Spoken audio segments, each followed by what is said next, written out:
Topstep, opening call.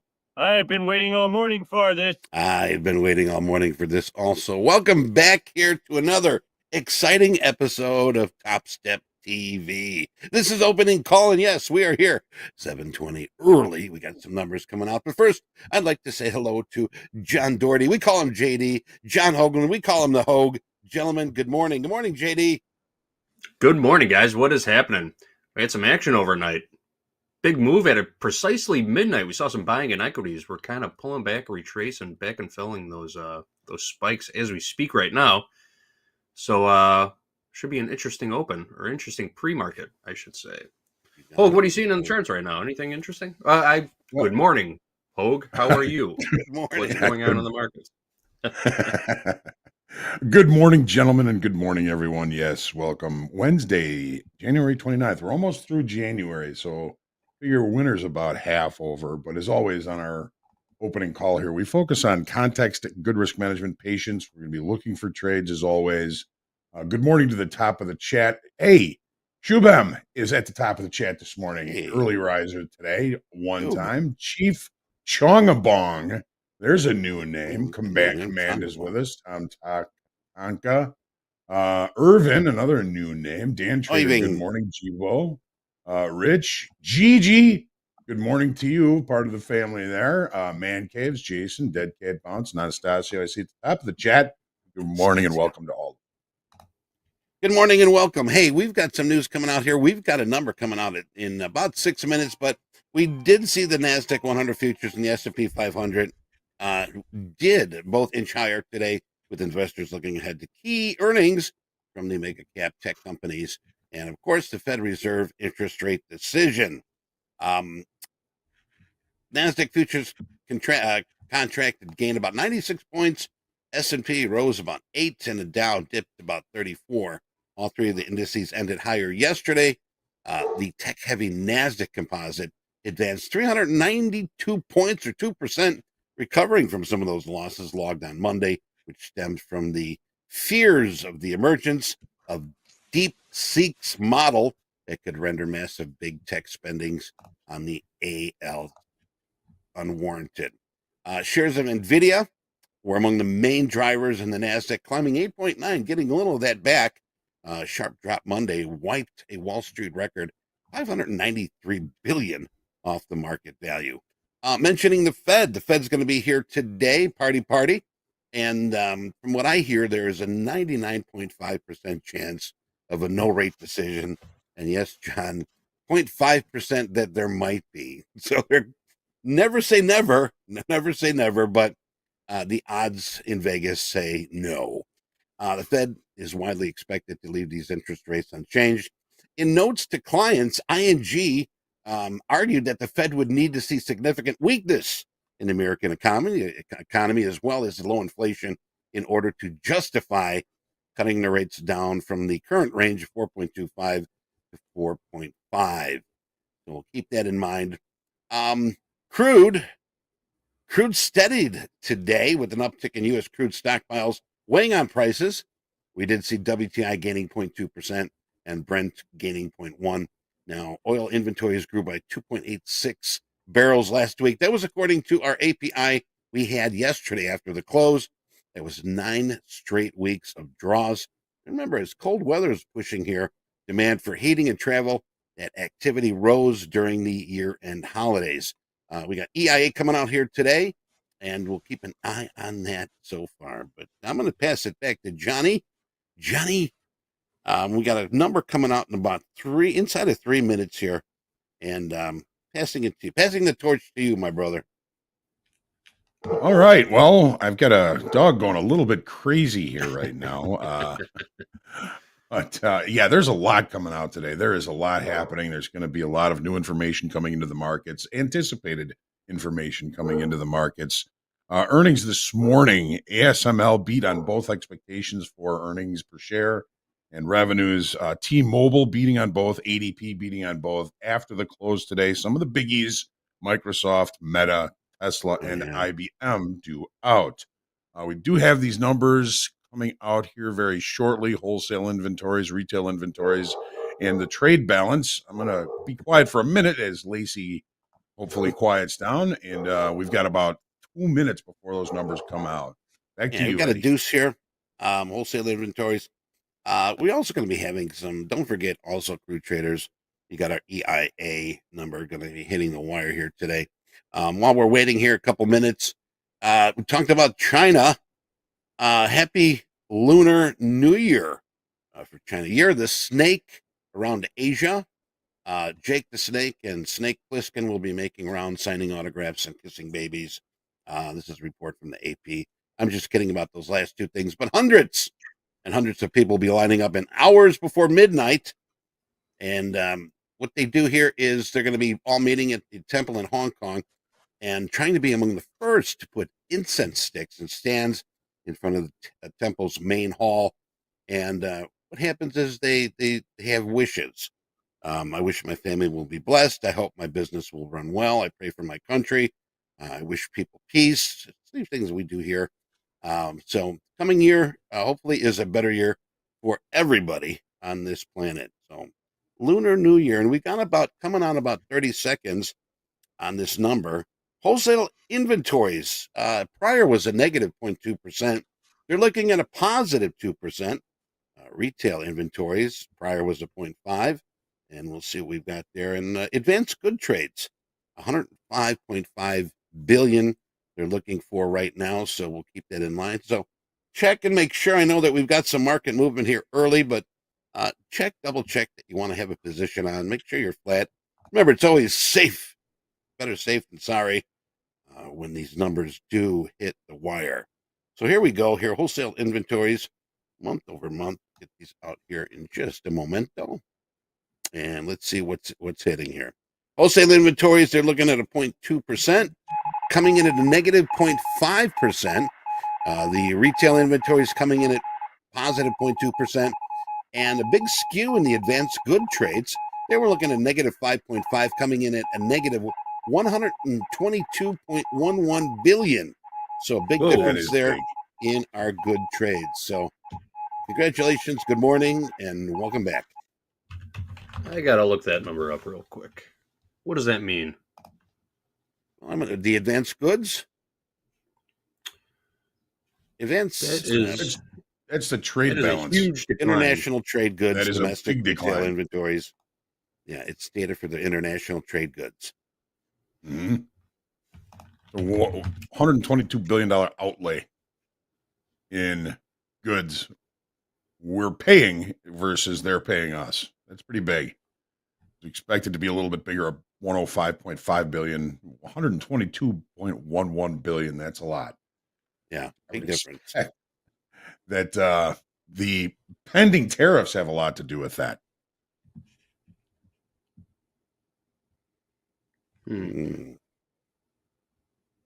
Interesting. There we have it.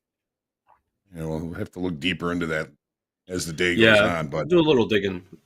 Yes. Later on. As far as other economic numbers this morning at 6 o'clock, Chicago time, the 30-year mortgage rate came out steady at 7.02%. Applications were down about 2%. The trade balance and wholesale inventories numbers already out at 8:45. The Bank of Canada is due to announce their rate decision, expected to drop their rate from 3.25 to 3%.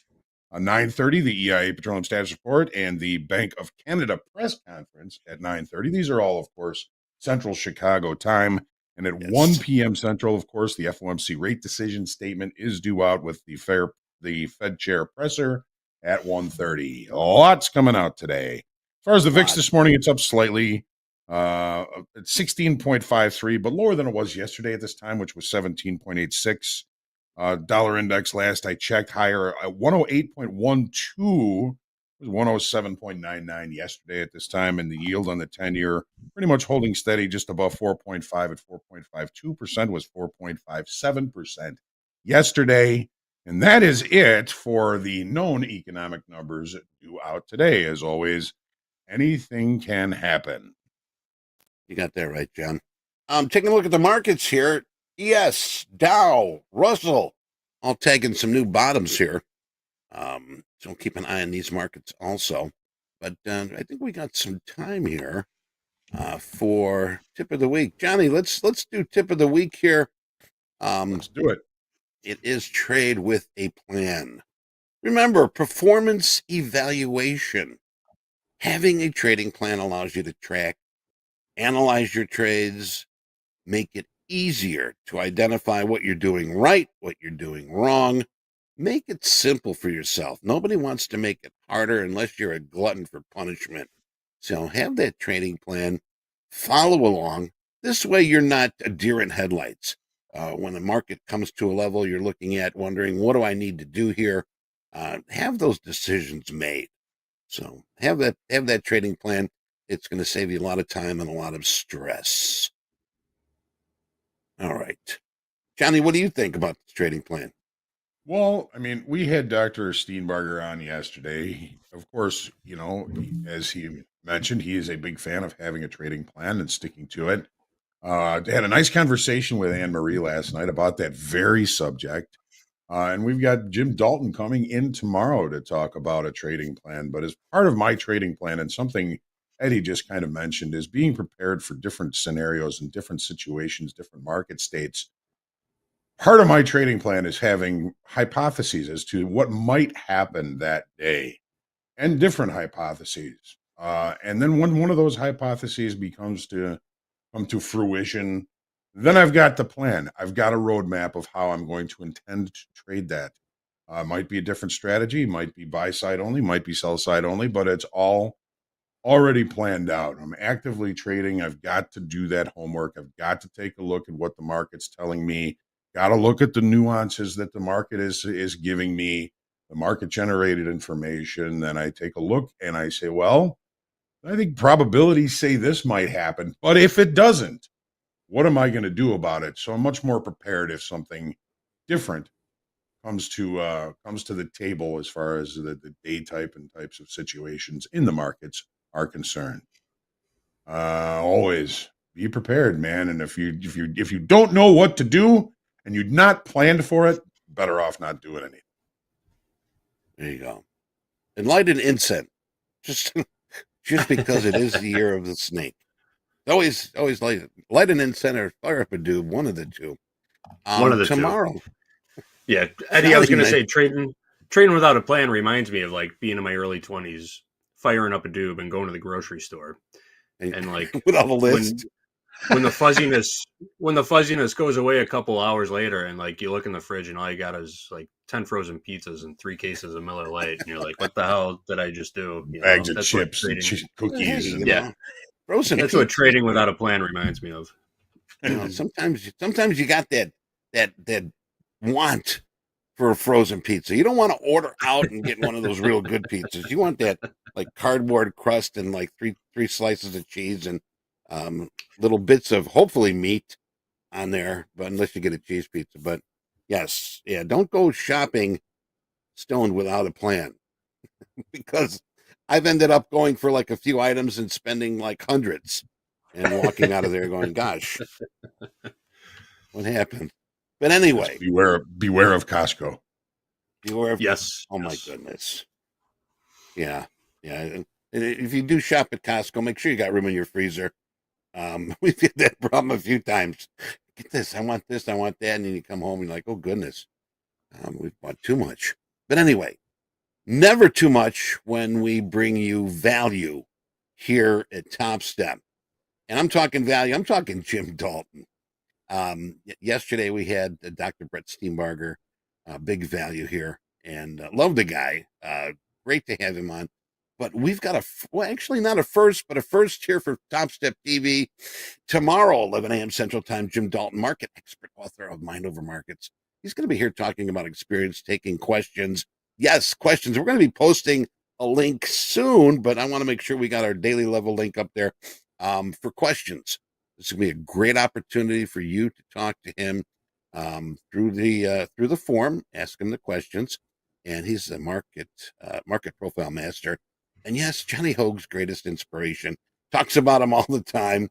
So in case you missed it yesterday, Hoag and Anne-Marie sat down for a Q&A with trading psychologist and legend Brett Steenbarger. And you can watch yesterday's live stream back now. We'll be isolating that segment for all of you later this week. And when we do get that set up, I will remind you, I'll do posts here in the chat. So you're not going to find another spot here on the internet giving away that much value to their traders for free. So keep that in mind. Also, we're going to be having a draft today. Yes, the Lunatics, Coach Jay and Deanna's. Check this out. The name for her team are the Chameleonaires. I didn't like that one, guys. Deanna's Chameleonaires. Ooh, that is a good one. That is. And Fast Market, we got the J team. Coach Jay and Jared J. Lots of J's going on here for our Fast Markets coming up soon. But right now, we've got some opportunity. I'm going to pass this back to those two handsome guys next to me, JD and Mr. Hoag. And John Hoag, what are you seeing here today so far? All right. As always, let's look at the daily in the S&Ps here. Very interesting overnight session. We'll take a look at that in the 30 minute in just a second. We've got yesterday's recovery, if you will, off that low we put in on Monday. Brought some pretty low volume and pretty much inert open interest. We lost 2,500 in open interest yesterday. I believe that is more a process or a process of lots of folks just sitting on the sidelines waiting for the new information. And that's a lot of that information is coming out today in the FOMC and some of the big earnings we've got coming out. This is a little bit crazy here, but so we're waiting all of that information. Price seems a little bit surrounded here by last week's high, last week's low, weekly kickoff high, weekly kickoff low. Our little market here is in the middle, just looking for new information, ready to catch the volley to the upside or catch the volley to the downside. So we're looking at this market saying, all right, what's going to happen? And of course, nobody knows. Now, what we know is that we've got the market kind of surrounded by the let's go back to the daily here for just a second. I apologize for this noise. This is crazy. Somebody's building an ark in your backyard. Pardon? Somebody's building an ark in your backyard. It's that neighbor Noah. I tell you. Yeah, I'm sure it sounds like that. They're going to be waiting for spring to do this work, and apparently they're doing it today. So I apologize if there's some noise back here. But so we're going to try and get through this, and then I'll be quiet. So we're kind of surrounded by the excess low from Monday and the island top here from Thursday to Wednesday, Thursday, and Friday of last week. Look at this on the 30-minute chart. Now, the overnight was very, very interesting in the S&Ps because we had an overlapping to higher range, higher value. The market was attempting to close the gap, which would kind of negate the reversal pattern of the island top that we put in at the end of last week. We tried to get there in the regular trading hours, but we made it there almost to the tick in the overnight session. That's okay. I would much prefer to see that get taken out in the overnight session. Now, in the overnight session, our low was the low end of that gap. Okay, almost to the tick. We just took that out, but that was 6,089.86 half, 6,086 half. The high, 6,111 quarter, was pretty much our high from last night. It went through it by a tick. So in the overnight, we kind of filled that whole gap. Weak low down here. There's 3 30-minute bars that are exact to the same price, which is indicative of shorter time frame traders and usually not going to be a lasting low. And we're seeing that already here this morning. We had an afternoon pullback low yesterday of 6,083.75. The market is testing that level. It's testing the IB high from yesterday, and the market has taken out any overnight longs that may have been present and maybe getting a little bit short. But the market overall is opening in range and in value from yesterday. So in that case, my tendency, especially with as much information coming out as we have today, is to remain patient, look for better trade locations as the day goes on. The profile yesterday was a trend day to the upside, but it was low volume, losing open interest. So there was no real buy-in coming into this. It was more liquidation and posturing for today's activity. So not a lot of nuance or expectations when we open inside range and inside value, facing all of the information that we are looking at. Yesterday's low, and we saw this during fast markets yesterday. We had Nick for a tick, I think, looking for a long down here in the S&Ps. And if you remember, I said, are you looking for a long? Because we tested to the previous day's point of control to the tick. We traded right down to the prior day's TPO point of control for the tick, and that put in the low. We see that a lot. These naked points of control can be very visual targets for exits or entries. Yesterday would have been a great exit for shorts and a nice exit for longs and a nice entry for longs as it put in the low of the day. We're still wrestling with this gap. I would love to see us trade all the way back up to the overnight high to close this gap in regular trading hour sessions. But again, I'm going to be patient, opening in range, opening in value. Says, all right, the market is kind of just awaiting new information, and some new information may come. All right, so take a look at the NASDAQ now. We're going to go through this and see if we can't get through these charts here. So again, the recovery day yesterday in the NASDAQ brought relatively low volume, but not bad volume. The open interest minus 900 was largely inert. Again, a process of waiting for new information. Markets are looking for new information. We are, again, kind of stuck between or surrounded by the island top and the excess low from Monday, right? Basically in the middle of that range from the high to Monday's low. Market is looking for new information. ACH, folks, man, anything can happen. And with as much information as we have coming out today, it doesn't ring more true than that. Overnight inventory was a little bit long. We've already reconciled all those overnight longs. The market has come back to settlement. It's come back to where it opened the overnight session. It's hanging right there. It's back inside value, back inside range. No gaps, no runs, no hits, no errors. Nobody left. Be patient today, folks. I'm looking for the market to just find a range and wait for new information. And again, there's plenty of it today. The profile yesterday in the NASDAQ was a double distribution trend day to the upside. An afternoon pullback low could provide opportunity down at 21,513 half.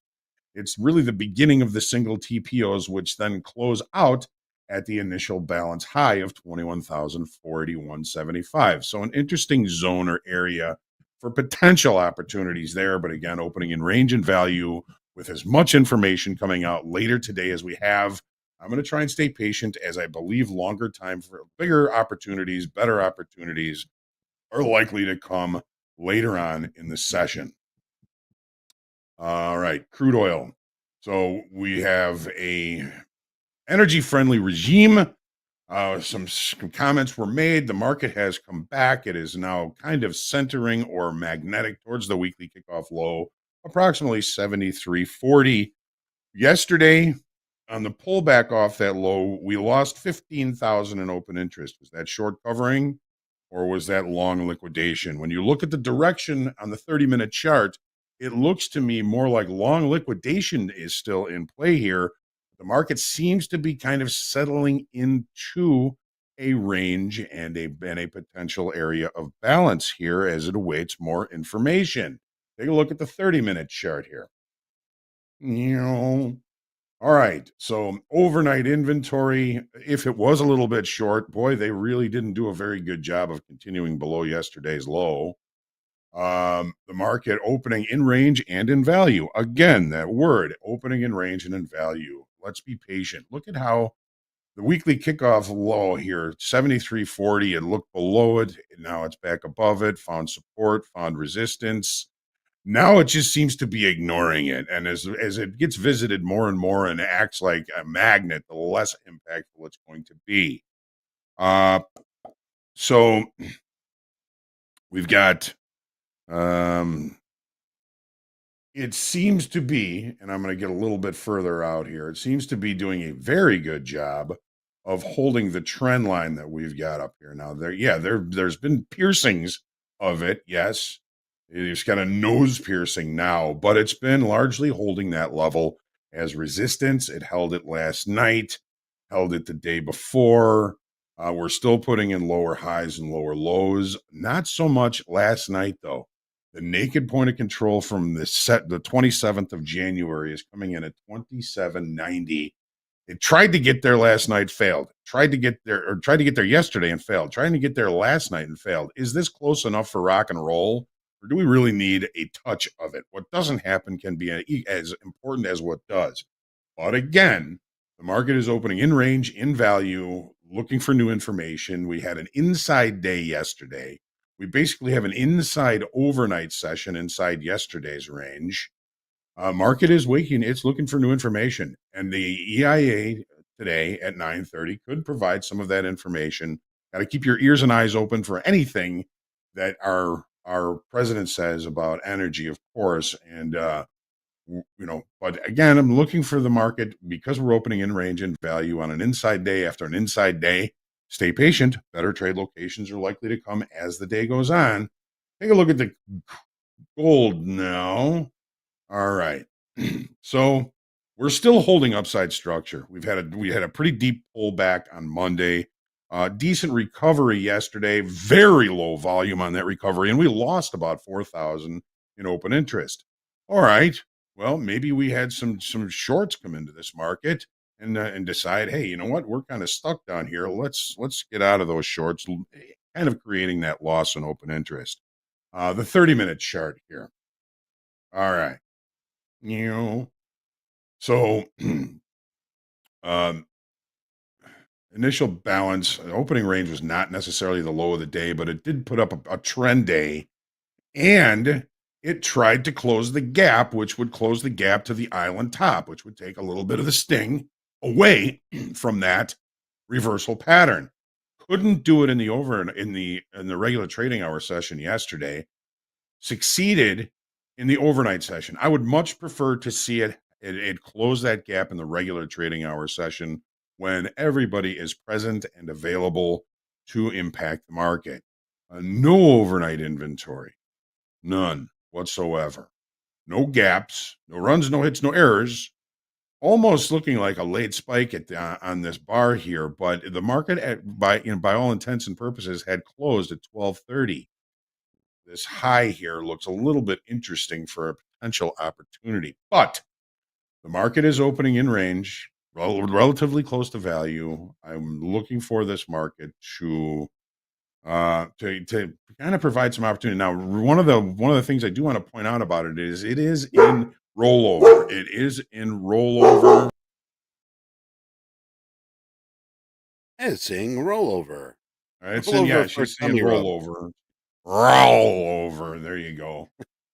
So Again, opening in range above value may offer some opportunities. Watch for the gap close. We get that gap close. We start to show acceptance in the range from the 24th here.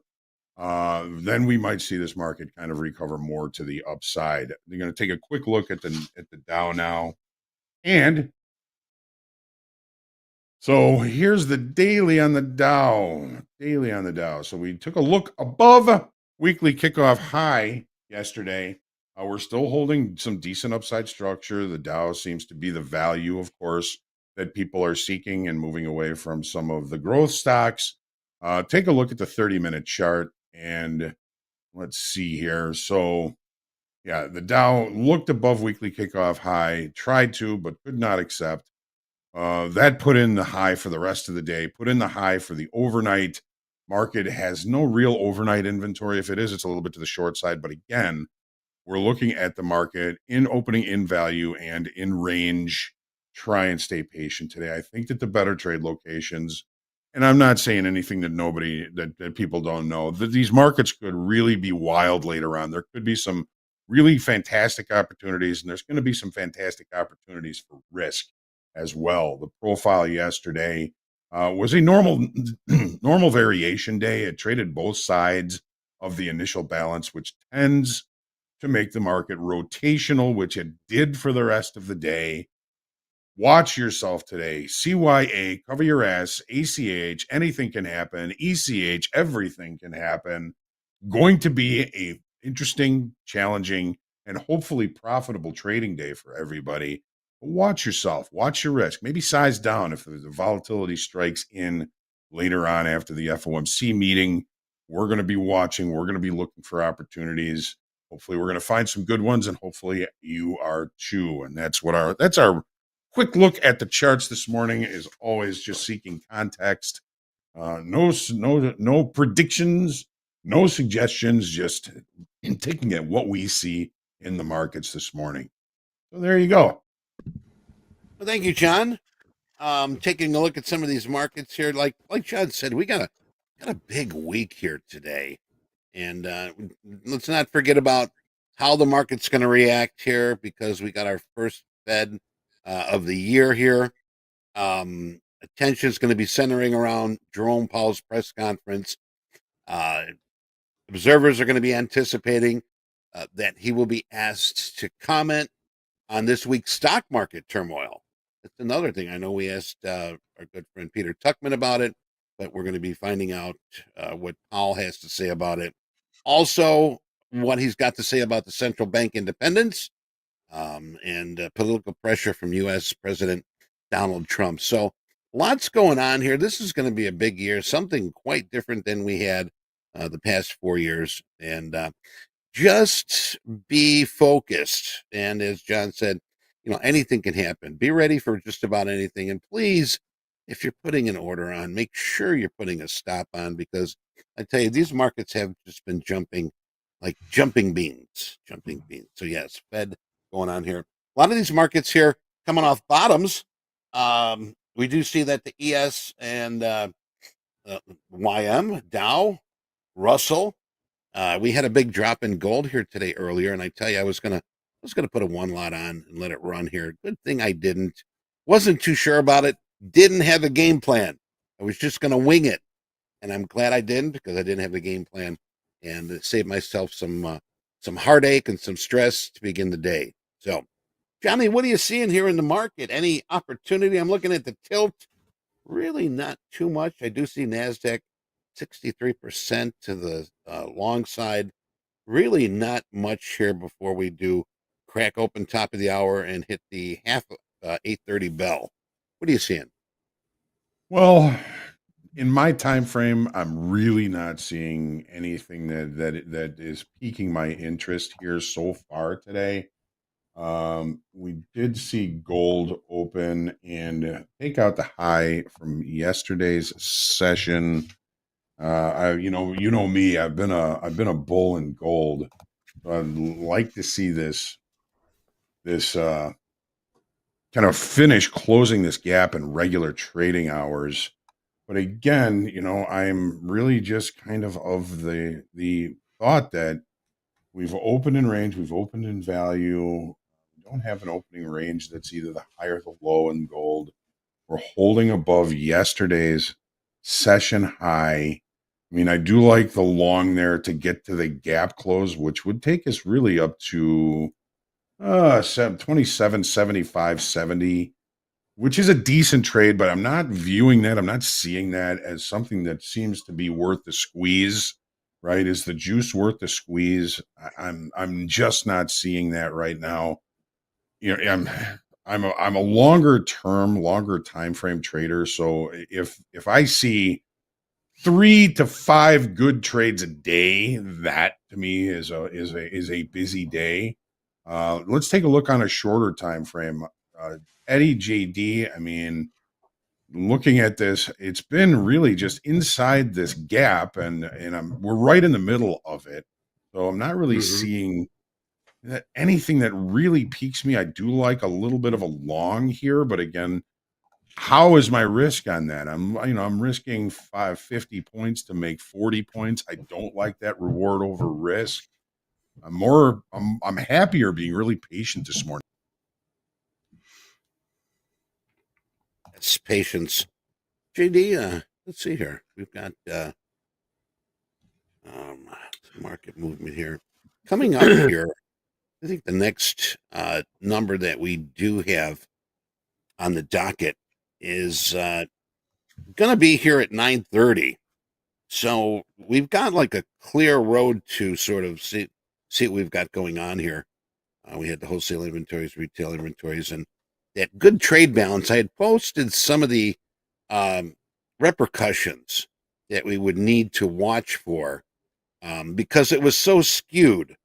And what we need to do is we need to sort of watch downward pressure on the GDP. One of the bigger things is Fed policy considerations. With the number skewed the way it was, if trade balances persist and contribute to the pressures, the Fed might have to adjust its stance on interest rates. So that's something that sort of lit the wick here this morning. And we'll see what Jerome's got to say about that, because that was way off of what they were predicting. So we'll keep an eye on that. But otherwise, we got some buyers back in the market, Johnny. We sure do. I was, apologies, guys. I was working the production box at the same time, so I was a little quiet while we were while the conversations were having earlier. But James is here now, so I am back in the market with you. Yeah, we consolidated just a little bit in the NQ. I'm looking at a 3-minute chart of the NASDAQ right now. We're breaking out of that little 3-minute range back to the upside. So that was, well, we'll see if there's any follow through. But that was a nice breakout play. You know, I'm liking gold again. I tell you, you can't hold gold down. It took a big dump here earlier this morning, and back on the high horse, back on the bull, I should say, back on the bull, kicking it and riding it here, getting very close here to the previous high. I think we've surpassed that. Right now, we're looking at a 27.72 even trade. ETH high 27.75.50. And just a little while ago, we tagged the bottom, 27.64.70. So we'll keep that in mind. But otherwise, just looking for a good setup here, and getting ready here. We got 8 o'clock here, Chicago time. So that's going on here. Hey, just a reminder also, we got our draft picks today. All right, more VIP draft picking. And we're going to be doing 9:30 a.m. Central Time. So in about an hour and a half, 50 more lucky traders for Coach Jay's Lunatics. I love that name. And at 10:30 a.m. Central Time, we're going to be drafting 50 more traders for Coach Deanna's Chameleonaires. All right, it's another cool name here. I tell you, we got some very I like that. Chameleonaire. Well, the reason being is that's her. Actually, I had her coffee cup this morning. I drank a cup. I put another cup in there, but I was going to have her chameleon cup with my coffee in it today. But but anyway, guys, I don't know. We got some movement here. Some buyers back in the market. Mm-hmm. Oh, let's talk through that gold trade you were talking about again. You were looking at. So we're approaching that 74 level. Yeah. Which was, hang on, I just closed out everything when I was trying to open it. Hit that on the overnight. 74 is on the overnight. Yeah, I mean, we were looking nicely here about 7 o'clock this morning. Very healthy with some buyers in the market, and all of a sudden it just sort of fell out of bed. And yeah, with the market with gold already open, I'm looking at what I think traders are looking at, and if traders are looking at it, they have a tendency to bring price there, and it would be this gap close. It would be the gap close to kind of close out the island top. That was the 24th. So if we can close that gap, that's going to take a lot of that reversal pattern away. And I think that's what traders are trying to do. I think they're trying to see if there's any business to do up there to close this gap. But again, if let's look at this like on a 3-minute chart. Now, if I were to take the anchored VWAP on the highest volume bar, there it is. Okay, so highest volume bar, we broke out above it. We went back to that anchored VWAP, which found support. Now that would have been maybe our spot to start to look for a long, because that reduces risk by about 30 ticks already. So I think we're late to the game on this, but I still like longs and gold. Still do. I mean, I have for weeks. yeah. Hey, Hoag, can I address something in the chat real quick? Guys, the XFA issue has been fixed. I think we've announced this quite a few times. If you're having issues with your XFA, open a support ticket. The fix is manual process. We have 100 support reps in the background working to fix each individual XFA. They have to readjust and reactivate them manually. So open your support ticket. It will get done today.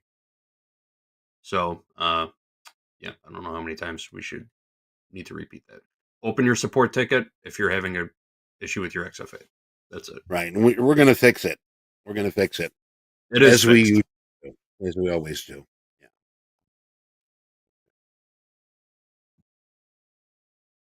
All right. Okay. Back to it. Looking at that 3-minute in gold, Hoag. Oh, we might have a Lacey issue. Hey, JD, do you know when gold rolls over? Top Mechanic is asking. Let me pull it up. While you're pulling that up here, I do see that some people here in chat are saying that they cannot submit a ticket. And what is the reason? Because we show it clear and available. So if you go to our website, topstep.com, give it a couple seconds, look in the lower right-hand corner, and Wendy will pop up. Click on that, and you can submit your question. Mm-hmm. So the bulk of open interest has rolled to the April contract. I suspect volume today bulk will be in the April contract. Let me look at calendar for last trade date. There we go. Nick, Dolby Time has just posted. The volume is in April, but it didn't start that way. So tomorrow, TopstepX will roll to April. You're fine. Yes. You're fine trading either Feb or April, and we'll adjust the levels for April tonight. Has anyone said this? Has anyone said the sun will come out tomorrow? Hey, we got a nice run here in gold here right now. Tilt. ES 77% long. We've got the Nasdaq 77% long. Good old Lyle Alzado for those that are into classic football, and crude 72% short. 72% short. So thank you, Dolby. There's the link for our support if you're not getting through with Wendy. Popped right up to that 74 level in gold, Hoag. What are we looking for to get into this? The gap close is all the way up to 27.75.70. If we can get there, that'll close that gap in regular trading hours. Do we want to be long into that? What's our what do you think's going to happen once we get back to that gap fill? We've been talking alongside in gold for Well, it's hard to know, but when we look at what happened in the S&Ps in the overnight session, when we got up to that gap close in the overnight session, that was resistance. Interesting.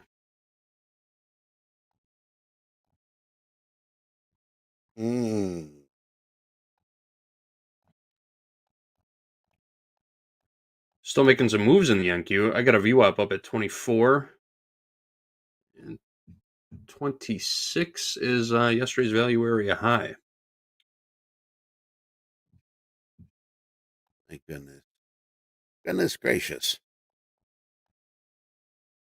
What are your thoughts on a two-way trade? Just drifting sideways, kind of going into the Fed announcement. Well, I think the Fed announcement's pretty much priced into the market right now. It's going to be the press conference afterwards. It's going to be the market mover. It's going to be Powell's rhetoric. People just picking it apart, trying to decipher or putting all the clues together as to what the next Fed move will be. Are we going to have 2 rate cuts this year? Are we going to have 0 rate cuts this year? Some they're going to raise none. rates this year. Who knows? Yeah. Some say With none. regard to your question, JD, if we're going to be range bound until the FOMC meeting comes out, you got to let the range establish itself before you look for any opportunities. And again, I'm talking in my time frame. There's probably a lot of shorter time frame, more like scalpers that'll be able to find some opportunity in this.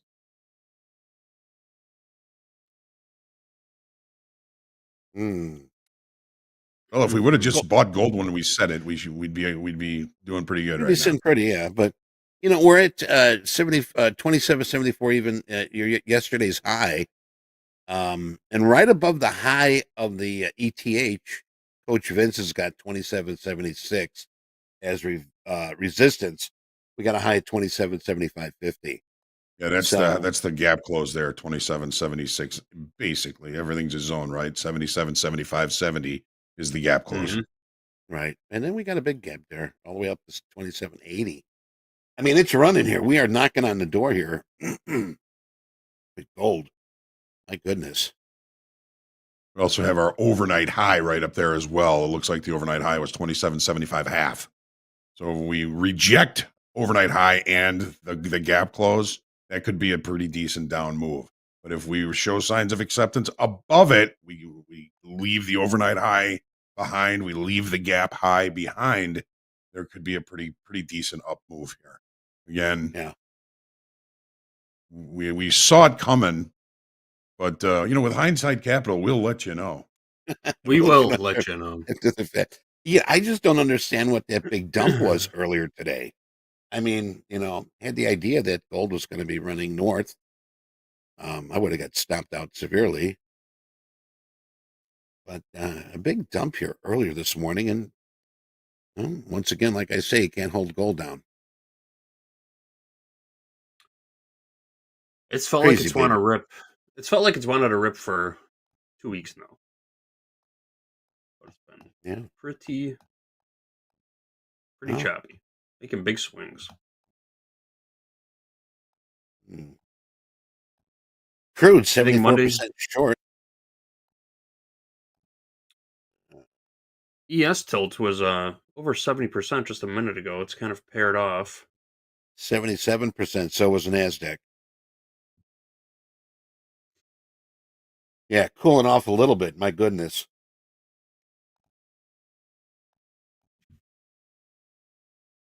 Indecisive.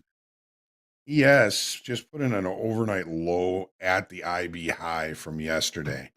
It's not a strong low. It's very exact, which indicates shorter time frame traders are looking at that and probably taking longs there. There's probably some liquidity down below that level. I would probably wait to see if we could get to the point of control from yesterday, which is 60.75 even. Clear out all those stops against where all these short time frame traders are buying it, then get a move back above the IB high for a continuation to the long side. Because again, we did close the gap in the overnight. I want it to close in regular trading hour session. This is yesterday's session high. There's the gap close. Tried yesterday. It tried, but it just Right. couldn't do it. So maybe we're building some ramming energy now after coming off a little bit. See what it looks like on the open. Building up the steam for the bell.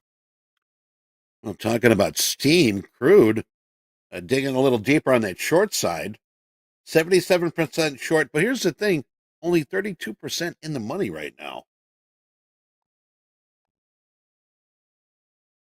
Means they're short in the hole, Eddie. In the hole. It's in the hole. Don't forget we got EIA coming out here in a minute and 12 seconds and 35. No, a minute 12 and 32 seconds. No, minute What is that? 17. An hour 17. Boy, An I hour tell you, 17. is it Monday? I'm looking at my. Well, I got my little alarm clock here, so I don't miss it. So I make sure everybody knows what numbers are coming out. So, yep. Petroleum status report, 9:30 a.m. Central Time. thank you, JD. Thank you, brother. Chicago time. Good deal. Oh, Then after that, it's pretty slow until FOMC, 1 o'clock Central Time, Fed Chair press conference. We'll get to the gap close. yeah. Well, actually, we'll be feeding. I believe we'll be piping in the Fed Chairman press conference, Powell's press conference. We're gonna have David Green here for a little bit. He'll be here for Lunchbox Trading, and then he's gonna be back for, and then we're gonna roll into FOMC, and then he'll be back again for fast markets. Gold So got to the gap close. we'll be here to hold your hand the whole way. You mean power hour? Power hour. Did I say fast markets? We've got each other's six so well here. It's a morning, that's for sure. It's oily. Yeah, it's nice to see that we've got so many people here early. Were you early here? Were you here at 7:20? How do you like this early We open? got the gap close in gold. We got up there, it? 76, and it's new coming high. off now. So it looked above the overnight high, closed the gap. Now we're seeing some sellers come in. Yeah, hit that like button. But how many of you do like this new 7:20 open? Let us know about it. Because this is a test week. Here's the question. Would you pay to be here at 7:20 in the morning? Would you pay $5 to be here at 7:20 in the morning? That's the real Well, if I'm on mute, I got to pay $5. And if I want to be here, it's another $5. I just checked my mute button real quick. You did real We're quick. never gonna charge you for this. But the real question is like, what's the value? What is the value of this to you? Would you pay money for this? Scrooge Folly says, too early for me. What? You gotta get to bed a little early. Stop hanging out in all those bars 12, 1, 2 o'clock in the morning. Yeah. Yeah, a lot of people do like this early open. We're glad that we can have this for you, but got about another 5 minutes here, and see, there it is. Take a timeout. We swept the overnight high, closed the gap. Sellers came in. Sellers are trying to keep this thing from continuing above that gap high, 27, 75, 70, 75, 70, 76. Basically, everything's a range. We're seeing it. You called it, man. I tell you, we made a new high, and sellers were just sitting there like at a bus stop, waiting for the bus. Mm-hmm. Nice little stack of sell orders up there. Yeah. Philippe, yeah, I love you too. I love you. All right. 2774, yesterday's high in gold. It's on your Topstep daily levels indicator. Topstep X daily levels indicator.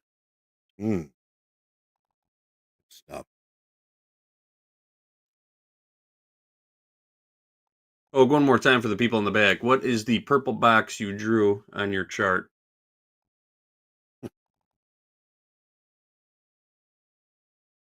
Right. So we have a gap to a range on the 24th, and we have a gap away from that range. This was Friday. Thursday to Friday, we gapped to the range. We gapped away from that range on Monday, which creates an island top. Some people call it something else. I won't even say it. I call it an island top. That's I like We've that got to get back up to that 77, 75, 50 to close 75, 75, 70 to close the gap in regular trading hours, which we just did. That's going to take some of the reversal power away from the island top. Right now, so far, we've seen a little bit of rejection at that level, but look what's happening now. We're seeing some buying coming in. Yeah. Kind of hitting those piles of shorts, of sell orders up there. We can find acceptance above this gap high.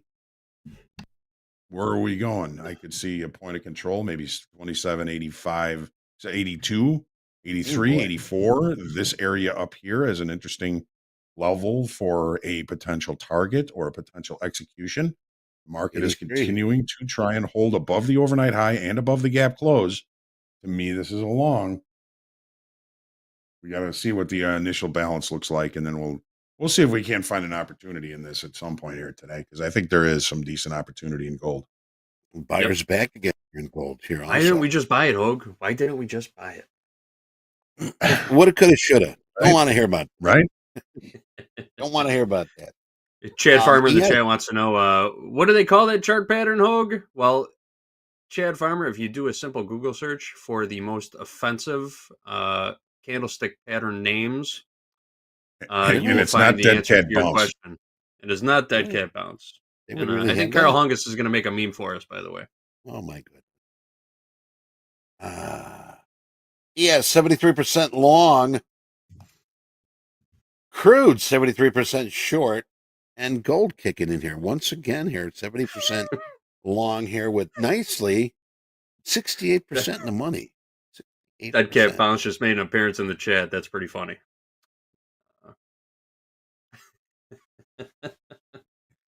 Leave those cats alone. Yes, that's it. That's it. N.A. and Timothy Tuttle. You got it. Timothy and yep, that's it. No rock, but I can only read English. But now you know we got about a minute left here, guys. All right. Now you know why I prefer an island top or an island bottom. Yes.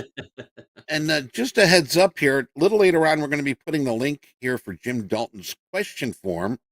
Because Jim's going to be with us tomorrow, 11 a.m. Central Time. So mark your calendars. And in case you missed it, Hoag and Anne-Marie sat down with Brett Steenberger, Dr. Brett, and we're going to get that stream back up, so you can watch it again if you did miss it.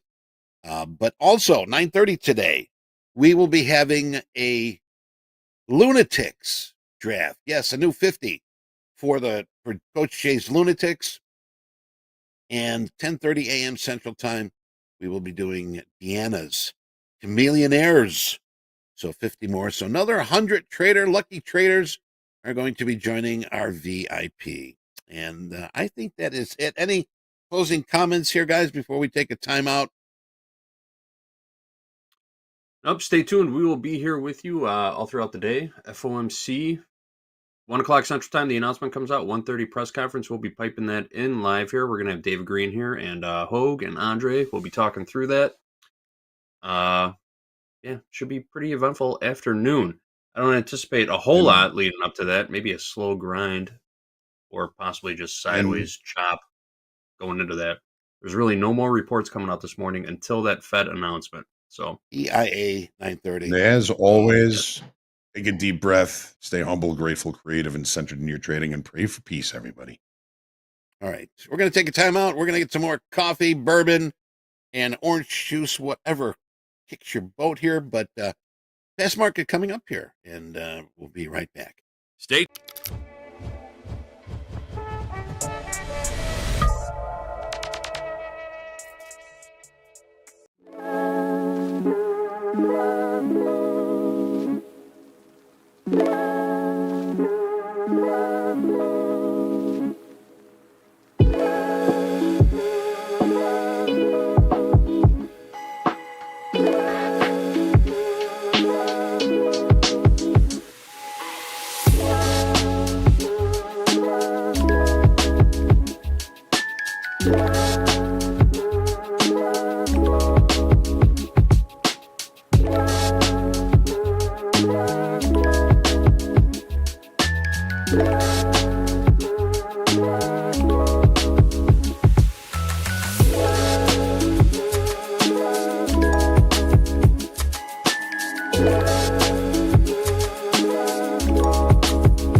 And we're back. Let's get our feds in the gate today. Get them all in there. Come on, no pushing, no shoving. We can say hello to Andre. Andre, good morning, Andre. Good morning, Eddie. Good morning, everybody. Welcome to TopstepTV. This is a busy day. We got FOMC. We got two VIP draft unveilings. We got earnings after the bell. Meta, Microsoft, Tesla, and IBM. But let's get right into it. We got 1,000 lot in the ES on the 6087 bid. Again, 1,000 lot on the 6087 bid. We got about 90 seconds to the open. We got Coach Jay in the house. We got Jared in the house. We got Hoag in the house. Both those two guys just got new XFAs. Let's go right to Jay. Jay, what are your thoughts coming into this Wednesday? Giddy up. Let's see what it brings us. We have a ton of news out later today. We know we have a Fed rate decision. We have some big tech earnings after the close, and that usually means we get a consolidated morning, but sometimes what you expect is not what happens. So just be prepared for anything. I'm prepared to trade a range bound market or a trend if we do get it. That 1,000 lot did just get filled right before the open, which is very interesting. Wow. Yes, it is. 6087. So we will be watching that for sure.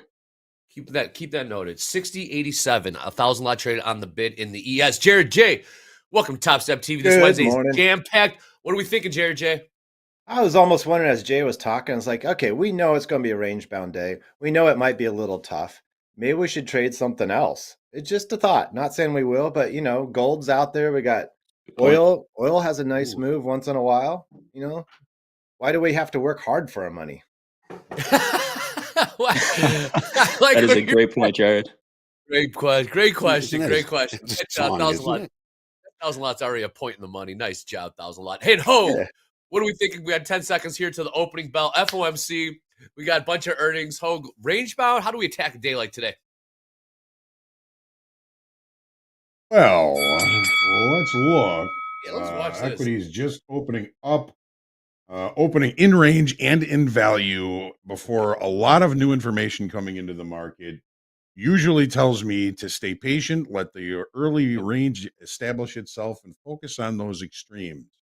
Might be a little shorter time frame than many of you, but we're take a look here on the. I'm just going to focus here on the S&Ps for now. This is the 30-minute. This is the range from yesterday. There's value low. Let's call it 71. Let's call value high, the high of the day, right around 61.05.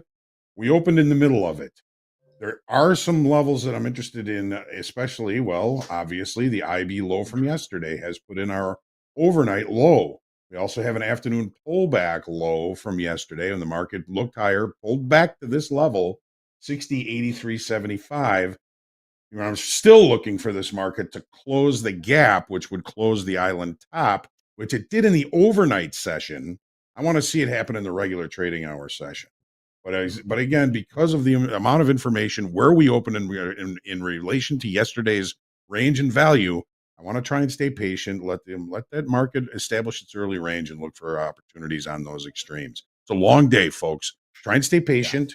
Look for the good trade locations. If you go looking for trades, you're going to find them. Are they going to be anything? Who knows? But I'm wondering about a long on the NQ at like 534.25.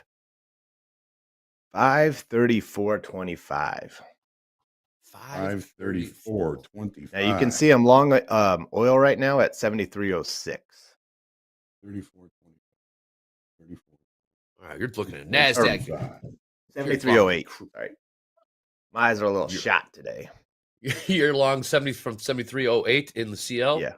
How many times? One lot. One CL. Got to build a little confidence today. I like it. And in the green room, Hoag, we're talking about gold possibly have a failed upside auction. Did peak out or top out at 27.78. Saw about a $4 sell-off, $4 pullback. Last trade, 27.74. Is there more room to the upside here? Is there simply just more room to the upside there? You're kind of looking at overnight low for that long in the NASDAQ, right? Yes, sir. Okay. Yep. So I marked my overnight low at 530.50, 530.5. So there was a dip here. I have 5 minute up right now. And so there was a dip on a green candle right here. So I'm looking for this area, maybe down just below, take out the overnight low and reverse. So 528 if you want to play it safe. 28. All right. Last trade in the NASDAQ. Looks like it's 21,000. headed that way. Yeah, it does. We just Yeah. broke the Yes, it 550s. is. Last trade, 548. Bringing new lows of the day. Oh, look at Jared's looking for 535s. Last trade, 545. Look at the ES, Yeah. 6083. We got another 1,000 lot here. 6079 and 3/4. 1,000 lot on the bid in the S&Ps. Someone's stacking bids here in the S&Ps. 6079 and 3/4. Massive 1,000 lot amounts on of the bid. sweeps going off. 3 on, ticks above the IB high from yesterday, Andre. Okay, yes, it is. Okay, great. Thank you, Hoag. 6079 3/4. 1,000 lot on the bid. We got another 1,000 lot filled on 6087s earlier, about 2 minutes ago. Wow, Dow just shot out of a cannon. Hello, good morning, Dow. Dow is wide awake. Dow put in a new high, 45,060. No stopping the Dow as the NASDAQ and Dow does the not US wait for sell off. anyone. Dow does not wait for anyone is right. Look at that chart. My, oh my, Dow is ready to wake up. Like I said, there might be other easier markets to trade. I didn't join this trading thing to say I want to find the hardest things to make the least amount of money. Who wants to work hard? Who wants to work hard for Jared, their that's a money, great right, point, Jared? man. Look at the Dow. Dow still not stopping here. Dow up about, nice 100 points off the open here. It has not stopped. Putting in new highs, 45,083. What a beautiful looking chart for those that are long. Looking Cat says, tried to tell you, YM. Dolby Time says, YM coming to life. There's always someone. Shout out to the YM traders, man, making that money, getting long. Just point, click, and pray. Keep an eye on that 1,000 lot here in the ES for you ES traders. We're 60, coming 79. up to a level here. Okay. Yeah, on the NQ, we'll see how it handles down at these 520 levels. If it goes through that, then we got more downside. I would think. NASDAQ still selling off. S&P selling off. Dow shooting up. We got Dow's doing what the Dow does. I'd love to see him. Yeah, we still have 1,000 lot on that 60, 79 in the orders. What an interesting price. Not 60, 80 even. Not 60, 79 half, but 60, 79 in the orders. 1,000 lot bid. All right, long one NQ. All right, what price? A horrible fill at 547.5. It's trading at 700. You don't have to worry about the fill. And I accidentally added to my fill to me. oil position. So now I'm two contracts deep in oil and one in NQ. Weehaw. Jared coming out slinging some size already on this Wednesday. Action Pack Wednesday. FOMC later this afternoon. David Green Wednesday. The Lunatics getting drafted today. Got D's team getting drafted today. Oh, by the way, we got heavy tech earnings after the bell as well. Tesla, Microsoft, Meta, and IBM. Buckle up today. Stay tuned with us. Wall-to-wall coverage here on TopstepTV. Upper left-hand corner of the screen. Hashtag Fast Markets. You hit us up with hashtag Power Hour as well at TopstepTV. So Mr. Cool memes. It's a hilarious meme yesterday with the X Games. Shout out to Lost Trader. If you guys tuned into yesterday's Power Hour, Lost Trader had a hilarious meme about the X Games. If you guys saw that, shout out to Lost Trader. You got hashtag Power Hour, hashtag Fast Markets at TopstepTV. Let's get right into back to these markets. Jared Long from 547 half in the happened to Go the right back to My up to the IB high. We've got about that 10 minutes, 15 minutes to wait for a confirmation of a failed upside auction. Little buoyant here and back above that gap high, the high of the gap. We find acceptance up here. I like the long. We'll see what happens here as we get closer to the time change. Is the president speaking right now? I see someone in the chat. Slow Trade says Trump is talking. Is that true? Oh, no. I don't have it on the calendar. I want to go. I said this in Discord the other day. But I think it's news if the president is not talking at this point. He's not talking. Yeah. He's I don't have talking this all one the on the time. calendar. Don't have this one on the calendar, folks. We need to be comfortable being uncomfortable when the president decides to speak. Do not have this. All right, here we go. Getting close to this 1,000 lot bid in the ES 6079. The orders as we continue to sell off here in the S&Ps. Will it get filled? Ooh, market ran away from it a little bit there. Well, and Bailey's still talking. Bailey, as the Bank of England. And S&P is looking to fill that order. It is filled, 6079 in the orders, 1,000 lot filled. That is rough on my NQ fill. To I'd 1,000 love lots. to see the away. S&Ps flush below the IB high from yesterday, which is our overnight low. Check down to the naked point of control from yesterday at 60.75 even and find buyers down there. Got to take out that overnight low first. Wish I could add to my NQ because it just ticked out the overnight low. And then came back in. Yeah. So I'm still in that trade. position. I had my stop well out of the range, which I guess is a good reason why I only had one contract. Love that trade. It would have been nice to add.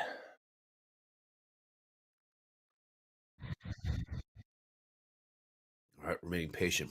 And just 8 minutes into this open, I am pumped for today. We got a doozy. This is what this is all about. Today's like today. Gotta say, another 1,000 on the S&Ps. Another 1,000 on the S&Ps. 60.77 bid. What is going on in the filling them all? Wow. What did Andre eat today? I don't know, man. Bringing all these 1,000 lots. It's my milkshake, man. My milkshake brings all the 1,000 lots to the yard. What do you eat for breakfast? 1,000 lots. 1,000 lots. My milkshake brings 60.77 1,000 lot bid. We got 1,000 lots, 60.87, 60.79 in the orders, 60.77, 1,000 lots up and down. So, any thoughts on Delta for NQ is still very negative for the RTH and for the whole session. It's pretty much just congruent with direction. Opening range in the S&P and the NASDAQ are the high of the session. And with all these bids coming to the S&Ps, it makes sense that it's negative Delta, but it's only negative about 900 right now. We've seen some pretty sizable bids there. New high in the Dow. And let's watch this gold. Buyers back in gold. Sure is, Eddie. Look at the Dow. Buyers back and Eddie's going, told you, don't short the gold. Told you. Well, you know, I mean, you just can't hold it down. I didn't tell you, but can't keep a good Dow down, man. No, I was watching Russell, and some big orders just got filled in gold here. Gold is looking like a really nice short. Change here. Yeah, nice short in the gold there. We mentioned gold. Yeah, some really big orders just got filled. Wow. Here, putting in both can be winners on that, Jared. Okay. Winner, Don't fight the failed upside auction. There you go. Again, gold just got smacked about $6, got up to 27.77. So I'll just get smacked down about 27.72. Buyers gonna maybe try to give another shot. That's twice now, as Hoag was saying. It's probably something. Full rotation would be back down to 760, 27.65 in gold. Full rotation. 27.65, about $8 from there. So on the this 3-minute candle in gold is going to be the highest volume we had all day. Is that right? Interesting. Mm-hmm.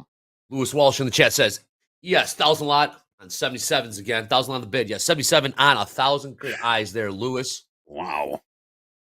You're seeing some size. Somebody's busy this morning. Someone is busy. Man, could you imagine being a broker in the pits, man? That's a cool. Do it again. All three of those orders, you're up. Yeah. You just made $7,500 for the day. Filled. Wow, that market just got filled. Holy shit. Used to have that from Manny Hanning when I worked in the Deutsch pit. They'd shoot 1,000. Boom, get it filled. Do it again. Nice.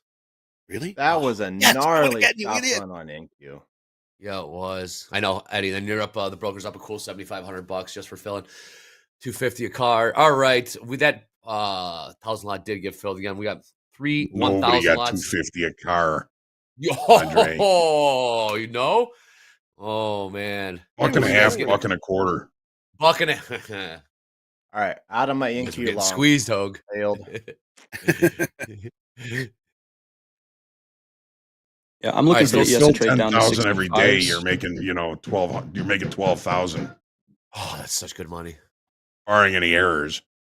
Yeah, exactly. Out trades. Don't forget about the out trades. Error account. Yep. One of these days, I'll tell you about the biggest winning error I had. $250,000. Nice. Wow. What was that? Monopoly. Save that one. Banking error in your favor. Collect $200. I remember that under the community chest.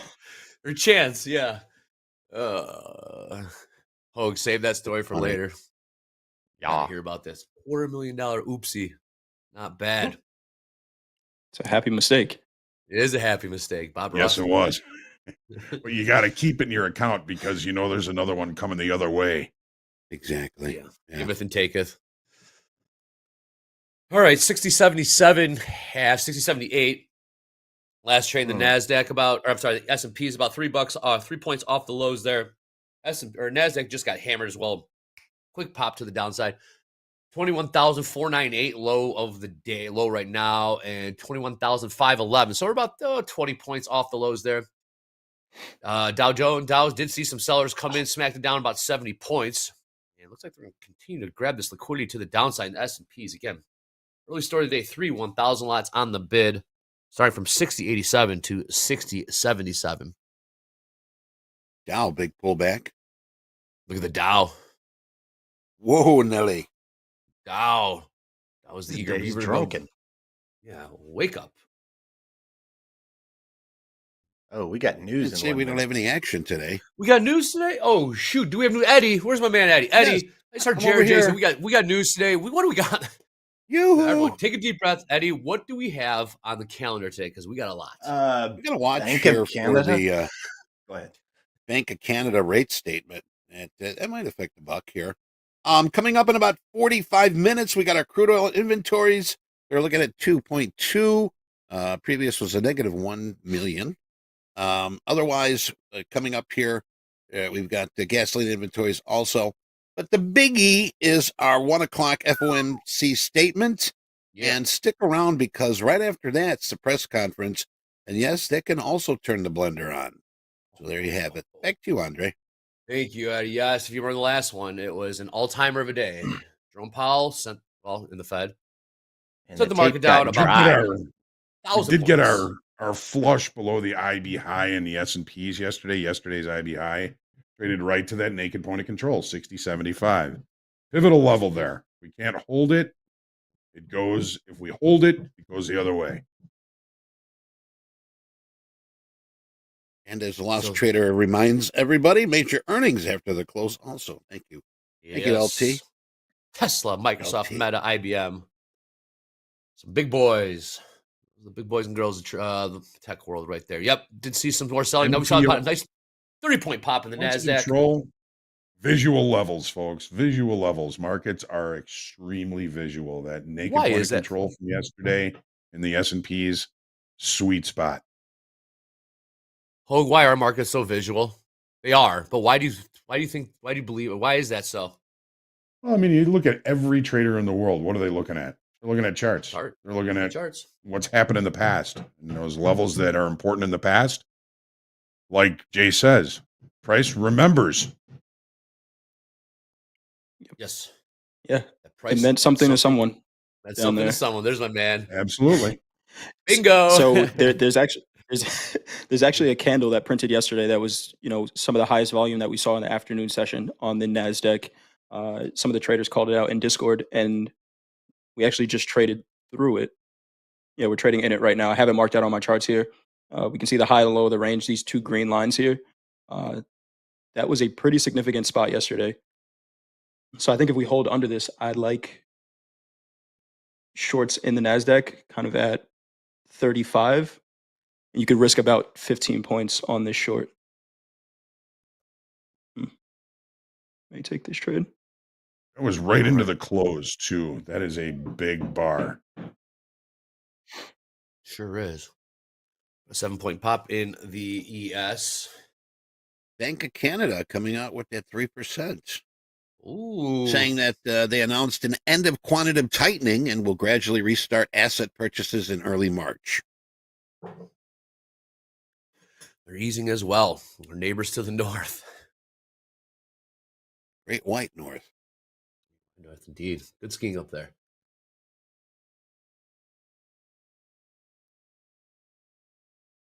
I'm not taking anything yet, but I'm looking to get short either the NASDAQ or the S&P. Sure. All right. And pinned to the top of the chat, you'll see Topstep daily levels. You make sure you have those open. You hear that? Make sure you have those open, or even have them overlaid on your chart. We don't only have NASDAQ. We don't only have S&P. We don't only have crude. By golly, we got the Dow. We got corn levels. If you guys want corn levels, you came to the right place. You want cattle levels and hog levels, you came to the right place as well. Shout out to Coach Hoop. You got Topstep. Jay, I know what you're thinking. Tell everybody what you're thinking. Why you like the shorts. So anchored VWAP from the New York session open just left the low of the 3-minute opening range in the NASDAQ. We just tested it and rejected in the S&Ps as well. I'm looking at a target to the downside, 50% of yesterday's range. In the NASDAQ, that is 21,390, 21,393, and in the S&Ps, it's 6064. So just looking for a spot to get in for some continuation to the downside here. 21,380 is the weekly kickoff level in the S&P in the NASDAQ. That suits your target very well. I'm flat across the board right now. Jared, I tell you that gold on my 15-minute candlestick, it looks like a little rodeo going on here right now. Dude. Tug of war, back and forth, back and forth, back and forth. That's brutal. Mm-hmm. Let's see. Dow might be recovering here. Buyers back in Dow. The way the Dow opened, Eddie. Dow was like, what are you guys doing? Dow was looking at the NASDAQ and S&P's like, why are you guys selling off over there? Yeah, everybody else caught a bus. Dow caught an Uber. Yeah, they did. Yes, they did. All right, market has seemed to quiet off a little bit. Jay looking for a short. Jared, you are flat. Can we get a P&L update when you have a chance, sir? Negative 1,200. Negative 1,200. Thank you. Yep. We got Coach Hoop in the chat saying, Jay, look at silver. Oh, man. Jay, look at silver. Yikes. I'm short 3 micros right now. I'm going to try to build into this position. Short 3. 60.77 and the orders. I got in kind of late here. 60. With short 3 micros. Going to try to build up to 10. And the reason I'm trading micros is because I want to trade a mini, but I don't want to, and this is a new XFA, I don't want to have to go in and out on the position. Right? I want to be able to trade around it. So making trade management decisions. And the target is going to be 64. What's your entry again, Jay? I'm short from 77 and the orders, and I'll try to build into this position, Hoag. So I'm going to add a few times here. S&Ps? Spoos. S&Ps, yep. CYA is at 91.75 right now.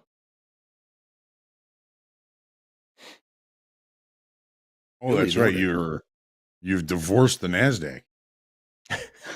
I did trade it yesterday, but it was with micros. Dry January. Yeah. It's almost the end of the month. It is. You've done well. Got some more hot biscuits coming out of Canada. Oh, really? There's already signs that the threat of U.S. tariffs is weighing on consumer and business confidence.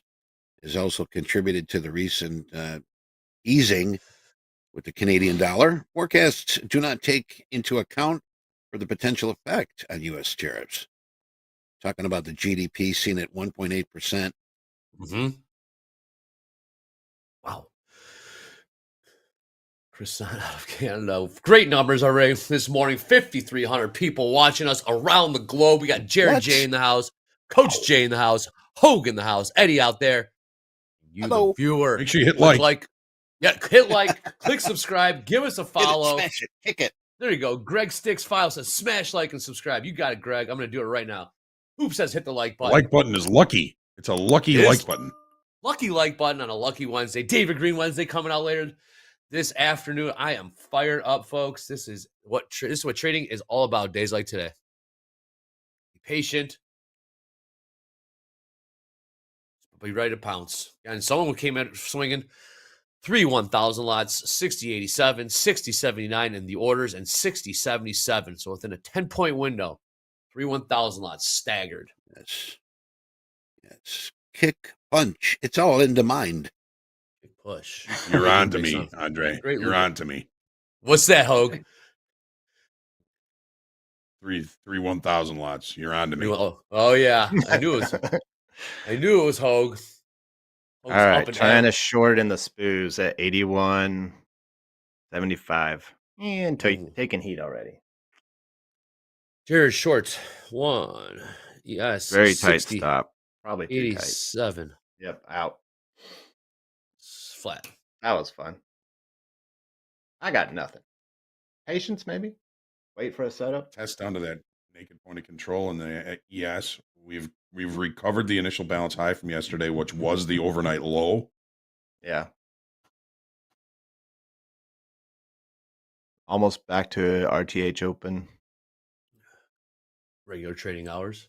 85.75. What? 60, 84 and a half. About 10 points off the lows. I'm short there 7 now. 7. Jay building into a Dude. position. What price, Jay? So my average now is 81. Against the halfway mark of that 3-minute opening bar, right, Jay? Yep, Hoag, I'm looking for that to hold. If we get a close on this 3-minute candle above this VWAP, then I'm not adding to this position anymore. I'm just gonna let it work.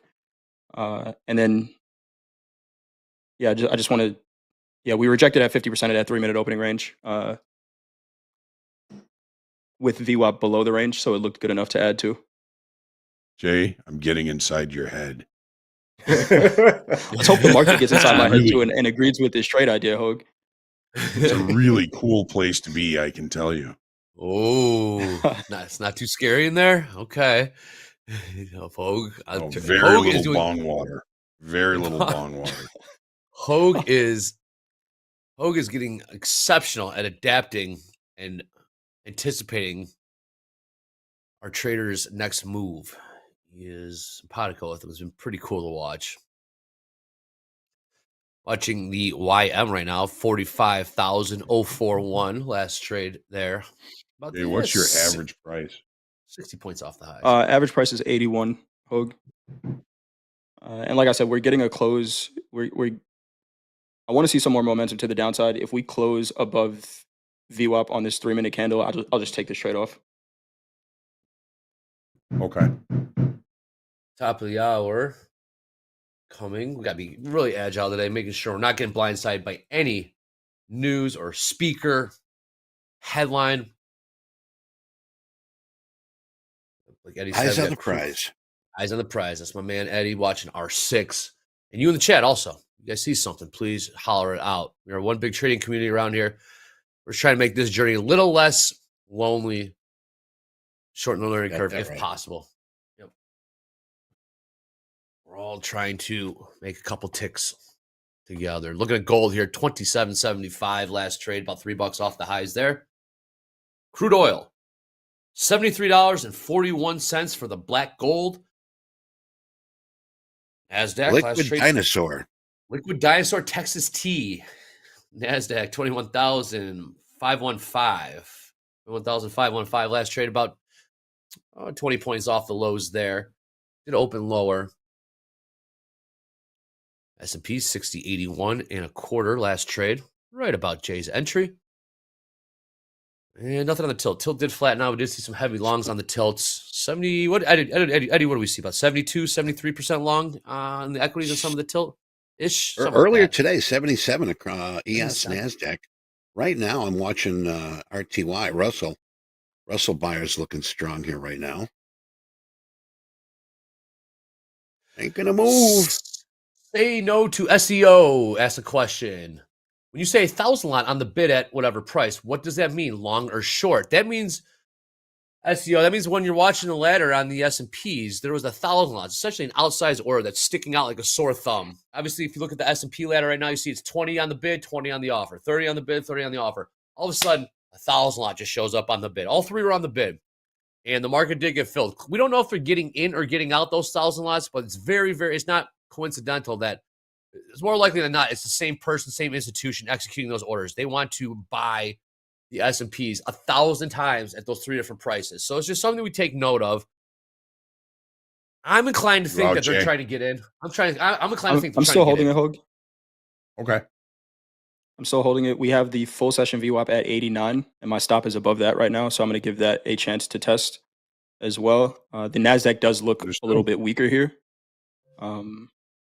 It does, we'll doesn't see. it? I'm going to be patient here. Yep. I'm risking about 360 on this. Daily loss limit on this account is $900. So this is just going to be one of those trades that I take Nasdaq's today, win or lose. Nasdaq's holding Nasdaq is below much the weaker. overnight low. Yep. You know, Andre, on the trading floor, we used to get that player's card where you would know who's buying or who's selling. That's one of the things we don't know here is, you know, who is doing the size. On the trading floor, you can go around and ask, you know, get a player's card. What did Morgan do? What did Goldman do? What did Bear Stearns do? And you get that information, get an idea, you know. Yeah. But, don't have that now. No, Definitely one of the benefits of being on the floor. I'll tell you that big much. time. Big time. You can see who's doing what. In the earlier days of electronic trading, you could see who's taking the other side of your trade. You can see who you were clearing with on the other side. If you ever filled an iceberg order, you knew it was Goldman 520. You knew you were screwed. You fill say you bought 100 lot. I was trading $. You buy 100 lot, another 1,000 lot will appear, and you saw you cleared with 520 or Goldman. You're like, oh shoot, I'm in trouble. So you'd be puking quickly, but yes, you can see who you were clearing, who's taking the other side of the trade. You can't see that anymore. Retail. Gold not giving up too much off that IB high. It's right back up to it now. Gold just taking out a little bit of that failed upside auction. Gold's looking strong here. Yeah, it is. Can't do anything yet. Coach Hoop is right about silver. Silver's a rocket ship right now. Silver's kind of expensive. There is micro silver to trade, but I mean, this thing is just moving to the upside. Good eye, Hoop. Where's Hoop? Hoop, how many charts do you have up? How many different products do you have up? You and Jay have got to be in a competition for all of them. All of them. 27 monitors on his wall. Hey, and for hashtag Power Hour, hashtag Fast Markets at TopstepTV, let's see who's got the most amount of charts, different charts for different products up. I'd like to see that as well. Oh yeah, you got the beans, you got the core, you got the your battle station. I want to see who's got the most charts up. Who? Only 6 monitors, only 6 markets. Who? He says 6 rooms filled with monitors. You just got a man cave. You just got a man cave with every screen, every market, every chart up. All right, let's take a look at the NASDAQ. 21,533. He's on roller skates. He's all the monitors. Not telling him. Who's keeping it a secret? Dan Evans says, that's me. Yeah, let's see for hashtag Power Hour. Hit us up. Let's see who's got the most amount of charts up. I got to see Jay. Coach Jay, I'm sure, is in the running. He has a quote board, actually. I don't think he has all the charts up. No, definitely not. I have 4 markets up right now. There you go. His quote board's got Dan's asking, why can't we get a digital player's card? Should work on that. I'm sure with MBO data, AI can figure it out. Above our pay grade, man. That's above our pay. Yeah, I don't think the exchange will give you that information. Yeah, they used to, like Andre said, you knew who was on the other side of your trade, but I don't think they do that anymore. Well, it's always scary when Russell I had Andre on the other side of one of my trades. That's not true. That's not true. You can come steamroll me. Here's another 1,000. So I'm losing cattle. I'm losing cattle. Losing. Somebody just tagged me with a cattle comment. I said during at the buzzer yesterday that a cattle setup for a nice trade, I would take it. Nice short off the open. Wow. But I'm losing faith in this trade a little bit. That VWAP started to flatten out, and we're starting to use it as a support. My risk is where it is, so I'm going to leave the trade on. But I'm coming to terms with this being a losing trade. Micro. 21,000. Maybe high, still a short in gold right now. Look at that. Hoag, they smashed it down again. Smacked it down another $4, man. That is the rodeo over there. Third time. You better hold on. Third time it gets up to 27.77. The sellers just coming smack. They're chewing pretty hard on those sellers up there. That's their third try in 3 30-minute periods. Yes, it is. Like to see a deeper pullback here. Whereas MP calls it give it the old college try, but yes, like Hoag's saying, sellers are trying to defend their ground right now. See if the buyers want to test it for the 4th time this morning already. Oops, saying, man, this ES is making higher lows. Not liking that. Mm-hmm. Slowly. Take a look at the tilt. Eddie MC, 72% long ES and the NASDAQ. And the Nasdaq, right? Yeah. I'm just watching this Russell here. What's going on over there, Eddie? We got buyers coming back again. 2309.40, and more buyers here. But usually when I talk about it, sellers will be coming in soon. Who's to say? I don't know. The old reverse jinx. Yeah. All right, we do have Jay in a position. Got a question in the chat. Go ahead. Why don't I just cancel this trade and get back in later? I went with micros on this trade for a reason, so we could hold it. The profit target or stop loss. So I'm okay with this, right? If I get out of a trade, get back into it. I'm already accepting some of the loss, but I'm losing less than a third of the daily loss limit if this trade doesn't work out. So I'm okay holding it. My stop is in a spot where it's behind some market structure, right? And it's not a dollar amount that I'm worried about risking. If the market gets back above this high, then I'm wrong, and I'm okay with that. So until it shows that, we'll just hold on to the trade. Being in Jay's head, a very calm and serene place. Very calm and serene. There you go. Relax. Tim B in the chat with us, one of my Russell buddies. Yeah, I saw that. You Shout doing, out to the Tim? Rusty Tim B. We need some very calm massage music. Do we? To go along with Jay's head. Hey, you don't look now. Crude on the move higher here, about a 13-cent pop in the last couple seconds. $73.55 on the crude. NASDAQ trading 21,528. About 30 points off the lows. Not about 40 points. Yeah, 30 points off the lows there. All right, I see JD waiting in the wings there. You saw him on opening call as well. New extended version of opening call. We're gonna beat you to the numbers here at Topstep TV. JD, come on in. Let's see these top 5 live funded P&Ls. Good morning, JD. Good morning, guys. What is up? Yeah, we're still waiting on getting a couple nice trades on in the morning, but we're getting better at it. It's coming together. Nice. All right, let's take a look at yesterday's best live funded P&Ls. Another impressive day from our live funded traders. We've got Amadou, 48,835. A battle of the Kais. Kai Chun and Kai N. Oh, wow. Kai Chun, 20,000. 035. Kai H, 16,859. Jandel, 11,204. And Balkaran, the old superstar Balkaran, another $10,091 for our man beat. Impressive numbers. Live traders. Real traders taking real money out of the real live markets, folks.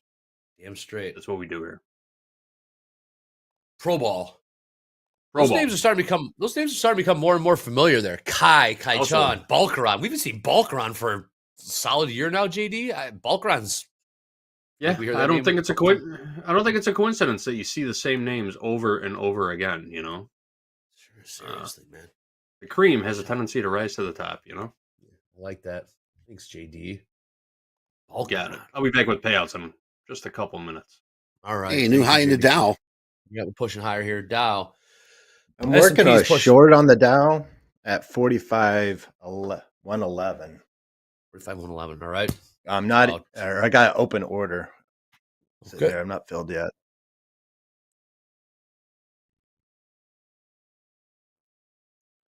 $45.11. Suppose it's risky, but that there was a high from yesterday's session, and we're retracing that sell-off on that big, strong 15-minute candle. And so that's my thought process behind that. I don't know if it'll work or not.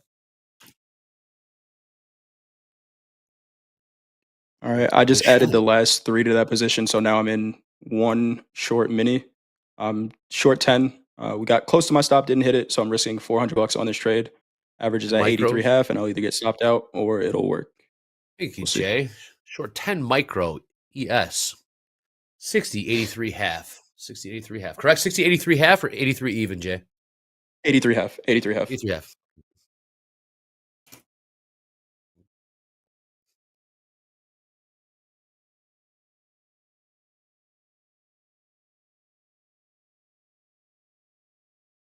60.90 last trade in the ES. Dow turning higher here. Those 11s just got tagged. Did you get There's them? some pretty heavy volume on the NQ kind of up above us. This will be an interesting level. What do we got? At these What we got in the 21 NQ? 560s. All right, filled short on the YM at 45.111. Jared short 1 YM 45,111. Three. Three contracts. Well, short 3. Take that back. Short 3. YM 45,111. Yeah, I think I'll put my stop at 45.131.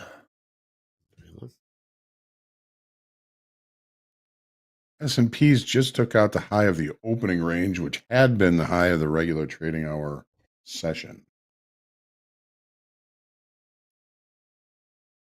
Johnny V in the chat says, where have I seen Jared before? He looks familiar. Jared, where have we seen you before? You look familiar.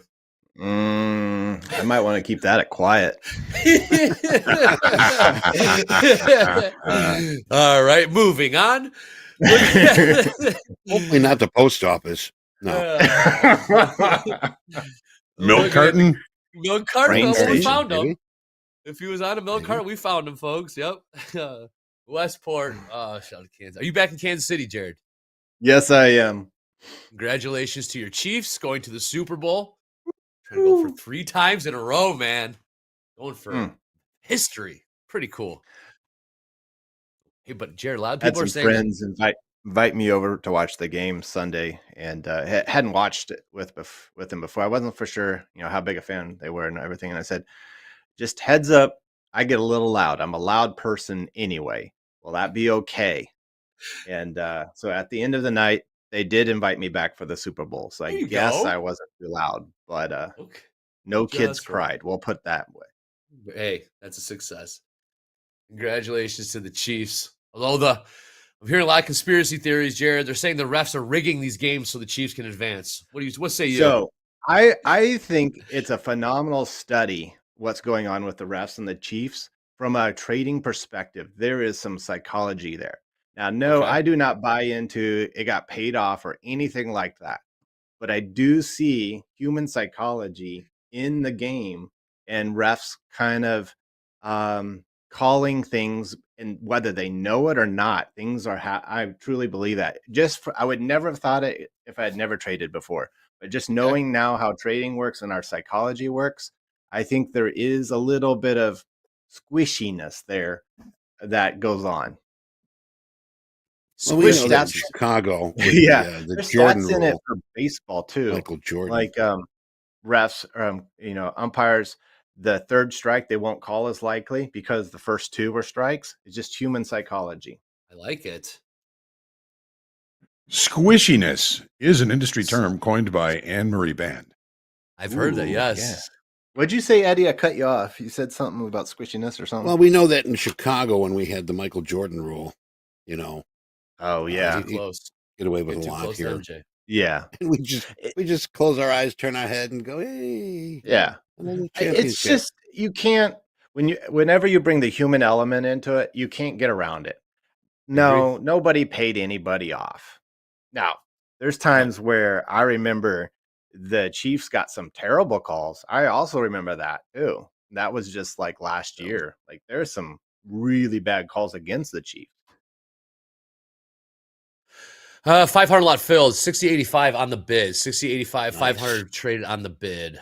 I am really Just keep happy talking right about football, now. guys. Don't worry about it. Keep talking about football. Jay's like, don't stop. We're Jerome in this thing. We got Jerome talking house. We got about sellers football. coming in here. S&P Jerome. selling off, Dow selling off, NASDAQ selling off. Last trade in the S&P 60, 80, 60, 79 now. Yeah. Jay, unbelievable stop placement there. Sure. Yeah, I'm not going to talk yet. Let's see if the trade works out. We got all But this is jaded phenomenal trader. because you took the money out of the trade completely. You took all that out and you went with just statistics and levels and setup like that. That's phenomenal. Yep. That's how you Appreciate it. got to do it. They said fix my Seems charts. They it had can't to see just anything. seems Go it ahead, had to Hoag. just wash out all the stops above the opening range, and that was it. Now it's just heading lower. Just need some momentum to continue now through these lows. Yeah, I'm $500 away from being out of my hole, so I'm really rooting for Okay. more Jab, wash. jab. Yeah, Yeah. jab is right, Eddie. Don't focus on the money. Yeah, no joke. Maybe I should listen to what I'm saying. So my stop is now in profit at 45,097. All right. Adjusting the risk, tightening up the stop. I Crude. would, Hey, we if were- possible, I'd like to scale out of the position at 44,973 is what I would like to do. I potentially should take one contract off now that I'm kind of talking it out. Help me out. Chat, Hoag, Eddie. There you go. Jared, what do you need help with, my man? Yeah. Let's see if we Should can I chat to help you. scale, take what? I'm in a 3 short, so should I Yep. scale out to 2 right here? Take a little, lock in a little bit of profit, or There you go. stay in Yeah. 3 and leave my stop in profit. I like profit. I like if there's money, take the money. That's me. All right. That's Yeah. me. All right. So I'm going to take 1 off. So now I'm 2. All righty. We'll let that ride. Yeah, Chad's 2 saying is take your runner. profit, take some There you off go. a day like this. Yeah. Yeah. Good point. Hey, Eddie, you know what we saw there in the Dow and the NASDAQ? Saw a heavy long tilt, and then we just saw the market get smashed. It's smoking. Yeah. I mean, this is Yeah. we're seeing some really good movement here today. It's just, hey, please use a stop. My God, But you got to Cover be your fast dupa. today for sure. Like no trend. Like there's no trend in holding, right? No, and that's why I'm thinking about taking this off. I'm thinking my target might have been too far. Where we talked about this potentially being a range bound market, and Yep. are we just seeing that right now? Right, this kind of megaphone. So Yeah. it's the only thing I'm thinking about. Right, did I set my targets too far for what the market's willing to present today? Right. And that rejection off that low, where we tried to sell below the low of the opening range and we couldn't hold it. I don't love this. So One thing that I don't think we talk enough about is the influence of the options market on the ES&Q. And I strongly believe at this point that unless you have all the tools that give you insight into the current options flow, then you probably should trade just the Dow, the YM, because it is the only future, or oil maybe, but it's the only one that's not affected by options. And so then you're able to focus on true price action, volume profile, that kind of stuff. Gotcha. you know what happened? We stopped talking about football. Mm. Hey, 11 that what it days, was? 8 Bears. hours, 13 minutes, and 40 seconds. There you go. Super Bowl. 11 days, 8 hours, 13 minutes, and 34 seconds now. Jerome. So, so does anybody think Jerome. Jason wishes he hadn't retired? Because I mean, it's back to the Eagles and the Chiefs. Oh yeah, the brothers. Yeah, second chance to beat his brother. I mean, I know I'd be kind of wishing I was back into for second chance if I'd lost to my brother. February 9th. Definitely. February 9th, indeed, yes. How much Taylor Swift will they show? 4:30. How much Taylor Swift will they be showing? All right. I took half off. I took half of that position off. If it was going, I'd leave the whole thing, but I took half of it off. The chop down in just the last couple of months on any kind of sell-off generally has been just brutal, just very zigzag, not down. The whole elevator seems to be broken, and there's a whole bunch of people holding on to the elevator, and it just kind of chugs down, which is what it almost looks like on the ES&Q now. It just kind of it's below the overnight low, and I think it'll continue to sell off just a little bit, but there's no momentum, no force behind it. 100%. All right. Jared, are well, you still in multiple positions, or are you just in the Dow for now? Just the Dow. Okay. It was getting too crazy. I can't when I'm live here on TopStep, I gotta scale way down. I just can't talk and chew and trade. well, I just got to trade around here. All right, guys. We just want to do. We're going to see something real quick here. We do have a Senate confirmation hearing going on with RFK, and we always like to keep one eye on what's going on across the globe in the world, in the news world here. And you never know what kind of fireworks are going to come out of DC for a Senate confirmation hearing. I believe it's for RFK. Yes. So, James, if things get a little slow here, let's see if we can pipe it in real quick. I believe they're doing the intros. I know it feels like we're kind of forcing it in, but hey, this is what we do. There we go. What do we got here? Oh, he's talking right now. Jay, can we listen to what he's saying really quick? We'll go back to the trade in a minute. Last year, we spent $4.8 trillion, not counting the indirect costs of missed work. This guy's That's wild. almost 10. a fifth, Can you turn it up a little? of GDP. This guy's wild. It's tantamount to a 20% tax on the entire economy. No wonder America has trouble competing with countries that pay a third of what we do for health and have better outcomes and a healthier workforce. But I don't want to make this too much about money. It's the human tragedy that moves us to care. President Trump has promised to restore America's global strength and to restore the American dream, but he understands that we can't be a strong nation when our people are so sick. A healthy person has 1,000 dreams. A sick person has only one. Today, over half of our countrymen and women are chronically ill.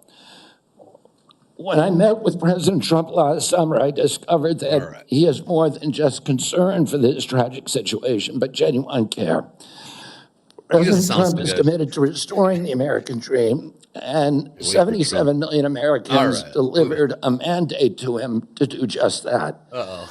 Due in part to the embrace and elevation of the Make America Healthy Again movement. Make America healthy again. This movement, led largely by Mahatma. The crude oil range is getting really tight. I wonder, Hoag, do you have a thought of which way that will pop out?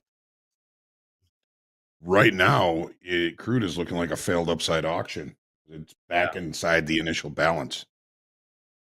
IB high for you is 73.46. We looked above, failed to hold above it. We're back inside the initial balance. We've got maybe 7-8 minutes for confirmation of that, but if you wait for confirmation, it's going to cost you in trade location. It's quite a range. Like that 78.90 level just goes back to last year, August of last year, and then down to 65.5. I mean, that is just a gnarly range, and we're right smack in the middle of it. I've got to step away for a couple of minutes. I'll be right back. Hoag, tell him to pipe down back there. Sounds good. All right. Dear Jay. Go ahead, Jay. I cut that position at half again. It's just not doing what I wanted to do. We talk about this a lot during At the Buzzer, right? You can have an idea for what you want the market to do, but then our job, once we get in a position, is to assess how good of a job the market is doing that thing. And it's just not moving to the downside. I'd love to hold this full position, but have to manage what we have here. So short 2 right now, risking $22 on these last 2. And we'll just let it go from there.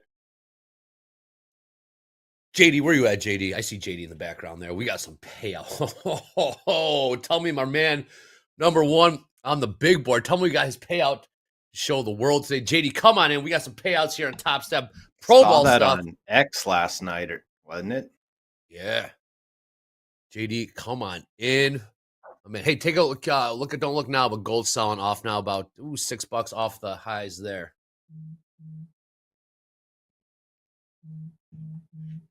All right, JD, come on. Hey, Jay, have you ever heard of fear cycle in psychology? No, I haven't. Tell me about it. So I've been thinking about it from a trading perspective, and basically, there's some kind of cycle that goes on, and generally, there will be a trigger for it that starts the fear, and the fear could be whatever, feeling rejected, unloved, whatever that is. And then usually after the trigger, then there's a response to it. And then that response triggers usually it's someone else. And they then respond. And basically it starts this whole cycle. And the Okay. idea is when you understand it, then you can reduce the cycle so that it doesn't happen as much. And then ideally, when the trigger happens, you're able to identify it and stop it. So in trading, I've been thinking along the same lines because like I had an incredible September, October-ish time frame and got to live.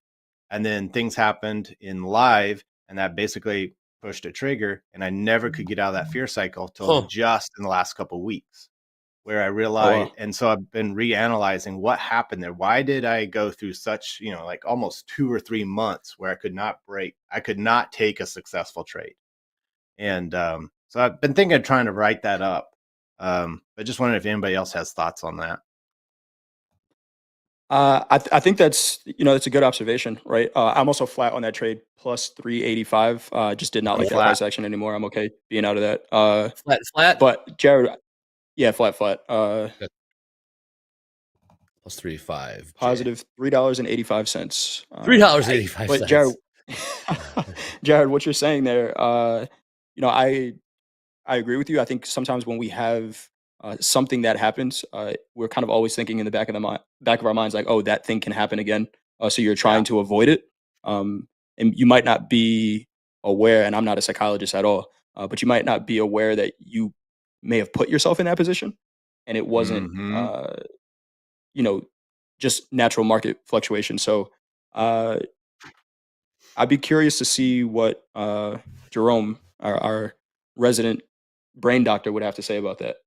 Yeah, that would be awesome. I'd like to because I'm kind of just started yesterday because what happened, something that triggered for me yesterday that caused me to start thinking about this was I've been using Bookmap for quite a while, but what I realized, and it'd be longer to explain how I got there, but when I got to live, I think I got confident because I had been using Bookmark. So I was able to take in all that information.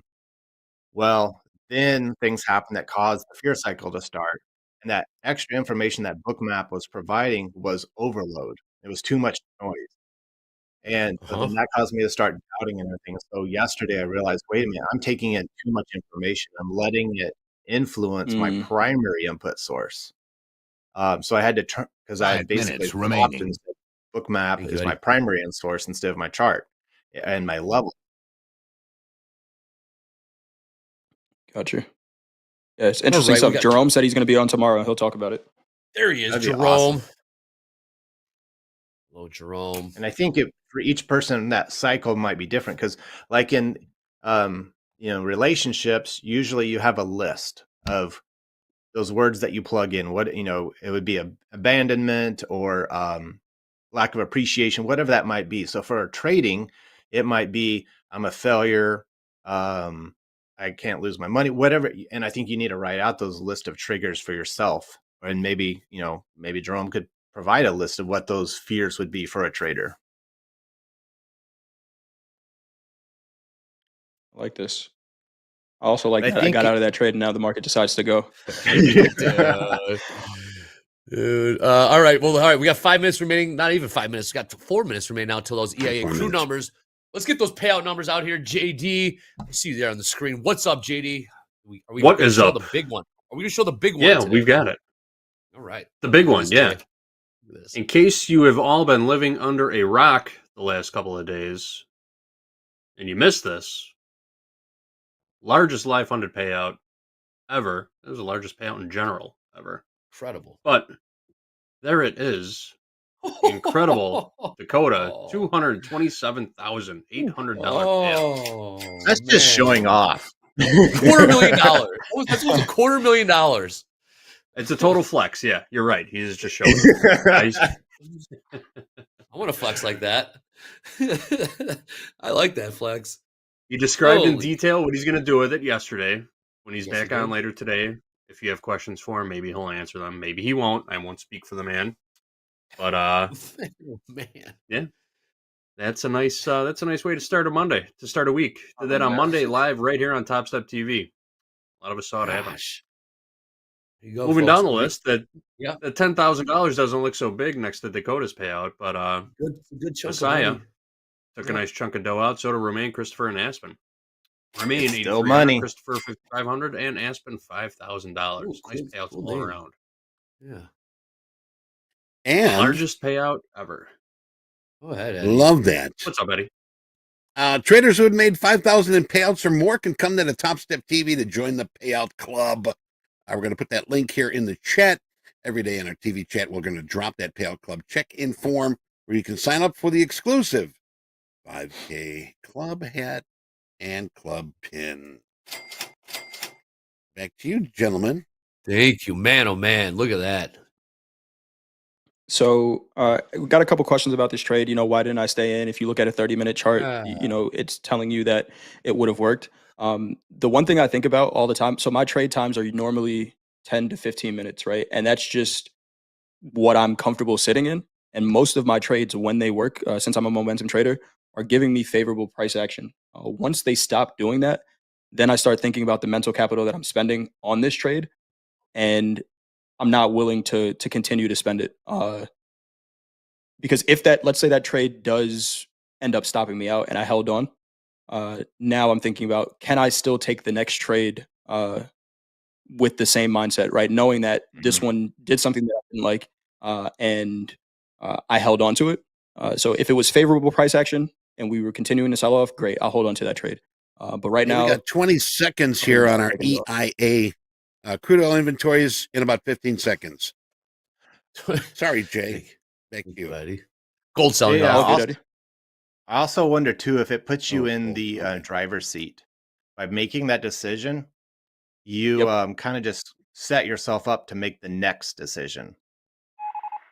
All right, crude oil inventories. They were looking at 2.1, coming in at 3.4. Gasoline inventories. They were looking at 245,000, coming in at 2,957,000. And distillates 4,994,000. That's what we've got here. Back to you guys. Thank you, Eddie. It was actually somewhat close this time. Pretty much. Jesus Moreno in the chat says, "Damn, bro, Jay is wise." Jay, are you wise?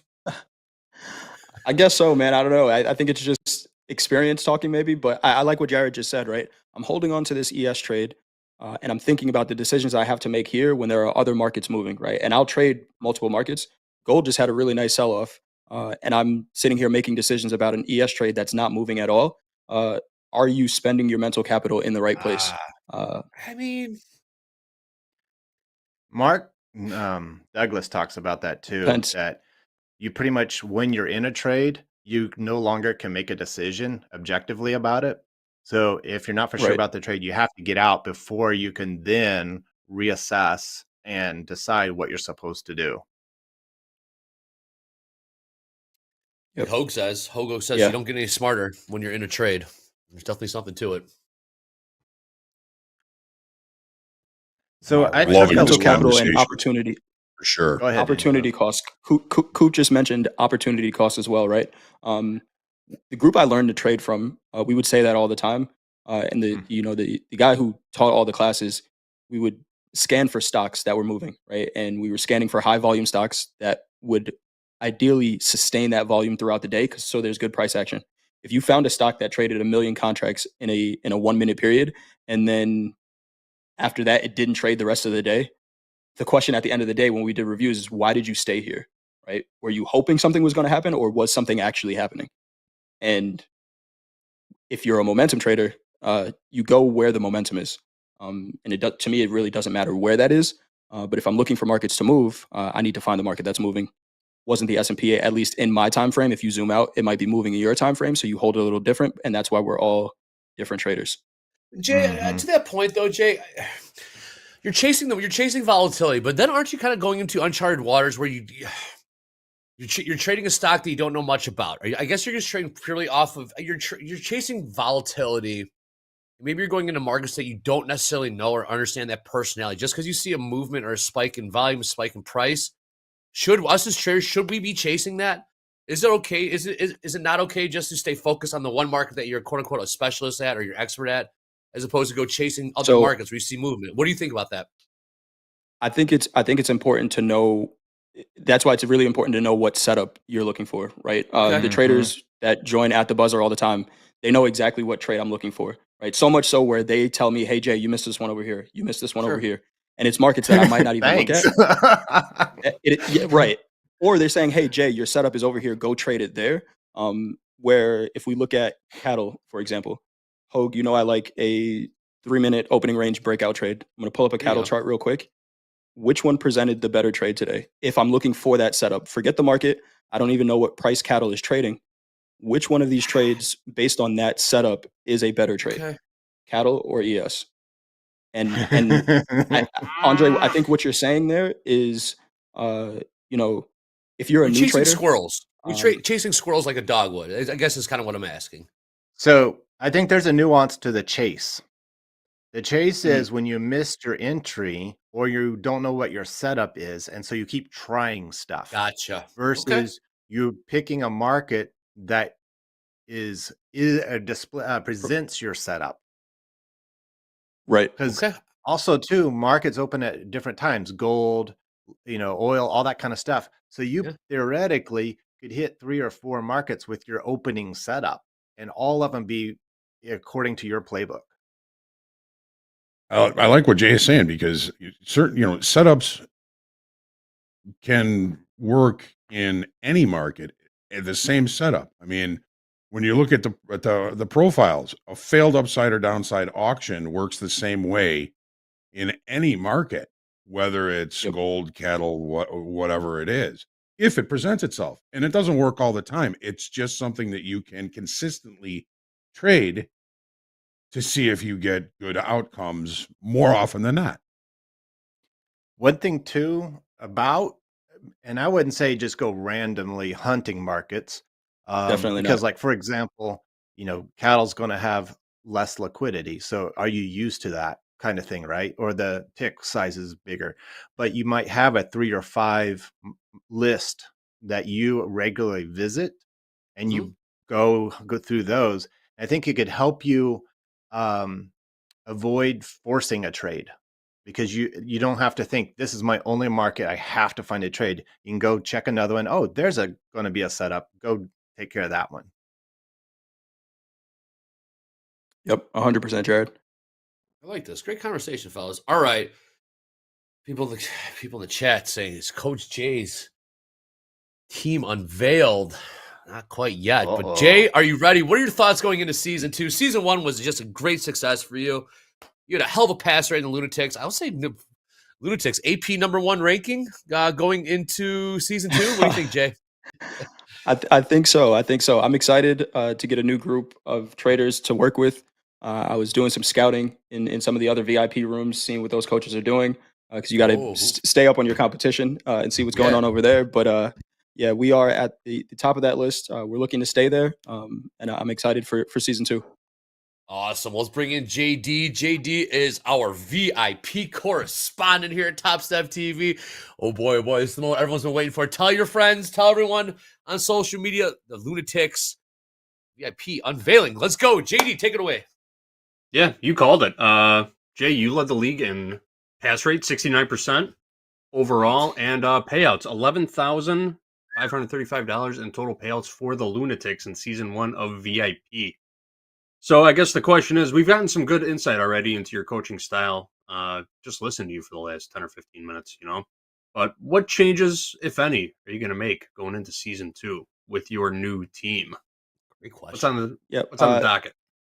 What's the syllabus looking like? Change I want to make, JD. I want all of the traders who are on the team, and I'll give you a kind of template for exactly how we're going to do this. But I want all the traders on the team to submit either a short video or just a write up about what their trading strategy is. We did send out a survey last time.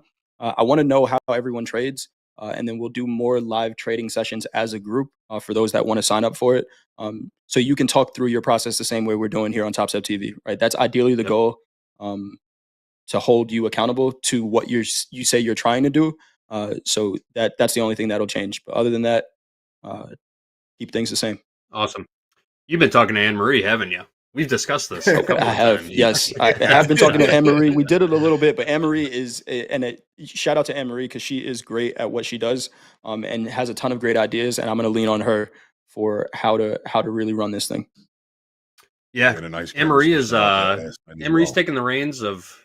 She's going to be the what do you call it? The puppet master. She's going to be holding all the The strings, overseer. or the overseer, the Grand Inquisitor, Anne Marie. Great Inquisitor. Yeah. She wants stats on every single trader, and I think we're going to give them to her. But without further ado, Coach Jay, I think we can. Oh, I got the official term. Anne Marie will be our official VIP correspondent. There it is. There we go. All right. Eddie, are you ready?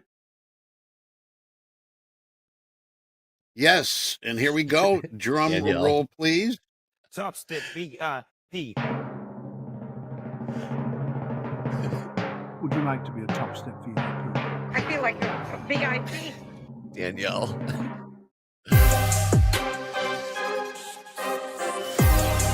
I really love how like each name is just dropped.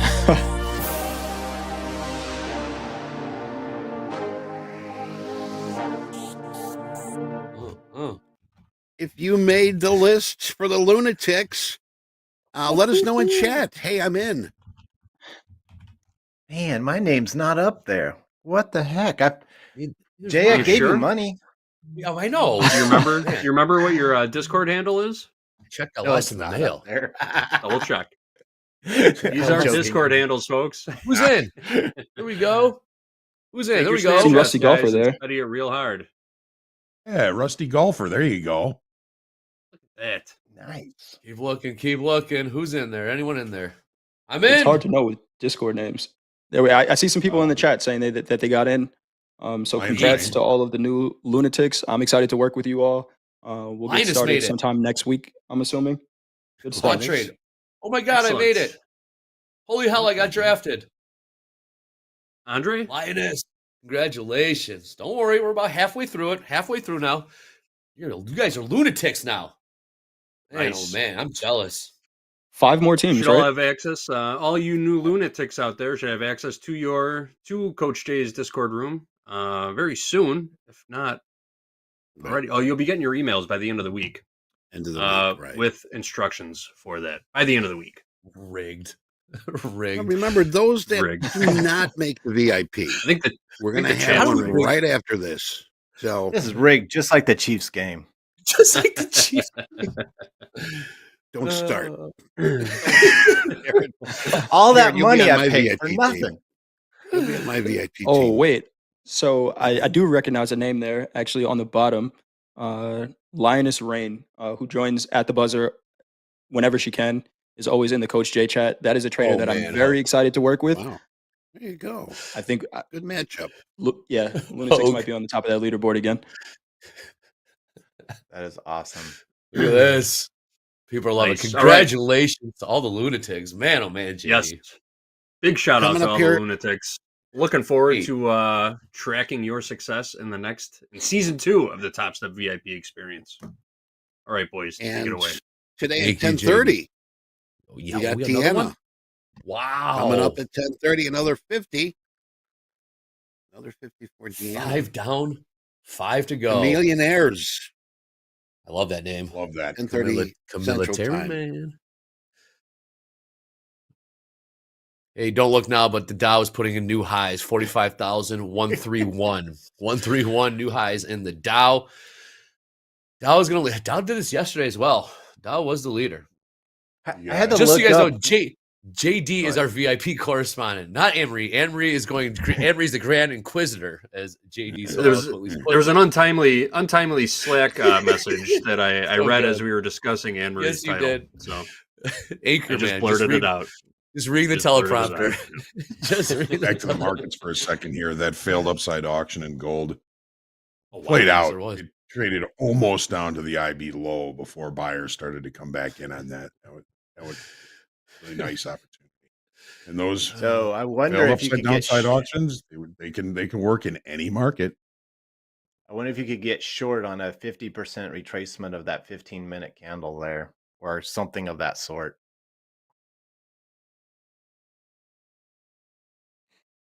Thank you, Tim Mitchell. Anne Marie is the VIP consultant, the Grand Inquisitor. Those that know Tim Mitchell busting his ass behind the scenes. Give a shout out to Tim. You see him in the chat. Trying to get him on screen one of these days. 21,488, 490s last trade in Tim. 21,488. Okay, we got the NASDAQ selling off. Dow shooting up here. S&P doesn't know which. S&P's stuck in the middle with you.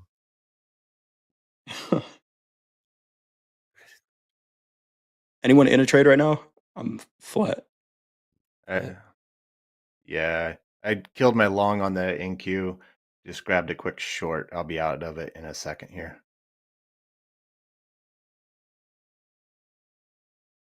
Yes, getting thin. Coach Hoop says yes, it is. It's all right. More new lows in the Nasdaq. New lows in the Nasdaq right now. 21,470. Selling off. Dow pushing. Dow just made new highs. Nasdaq just made new lows. Looks like the S&Ps want to follow the Nasdaq. S&P's about to put in new lows. 60.76. About 2 points off the lows in the S&Ps. The Nasdaq not done selling off here. Here we go. We are shooting lower. 21,460 last trade. Potential failed upside auction in the Dow now. Yes. Oh, that was the play, Hoag. Be quick. There've been lots of plays. Be quick is right. That was the play, Hoag. You see, the Dow got outnumbered there. Dow tried taking higher. Nasdaq Flat. and S&P's flat. Nice trade. What's your P&L there, Jared? Negative 950. Okay, making a comeback. I like it. Jab, jab, jab.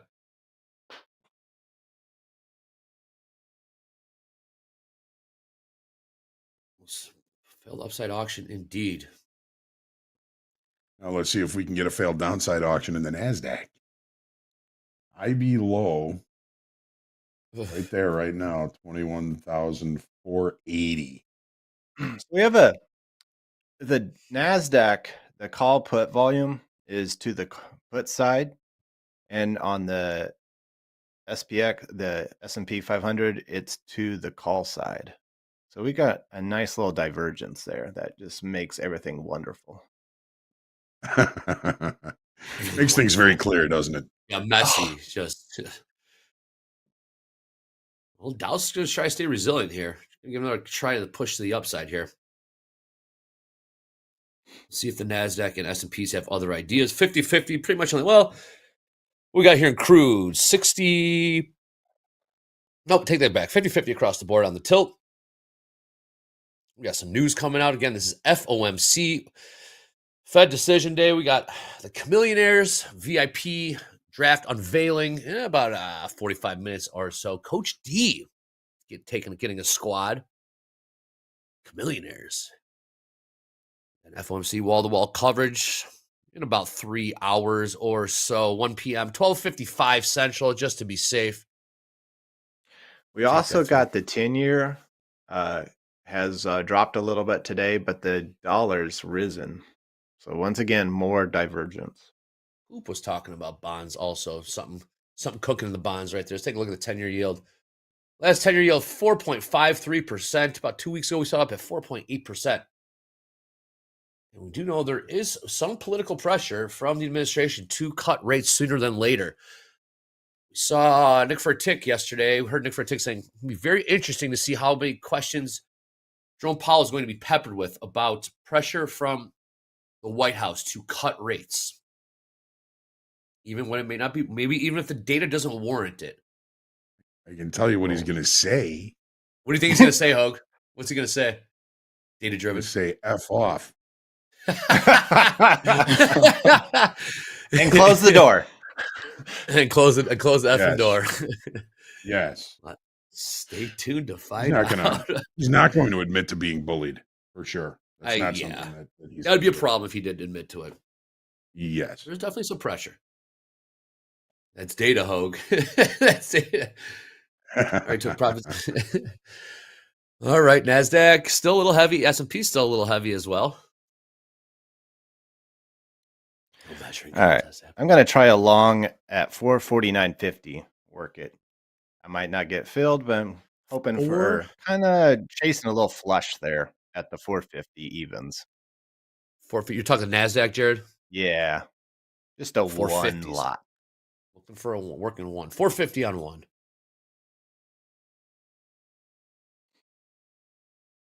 I'm probably being too cautious, but All right, get your price, not chasing. Jay, you're flat right now? Yep, I'm flat right now. Okay. now. If I'm looking at the S&Ps, they were pretty much hanging out right where my original entry was. I'm very happy to not be in that trade. Even if it works. I was just having a conversation in the chat where that trade started to feel a lot like a 50-50. Even if it works out, I don't like putting risk behind 50-50s, right? It's a coin flip at that point, right? I want to try to take at least a 60% probability for my setup trade, and that just wasn't that. So this could drop 50 points. It wasn't my setup. I'm okay not taking it. This guy's good, folks. Make sure to check him out after Power Hour at the buzzer. Putting up really nice numbers there. Coach Paul, Coach Jay. Coach Jay does it all around here. Coach the Lunatics. Joins us on Fast Markets, at the buzzer. Hell, slow markets. Are you doing slow markets today? It's Wednesday. Are you doing slow markets? It is Wednesday. Yeah. So yeah, today's a busy day. Today's a busy Topstep day for me for sure. Hey, if you guys want more, hey, this is a Coach Jay Wednesday, not David Green Wednesday. It's a Coach Jay Wednesday today. We'll be here from start to finish, having breakfast and dinner with Coach Jay and lunch. Hell, 3-course meal. Coach Jay, check him out at the buzzer. Hey, Jay, look at this. So on the ES, okay, from on the 15-minute time frame. So we had the high in the overnight session. Midnight was the high, and then we kind of tested it, didn't break it. All right, and sold off a little bit of chop, at 3 a.m. and then put in another high there at 5:45 a.m. Sell off. We got a nice strong bar here, and then in that we had a 50% retracement of that imbalance, fair value gap, inefficiency. That's where my stop was. Whatever term we want to use today. Yeah, and then a sell off from there. Just looking back on it, it's like, okay, clearly, at least for me, definitely too tunnel visioned to look at, okay, what is the market saying? What is going on? Okay, now we know the context. How can I get in alignment with the context? Mm-hmm. Yep, 100. So Jared, where you have that 50% retracement, that's exactly where my stop was. Okay. With the one that didn't get hit, we came to within a tick of that. But yeah, I see exactly what you're looking at there. Yeah. All right. James, coming to you next. All right, take a quick recap of the markets here. 21,515. Jared was looking for a 450 bid. Market has run away from him, up about 60 points off the lows there. ES 60.80 last trade there, about 6 points off the lows. Gold found some buyers. He bottomed out around 27.64, about $6 off of the lows there. Crude chopping around sideways, found its range for the time being, $73.43 last trade for a barrel there. And Dow's been very interesting. Dow keeps wanting to go higher, NASDAQ and S&Ps are dragging it low, or kind of dragging it, but Dow definitely the stronger of the three equities. With that being said, it's about 9 minutes till the top of the hour. I want to bring in James, one of my favorite parts of the day. James's news stories. James, what do we got on tap today? What was this Cinnamon Toast Crunch? What did you have me signing up for yesterday, James? What did you do? Yeah. Okay, so it was a news story we covered, I think, when you were at the X Games. I wish I had a photo of it ready to go, but Cinnamon Toast Crunch is launching their Totino's collab. So it's Cinnamon Toast Totino's Pizza Crunch.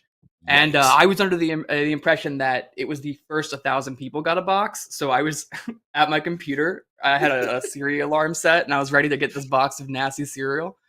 And then I get met with a please enter to win. So I promptly took it to Slack and encouraged everybody to enter to win.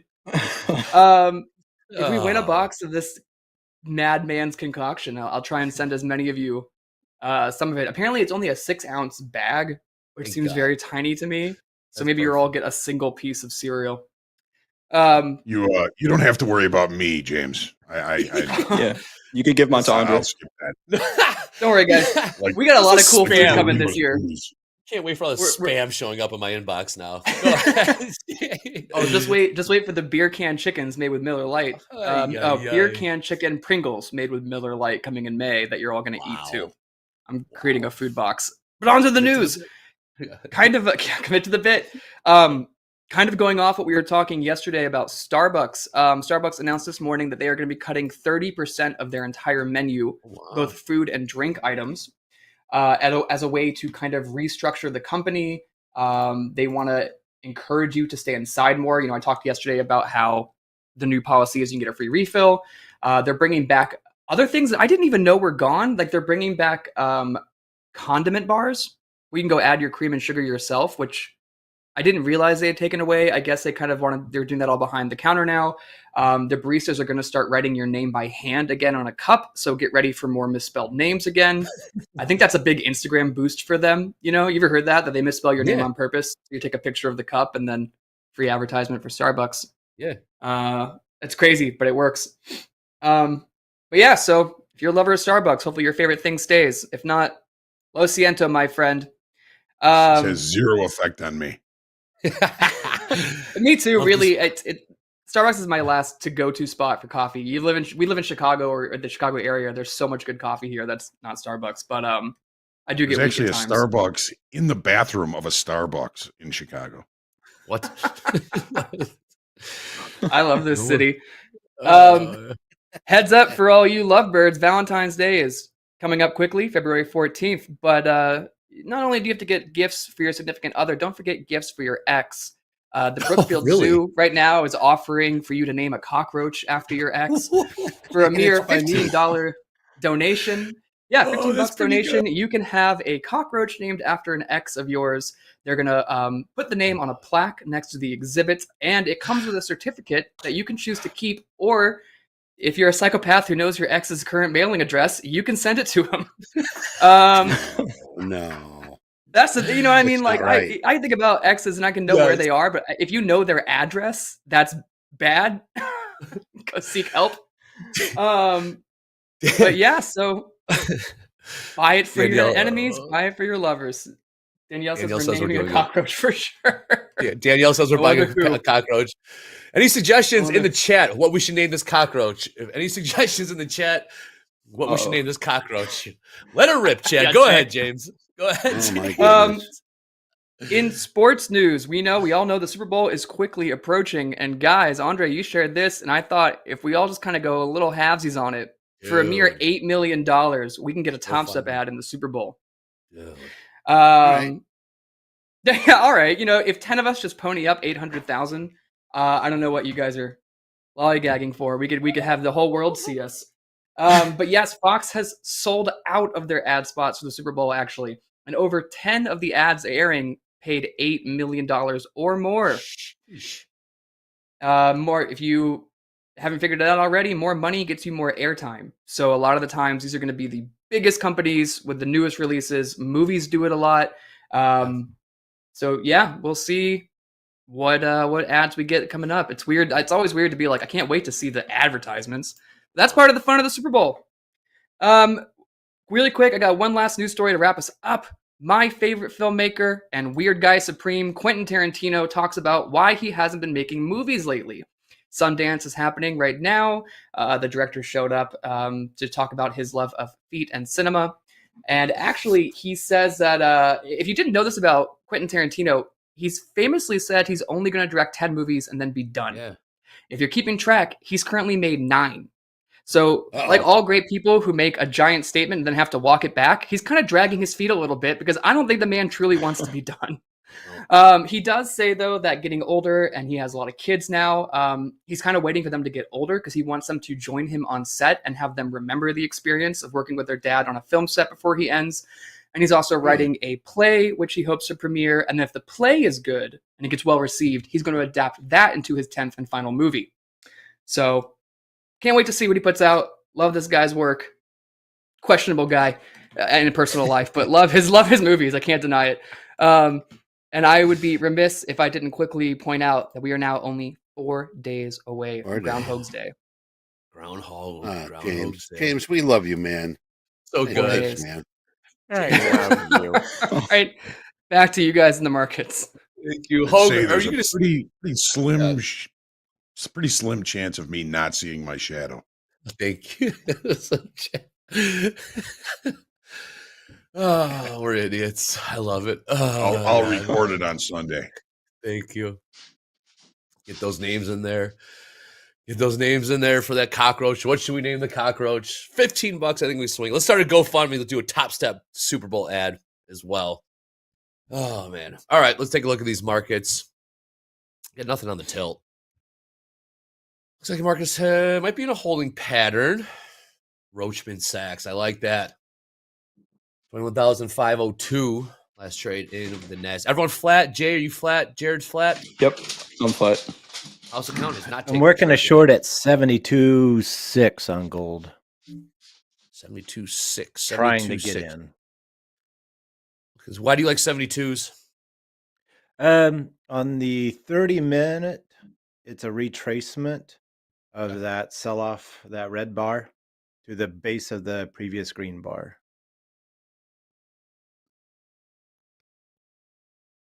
You go 70-20 last trade 27 71 half. So we're about a buck off of where Jared's trying to get in. 72.60. Coach Jay, you drink coffee? If it holds. Coach Jay, did you contribute to you drink did you contribute to Starbucks' earnings this quarter, last quarter? I did, yeah. I just bought some Starbucks ground coffee for the coffee maker. And I said it in the chat yesterday, but best drink from Starbucks, white chocolate mocha with an extra shot. There you go. I was the guy that just go to Starbucks all the time, just get a black coffee. Someone put me on, and I can't stop drinking it now. Do you feel silly? Do you feel silly when you have to order it at the counter when you say that? White chocolate. What is it called? What's your order? I have a white chocolate mocha, grande white chocolate mocha with an extra shot. They ask if you want whipped cream. No. Is that hot or iced? Hot. And then that's it. Part of the reason I think I don't order anything else is because I don't think I could commit another order to memory like that one. It's like a football play in the huddle. Only make one play call. Exactly. I got one play and that's it. I can't do anything else. I love but it. It's a great drink. There you go. That Tim Hawkins line that he does, like double shot, non-fat, double dairy. It's like this whole line. I'm sure someone can find that. So great. What's your favorite order? Chat. What's your favorite order in the chat? What's your go-to order? What's the most extravagant, wild order you got there? I see caramel macchiato venti. Let's see if Hoag knows what it. There, thank you, Hoag. Let's see if we can stump Hoag in the chat.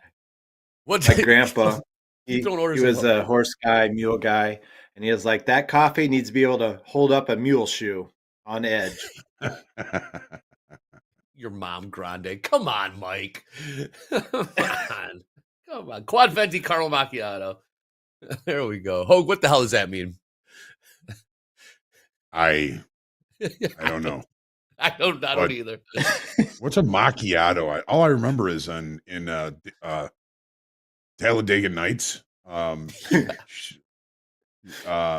other driver, what's his name? Sasha Baron Cohen. Yeah. Baron Cohen.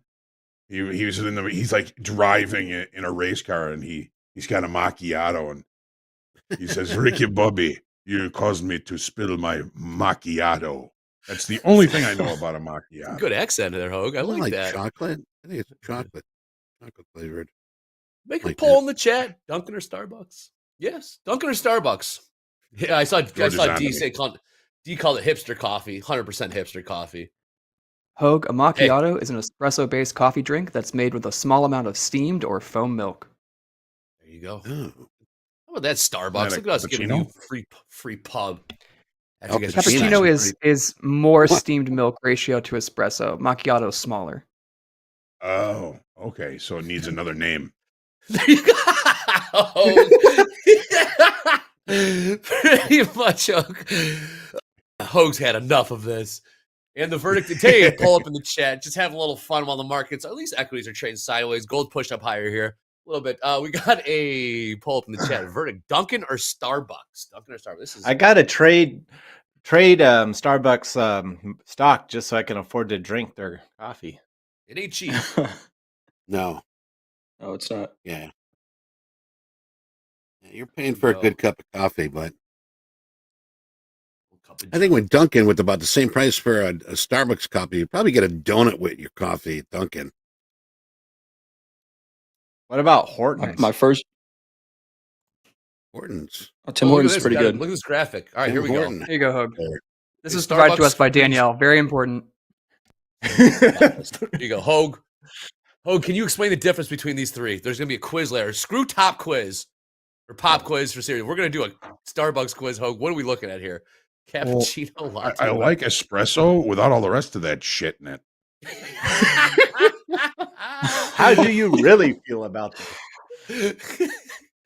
We got a Hoag on one, folks. My wife likes a nice Costa latte once in a while. Hey, look, a cappuccino is just like your mixed whiskey drink, right? Latte is your whiskey drink with some ice cubes, and a macchiato is your whiskey drink with nothing in it. James.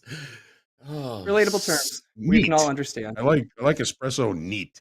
There you go. Neat. Yes. Thank you guys. Yeah, Starbucks earnings coming out yesterday. We got lost on a tangent there talking about coffee. Who's short gold? Short gold indeed. You're in. Jared. What price? 46% short gold. Taking a little bit of heat. Short GC. How many times, Jared? 2. Short 2 GC 2772.6. Kevin, we did not all trade together on the floor. No, I never traded on the floor. I was a clerk. These guys, Hoag and Eddie, were there before I was. I was just there for like 4 summers. But, just 4 summers. Definitely cross summer paths. camp. It was pretty much summer camp. It was my college job. It was my college summer job. And it was like summer camp. It was a lot of fun. It was. It was a cool Especially summer, though, Andre. Beans you know? pit, man. Summer camp without the canoeing. 9:30 to 1:15 every day. And I'm like, that was it. It was not even a 4-hour day. Always got in trouble in summer camp. Call your parents. What camp did you go to? I was always the kid that got caught in the middle of the night sneaking around with the other kids. Uh-oh. Playing spin the bottle. Sasquatch. We'll play a little spin the bottle in summer camp there, Jay. And he's going to plead the fifth. All right, let's take a look at the 45,038. Looking at the down there. Crude oil, $73.27, 26 cents now. Gold found some buyers. We are in a range. Gold. Low end of the range, 27.64. Of course I found some buyers when I got in. Jared, where's your stop? 75.5.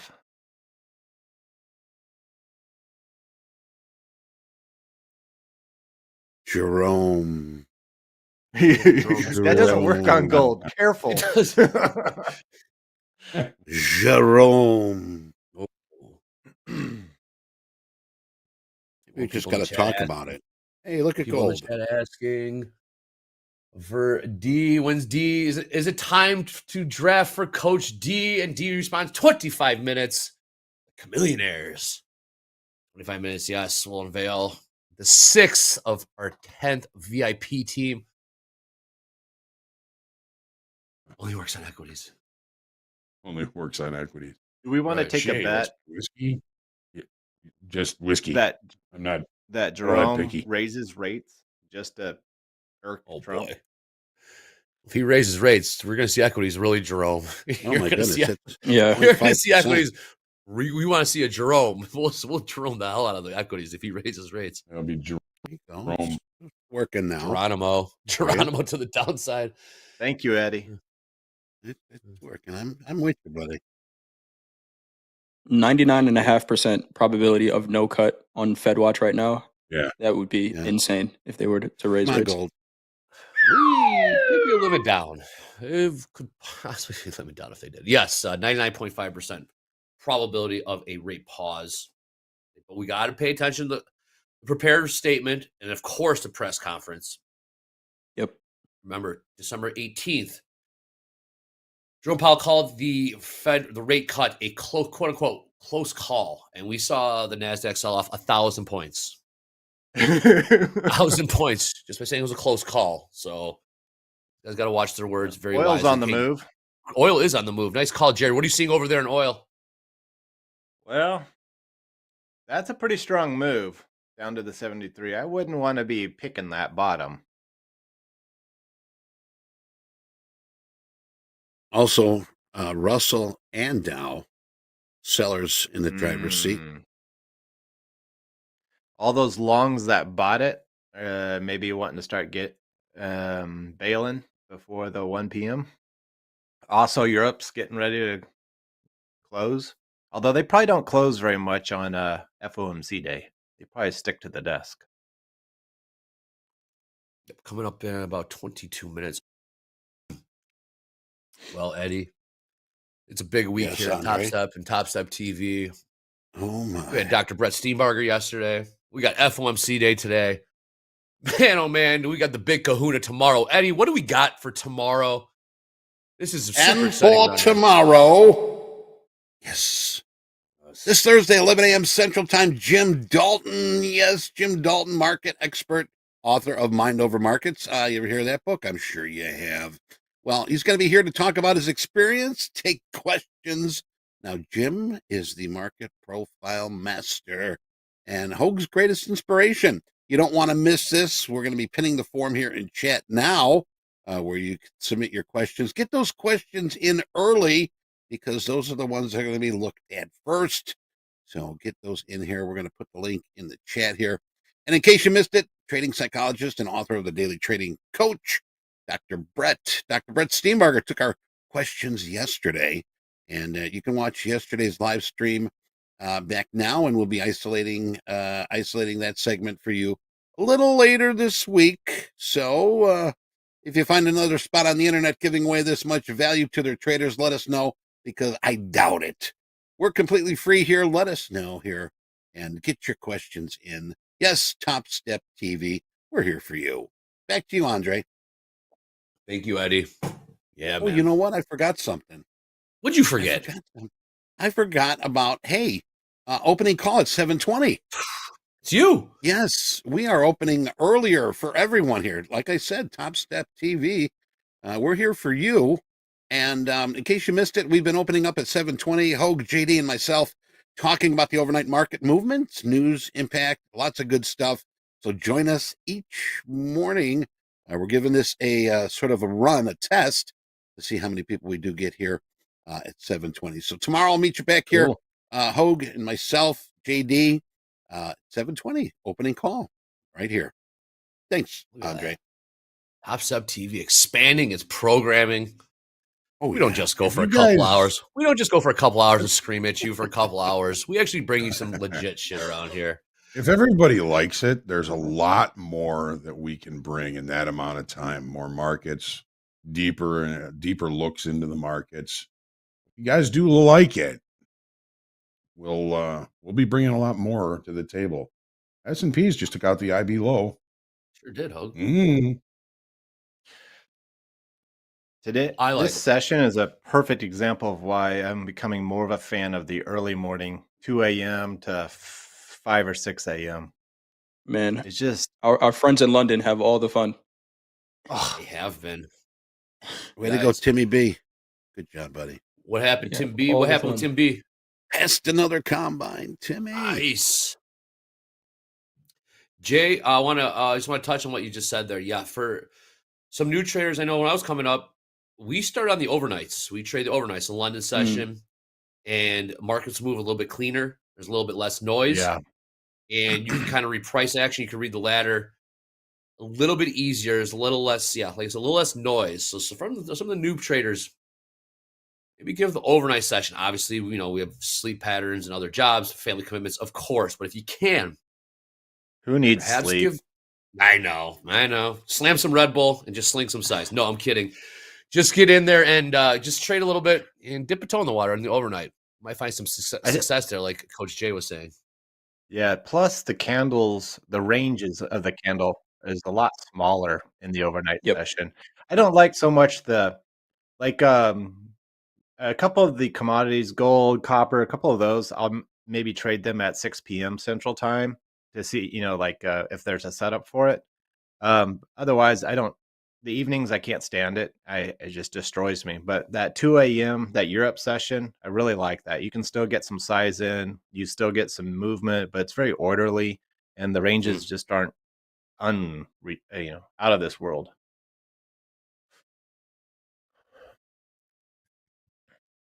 Gold tends to move at midnight or 2 a.m., things like that.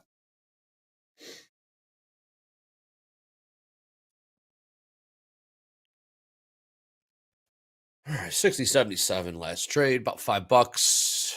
Did take out the IB low for a second there. It's getting a little wiki, looking at the 5-minute chart. Market can't pick a direction. Got 50-50 on the old tilt there. We got 17 minutes till London close and 17 minutes till the Chameleonaires will be unveiled. Stay tuned for that. Of course, FOMC. And we're not done with FOMC. We got the Powell press conference. And after that, at the buzzer, get ready for Jay, buckle up. At the buzzer is going to be a doozy. Yeah. Tesla, Microsoft, Meta, IBM, earnings coming out. Super Bowl earnings week. Tune in for Should definitely be a good one. Yeah, yeah. We will be seeing the markets moving. We know we can't trade them with Topstep accounts because after 310 positions need to be closed, but a lot of implications for what's going to come for the rest of the week or the rest 100%. of the next quarter or so. However, these so we will be covering that for sure. I'm going to see if Nick Furtick can join us because I know he loves to take a look at some of the tech earnings. So I'm going to see if Nick is cool with jumping on as a surprise guest. Well, I guess it's not a surprise since I said it, but yeah, I was going to say it goes a surprise. Nick Furtick, Nick, are you cool? You're on the hook now. I saw him in chat. Nick Furtick, are you cool? Put up a poll. Is Nick Furtick cool? No, I'm kidding. Nick Furtick, are you cool to jump on and say what's up? Wow. Rough crowd. Man, oh man.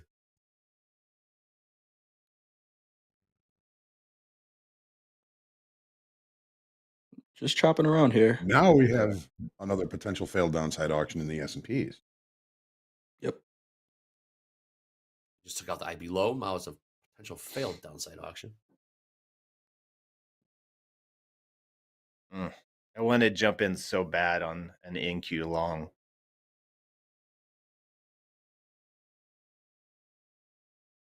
Reason? Wait for What are you saying? confirmation. Cost you in trade location, but Well, since we're trading a range, and I don't think anything big's going to happen, which I could be wrong, right? But right, we're on some levels. So if we're trading the extreme of the ranges, we had a wick down here on the 1 hour. Can I get down in there, or is it just going to blow through it? Because we have a little bit of structure right in here. it's going to go higher unless I need it to goes wait lower. till it gets down and say what? It will go higher unless it goes lower. So if I get in long, it'll go lower. Jared didn't think that was funny.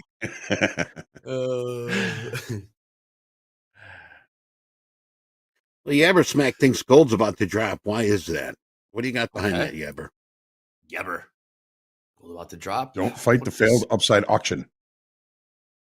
Yeah. 2070. Also, the put volume on the NASDAQ is dropping and the call volume is stepping in.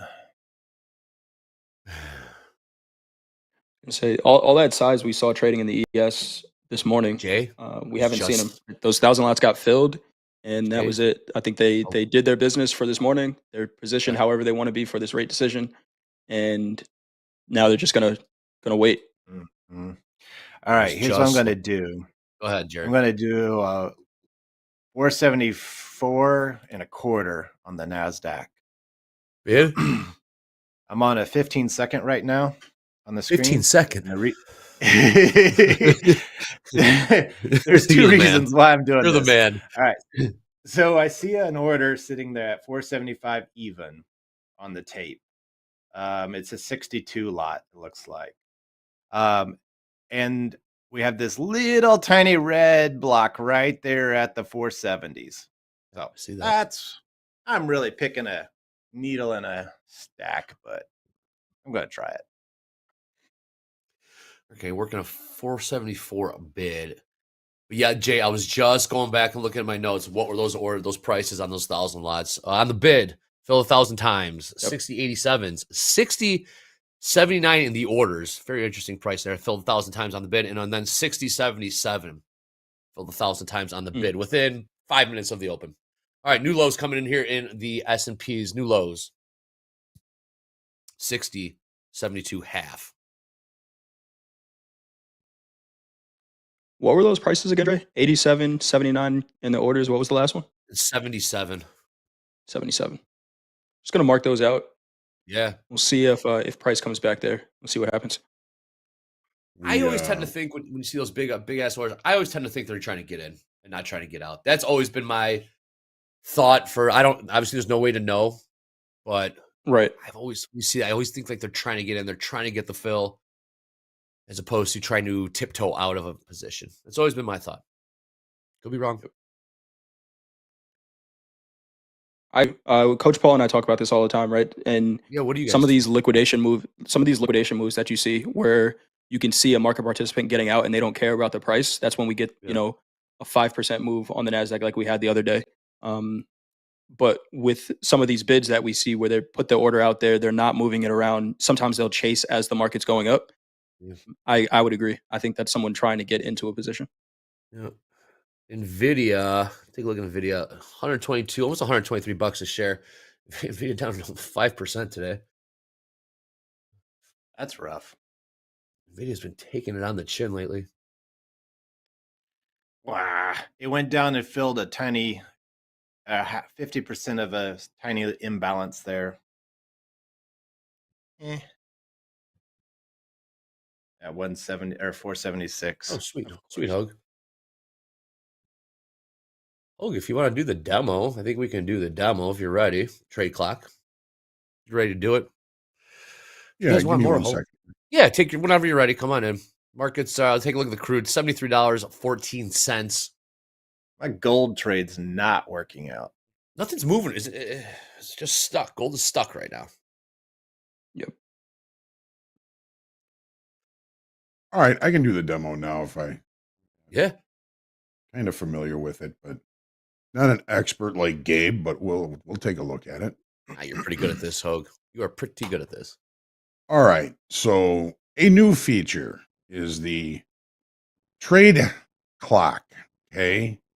So once you're in a trade, you'll see here it says disabled. You need an active position and orders to utilize this feature. I'm going to go back, and this is a practice account. I'm not risking anything on this. We're just going to buy one E-mini S&P.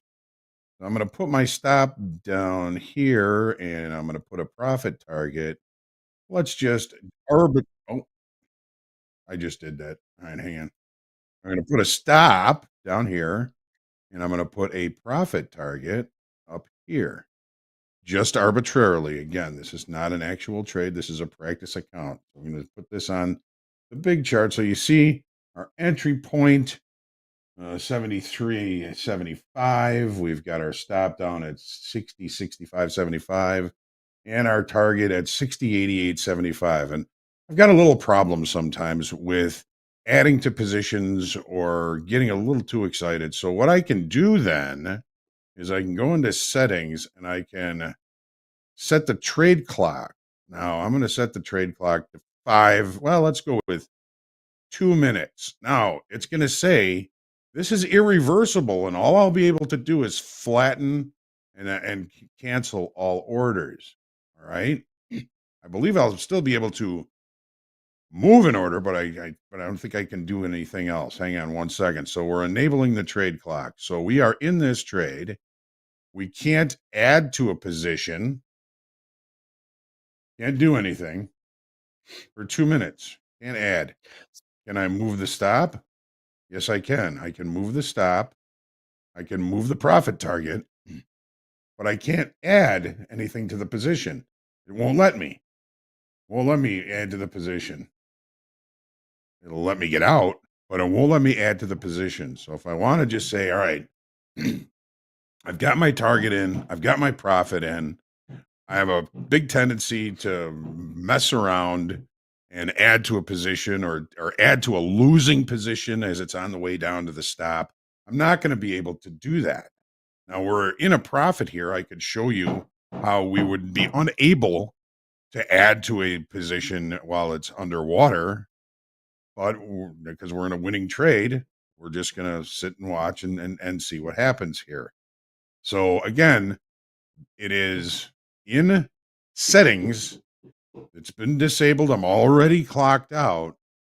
So I've got 48 seconds remaining before I'm going to be able to add to this position or do anything other than move the stop or move the profit target. I can say Hoag, flatten all trades. I'm out. Is that like Jared, the go ahead. reverse of the other clock where you can't take a trade for 5 minutes after you close out? Yes. Yeah, I mean, this is Okay. something that if you're in a trade, you can't add to the position while you're in it. Okay. You know, you can adjust stops, you can adjust the profit target, but you can't add to it.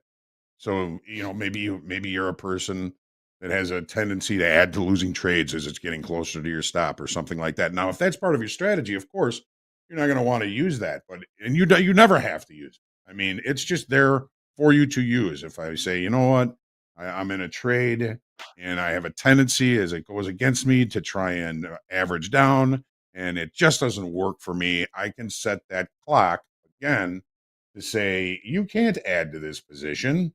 We're going to buy another one lot. We're going to go back. We're going to say, okay, I'm probably going to be in this position for at least 5 minutes. So I'm going to hit 5 minutes. I'm going to enable trade clock. Remember, it is not reversible. Once you take that, once you put that in, now we've got that position on. I am unable to add to the position. I'll try it right now. No, can't add. Count trade locked out. Please review So your if you personal close risk setting. the position, then do you have to wait to create a new position, or can you immediately create a new position? Great question. If you close out, You can immediately create a new position if the position that the lockout is Okay. locking you out on is liquidated. You can go right back in. Yep. Okay. But then again, great Real feature. quick, you'll we have got to 5 go minutes until the London close. 5 minutes. back to settings to do that. Gotcha. Okay, I'm gonna flatten this one, and that is basically how that works. You don't have to use it. It is there for you if you are one of those folks that likes to dollar average in or likes to buy into positions that are moving against you and you don't want to add into that position that's moving against you. A wonderful tool for all of you in that situation. I hope that was a good demo. I liked it. That was very good. You know who else likes it? Good. Amid. We got a comment from Amid in the chat. Personal lockout for an hour saved my XFA today. TopstepX is the best. Hell yeah. There you go. Very nice. Tools available Very nice. at your disposal. Use them if they're valuable to you. If not, don't use them. But Exactly. perfect example of somebody saving their account with the TopstepX feature. Good stuff. Love to hear that. Oh, I see D in the green room. Hmm? Hello, D, coach of the Chameleonaires. Wow. Millionaires. I I want to hear about it. Teacher. I want to hear about your hipster coffee order. What is your go-to hipster coffee? We'll bring her in here in about 5 minutes or so. Look at the London bell to ring. We got JD, our VIP correspondent. Oh boy, tell everyone. A couple minutes. Let's get those numbers back up. Typically, we see the numbers spike when they do a VIP unveiling. We get picked. Was my name on there? Is my name on there? No. Don't worry. 5 down, 5 to go. This is VIP week here at Topstep. Yeah. Jared, you still in that gold short? Yeah. Nice. I just broke even. Nice hold. Nice patience.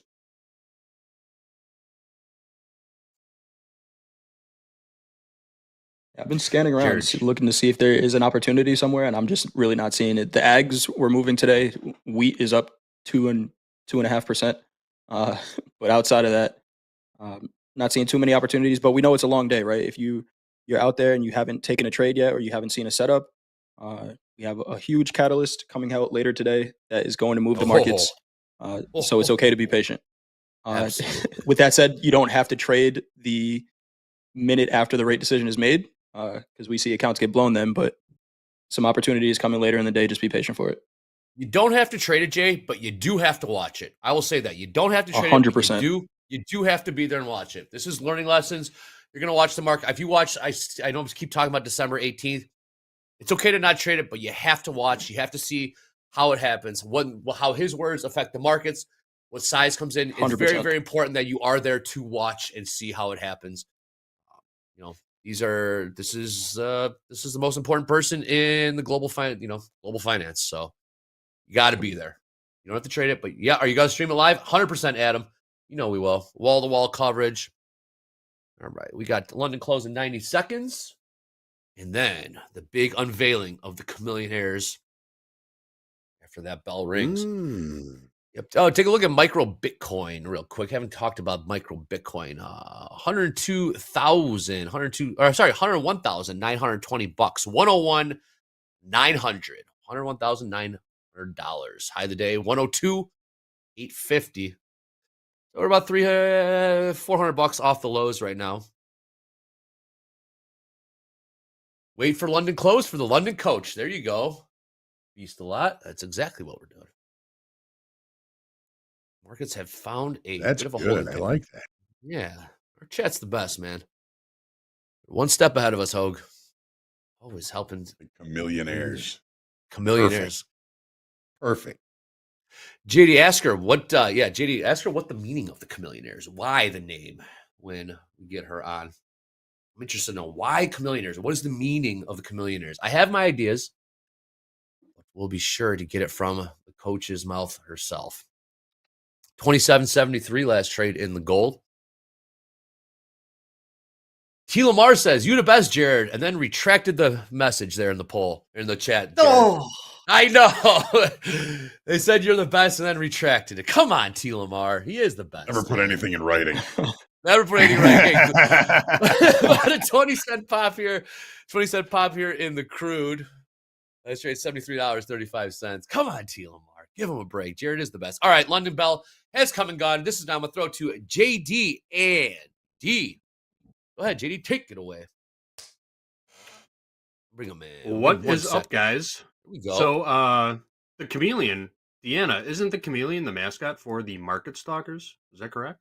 It is, yes. So I wanted something that is obviously reflective of my style of trading, but I also wanted a bit of a twist. So, chameleonaires, millionaires, so we have the Bob the chameleon, and then we have millionaires. So, it's a pretty nice blend. It's playful, and I thought it was a pretty good name. Just kind of kicked around, a few ideas. I also have an idea for a female team, but we're going to leave that for the next round. So yeah, everybody liked the name, so let's go with that. It makes sense. It makes perfect sense. Hope that answers your question too, Dre. That's where the chameleonaires came from. I love it. It's all right, one of my favorite names. Coach D, the lead market stalker. You've trained, you've coached, you've mentored hundreds of traders throughout your career. Thousands. Yes, yeah. You've taken traders. But personally, from funding probably about 400. Yeah, that's awesome. Incredible career as a coach and a mentor in the trading world. What would you say your coaching style is like? Are you going to use the same coaching style for your market stalkers as you are for this so VIP I'm team? very Tell us a data little bit driven. about it. Mm-hmm. Sure. I'm very data driven. So, when we look at our stats, there are things that we might not be aware of.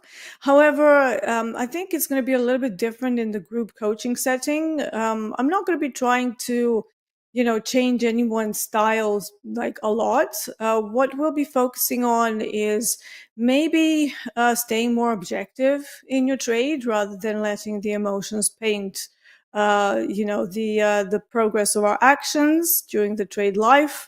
We're also going to be focusing on some pretty tight parameters for the position sizes, how much to risk, and then trying to fit all of the whatever you're doing, whatever your style is, into those parameters. So it is going to be different because in my private coaching, we do like one-on-one plan reviews. So people submit plans, I look over them, we discuss it, and then throughout the day they will do a trade. Then we discuss a trade, we discuss the entry, the stop loss placement, targets, and all of that. So it's not going to be that detailed. The focus there is going to be how to learn how to manage your future funded accounts. So that always comes from a good process. It doesn't come from emotional decisions. It always comes from having a plan, sticking to imposed limits. I'm very big on number of trades per day. So whatever that is, you have to just stop after that is done. That technically worked a lot better for nearly all of my traders than setting them with, some arbitrary monetary values. So trade limits, but because we're dealing with combines, because we're dealing with XFAs, there needs to be some sort of a parameter that will mean that you don't go over your default size. For example, I don't want to see any people going, oh, my default size is 5 micros, and then they size up to 10. It's like you're changing a variable. So I want to make people more aware of some of the implications of changing anything, really, even down to your stop loss size. If we have something that moves a certain amount of ticks in a day, and you're constantly changing stop sizes, that's going to introduce variability in your trading as well. So we're going to just try and tighten everything up from that side. But yeah, as a basic style, I'm very data driven. I'm very detail oriented, and I'm quite blunt when it comes to people that are not doing what they're supposed to be doing. Obviously, me on Topstep and on the London session, it's effectively teaching people about what's happening directly in the markets. But with the coaching, it's you have to put the focus on the traders themselves. So it doesn't matter what I do. It matters what the traders are going to be doing, how they're performing, are they sticking to the rules, and then we're just going to try and get them over that hump to get into the XFA and to start managing the accounts properly so they can start taking payouts. And then also payouts. Some people take too much money, not leaving a lot to actually trade with. So I see so many people, it's like, oh, if I can just get 5 days of 200, I can get a payout. That's great. But, what's the size of that payout? Because if you take 50%, you're only leaving yourself like, what, 500 to play with? Mm-hmm. That's not the best choice. So just making people aware of some things to track, to keep in mind, and just keep going and see how everybody does. Awesome. All right. If you are lucky to find yourself on Coach D's Chameleon VIP team, make sure you sharpen your pencils and get prepared to do some homework, because I think you guys are in for quite the education. All right, guys. Without further ado, these Eddie. VIP invitations. I never knew that this is what the VIP was going to be like. Read up on our VIP. Yes. TopstepVIP. I feel like a VIP. Pick me. There they are.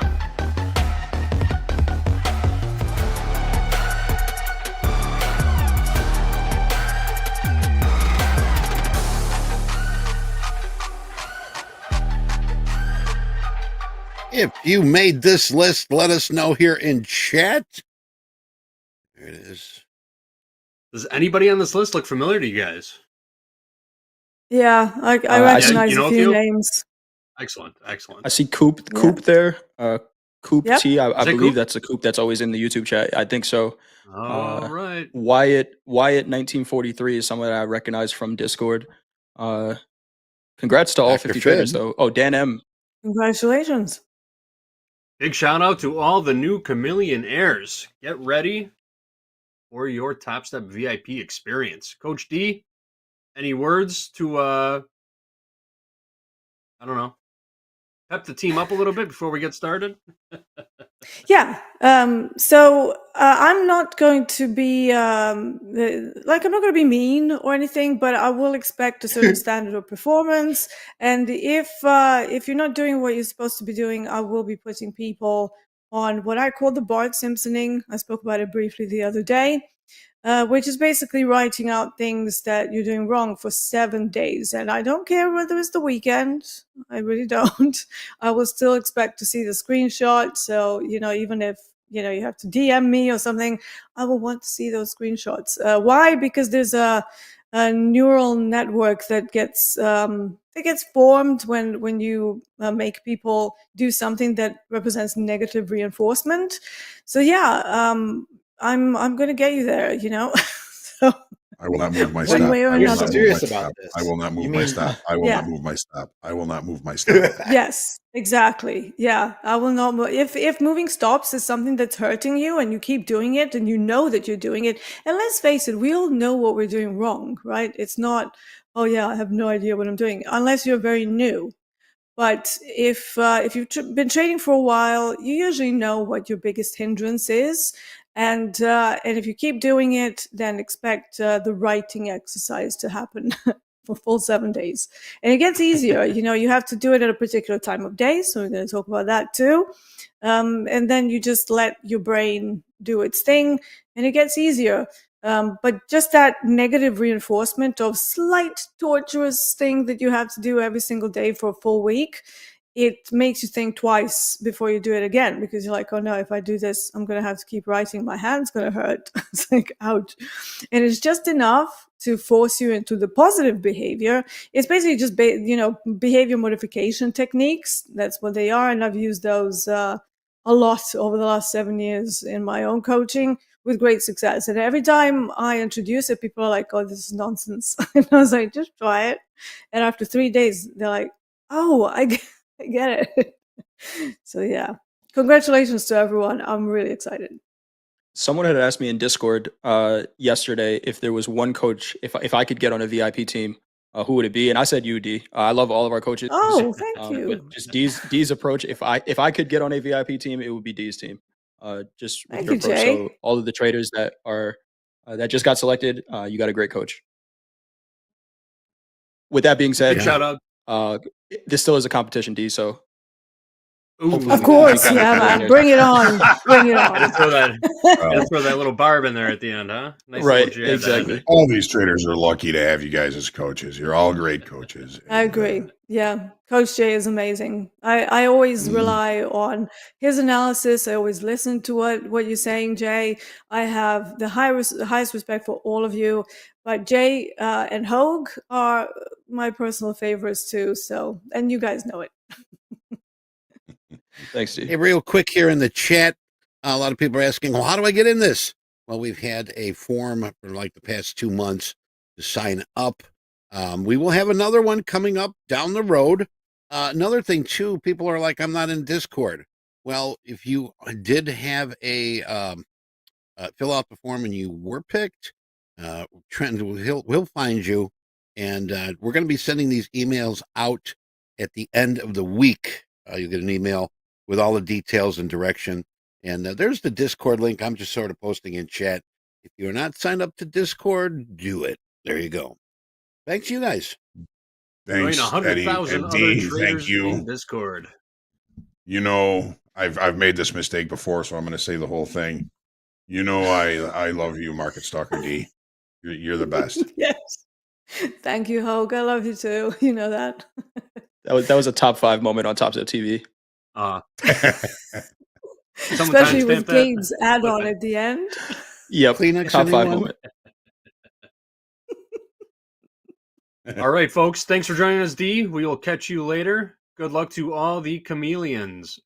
Millionaires. Yes. Chameleonaires.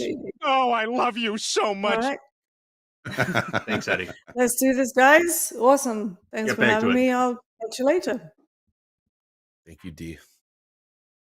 All right.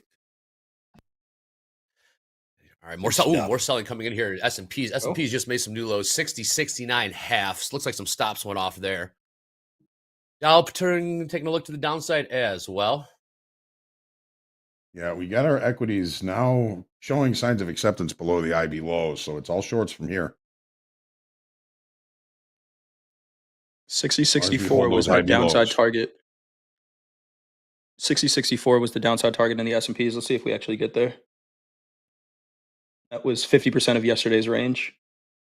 Half back. So, Hoag, I did it again. I doubted myself. No. No, I just moved my entry on the NASDAQ up a little bit. And I'm in, but it went down and ticked my original entry target area. Oh. And, lately the last month or two, I doubt myself, I was like, oh, it won't do that. I'm being too picky or whatever it might be, or it won't go that far. That's too far. But it's one of those things. It's like, I've tested it over and over again, and the strategy and, levels, all that kind of stuff. I have. You're afraid to miss something? It's more of a, I'm doubting, or at least what I think it is that I'm doubting that I understand it as well as I do. Trust. You doubting you understand it as well as you do. Yeah. Trust. Like, I put in all the work, the years, Yep. all that kind of stuff. And it's like, I can make that throw. And now, I've heard people or whatever it is has put doubt in my head. It's like, no, you can't make that throw. I'm like, oh yeah, you're probably right. I can't make that throw. And I launch the throw and nail it. Boom.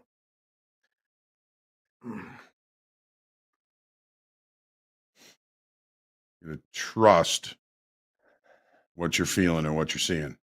Mostly what you're seeing. Maybe so. Here we go. Anne Marie says, Jared, you're using past experience to color your execution.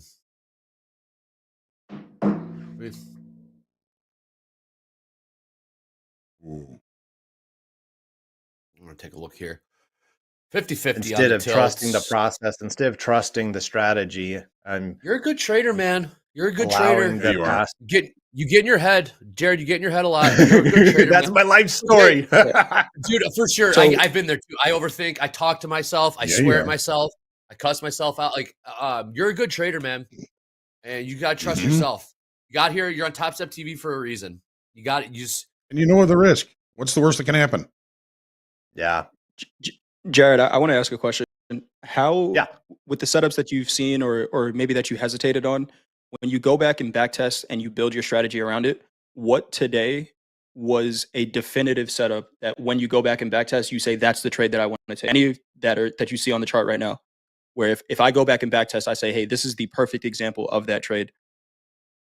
Yeah. You want me to walk through it, or you're just asking the question? Just asking, right? Because for my trades, right, that ES where traders were saying, you could have held on to that one. I could have, but it wasn't definitive, right? And for me, I want to put risk behind definitive setups that I see. And yes, it would have worked out, but it's not something that when I back test, I say, hey, this is even close to, a perfect example of what I'm looking for. So, do you have that, or were you just kind of throwing darts and seeing what might work and what might not? Yeah, I do have that. And then when I look at it, Okay. I see, no, that's just being unrealistic. Or there'll be maybe a little bit of price action in the middle of it, or someone else says something and it'll cause me, oh, well, they see it better than I do. And Got you. so then like, oh, I must be wrong. Got you. Okay. So you are seeing definitive setups based on your playbook. Okay. Yeah, man. You're a great trader. Click the button. Click the button. When You're in good at doubt, what you just do. click it. Click the button, manage your risk. If I you know agree, what you're Danielle. seeing. Jared, I think your trade is great. We've been struggling to hold below the initial balance low. That in the NASDAQ again is 21,480. 21,480. So we've been down there twice, and both times it's been rejected. You've got great trade location. You got your risk managed on that. We just got to see if we can stay inside that initial balance low. And this is one of the things that has a tendency to chop me up, is when price centers around an initial balance high or low. Here it is in the NASDAQ. So this would be this is beginning to be a bit of a chop shop for me because we're seeing participation on both sides of the initial balance. This chops me up. But 2 times now we've looked below it again, couldn't take out the low, back inside the initial balance. And we're putting in lower highs, we're putting in higher lows. Net for now. Anything can happen, but I like your position. As long as we hold that IB low of 480, 21,480.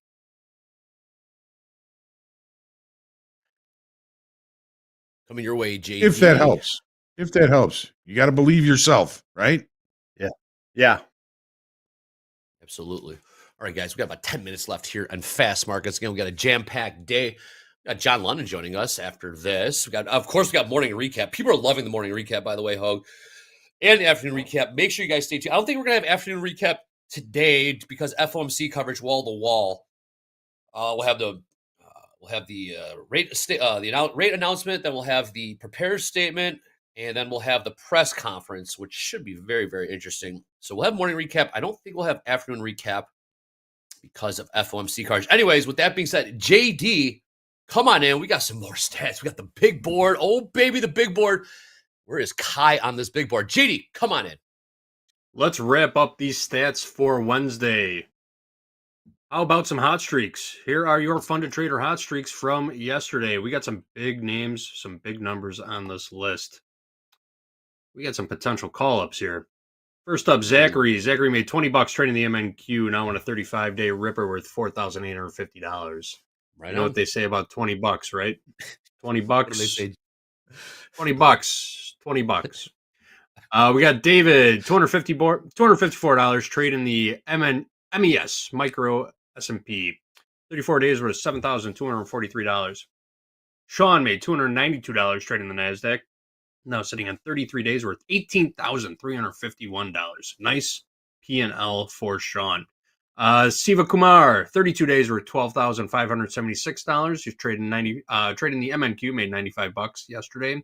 And Ali, popular name, long-standing runner on this list. Ali made $202 trading the NASDAQ. Now at 29 days, we're at $10,089.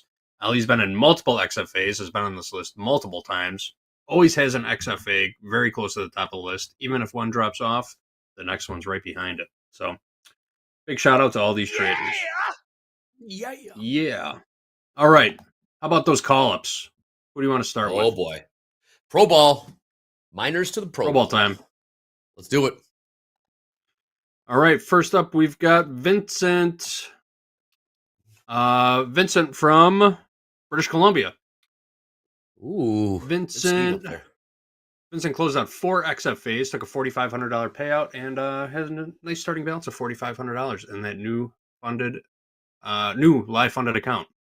So 50-50 split for Vincent. There's some legacy XFAs there. Next up.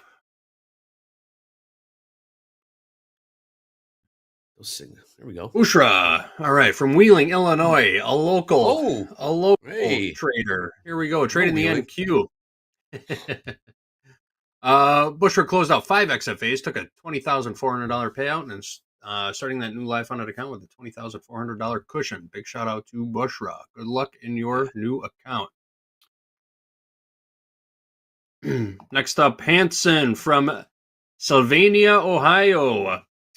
Did Hanson take a payout? Yeah, Hanson took a $24,000 payout and it has a starting balance of $24,000. 3 for 3 so far, splitting those XFAs and starting balances, taking half the money, put in their pocket, throwing the other half to start in their live funded account. All right, next up is Shikar from India. Shikar closed out a pair of XFAs, 2 XFAs. Did not take a payout and transferred $37,600 into their new live funded account, trading the Dow, a Dow trader from India. Shikar betting on America. Here we go. Thank you for your service. And last but not least, we've got Michael. Michael from Waterlooville, UK. Starting balance $78,600. Closed out 3 XFAs, took a $13,600 payout, trading gold, S&P, and crude oil. Nice job to all of these traders. Moving into the live funded account. All right, Eddie. You know what I want to hear next. Here we go. Here we go. We need this win, you know. We got a lot of losses. Yeah, we got a lot of losses. That's what we're here for, guys, to win. Play heads up out there.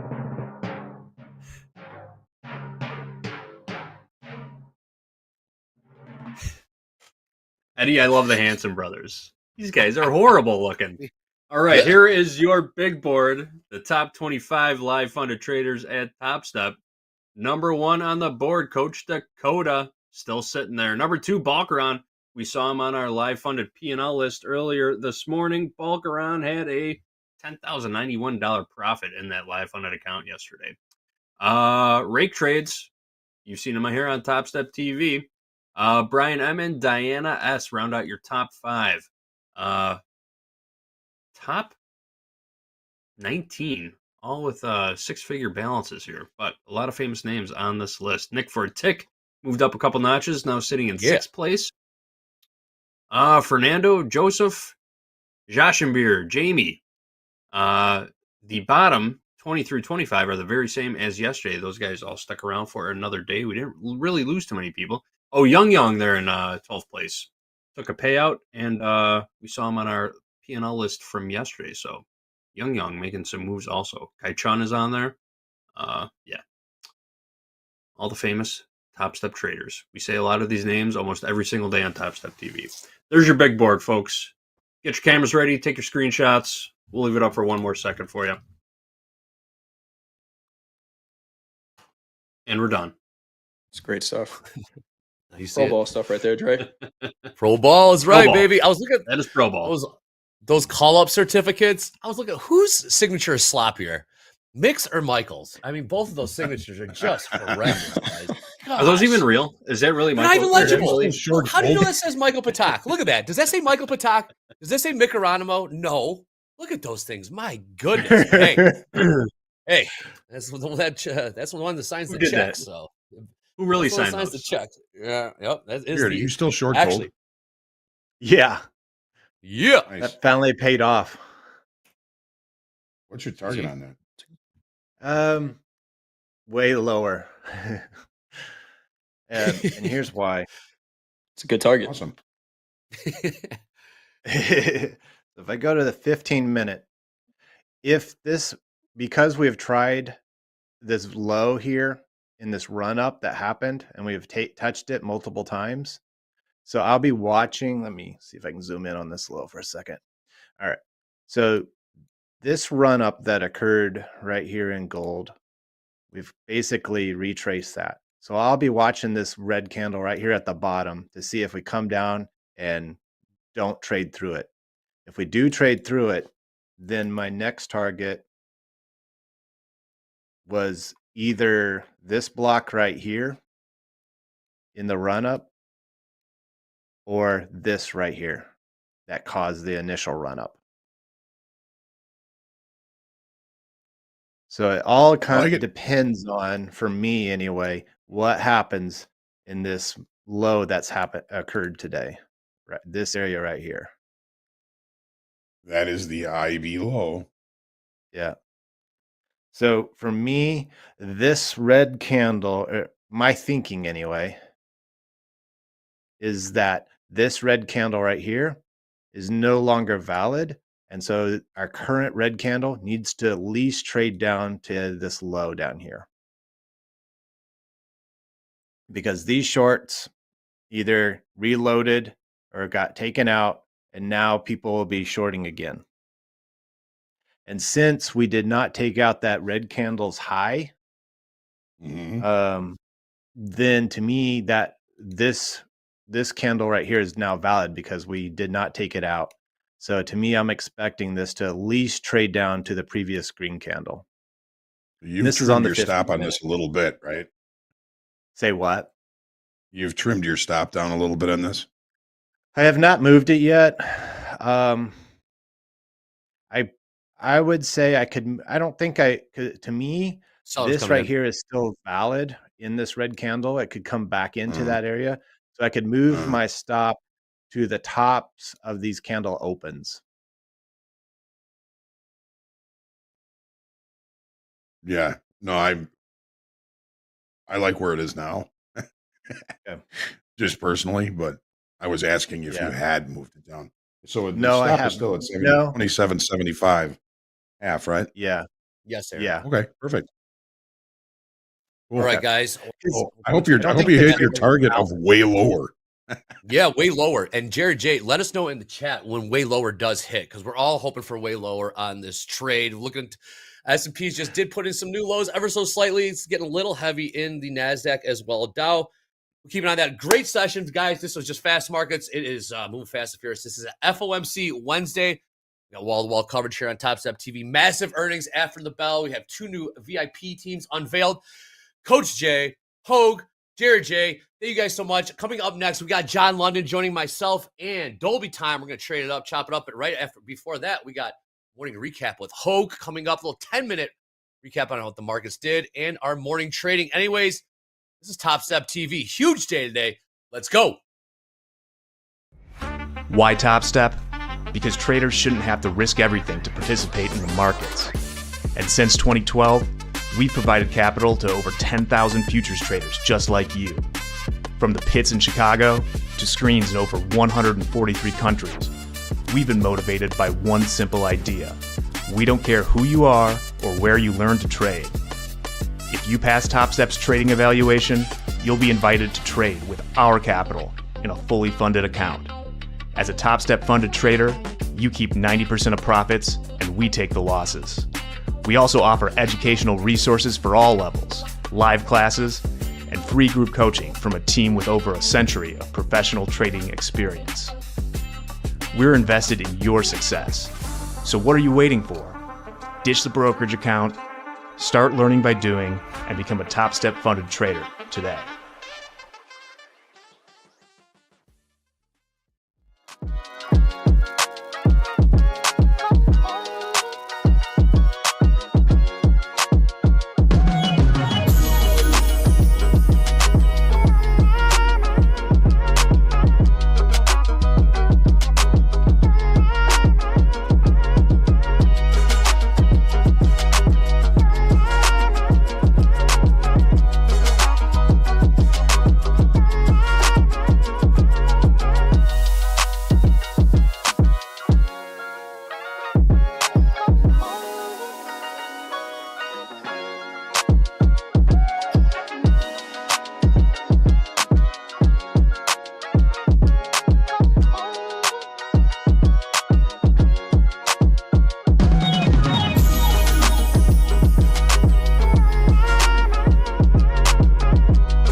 All right, traders, welcome to the morning recap. I'm Hoag. Thanks for joining me. A very interesting trading day. Markets expecting a lot of information later on. I won't even say the words FOMC or Jerome Powell or anything like that. So a lot of the expectation in the equities that we were going to remain largely range bound, and I believe that is true. One of the most recent trades that we've had on was a trade that Jared had put on. He was short gold. Why short gold? Gold has been moving higher all the time for the most part. Well, just looking at what we did today on the 30-minute chart. Now, this purple box represents the closing of the gap to the island top. Well, we did it, folks. We did it. We closed the gap to the island top. Doesn't mean that the trouble is necessarily over to the downside. We had a failed upside auction. That was something that we called out earlier. We didn't get a trade on in the house account on it, but Jared did take a short here. He's still in it. It's his short is at, what is this? 27.7260. Still short it.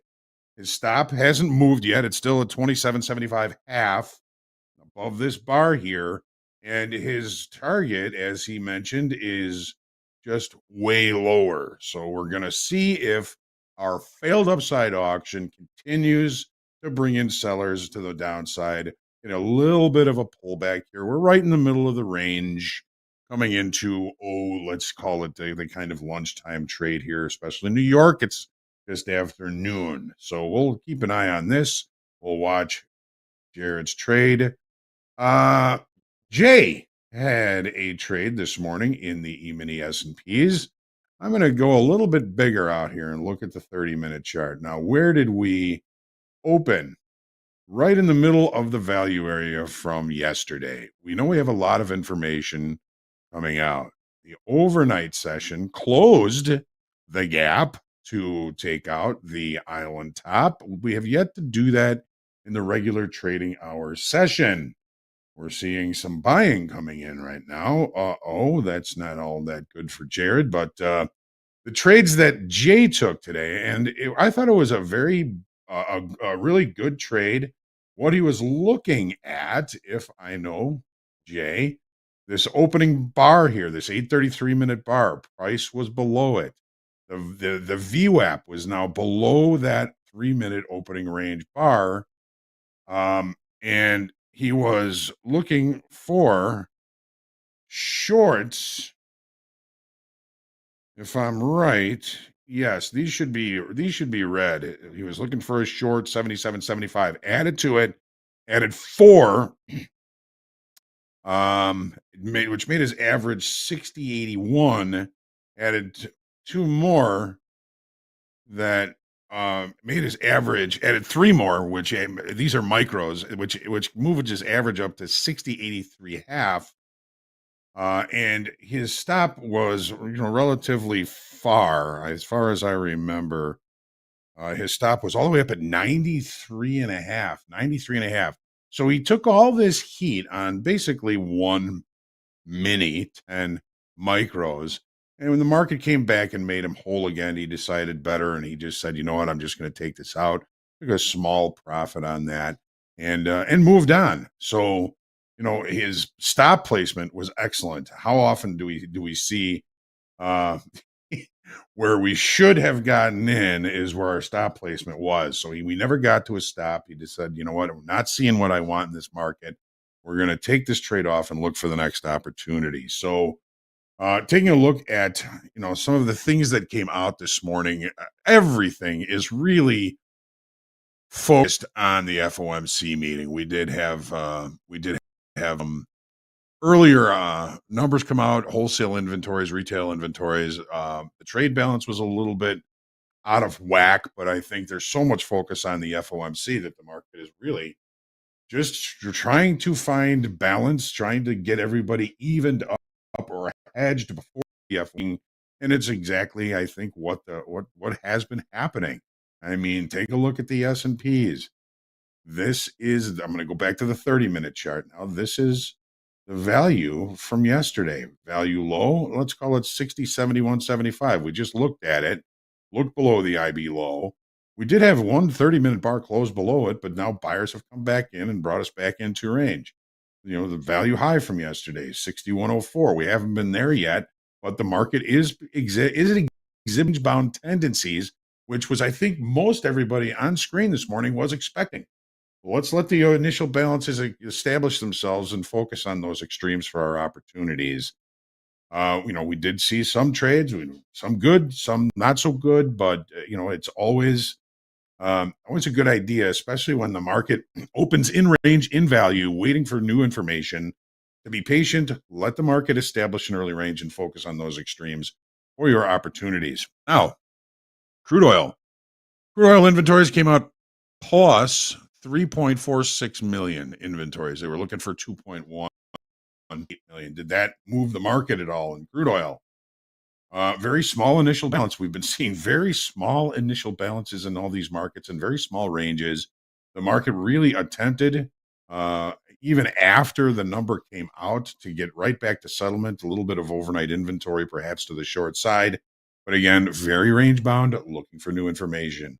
If you're a crude trader, if you're a metals trader, if you're a grain trader, a cattle trader, or a frog trader, whatever happens with the FOMC is likely to affect your market. So again, I feel as though the market is finding range, finding balance, evening inventories, especially in short time frames, allowing longer time frame traders to hedge themselves against whatever may happen this afternoon. And that's what I think has been going on. So again, looking back at gold, we closed the gap. No island top now. We've closed that gap.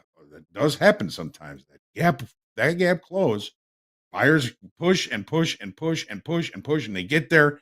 By the time we get up there, there's nobody left to buy it, and you need some sort of a pullback in order to even out inventories. And now we sit right in the middle of the range. Folks, if you are going to be playing the FOMC announcement this afternoon, trade small, use wide stops. It's likely to be very volatile. Watch yourself. CYA, cover your ass. There's absolutely nothing wrong with making some popcorn, grabbing a Coke or a Pepsi or a water or whatever you drink, and just watching the fireworks and looking for something as it comes to you. Always looking for opportunities. Find the best opportunities come to find me. We've got a lot more going on. I hope that you really enjoyed this session with Brett Steenbarger tomorrow. We got Jim Dalton tomorrow. I'm very, very excited about that. We've got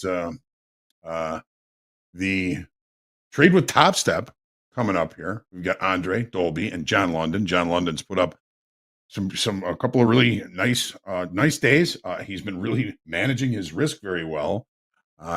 He's got put up a couple of $310 days across 2 express funded accounts and a loss of just 60 cents in all of that. So I would definitely call that good risk management or being right the market. So stick around. Again, we got John London coming with Andre and Dolby coming up in just a minute. Trade well, folks. Lots more coming. Stick around.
And we are back. This is Trade with Topstep. We got John London in the house, keeping his winners bigger than his losers. Made $310 across 2 XFAs.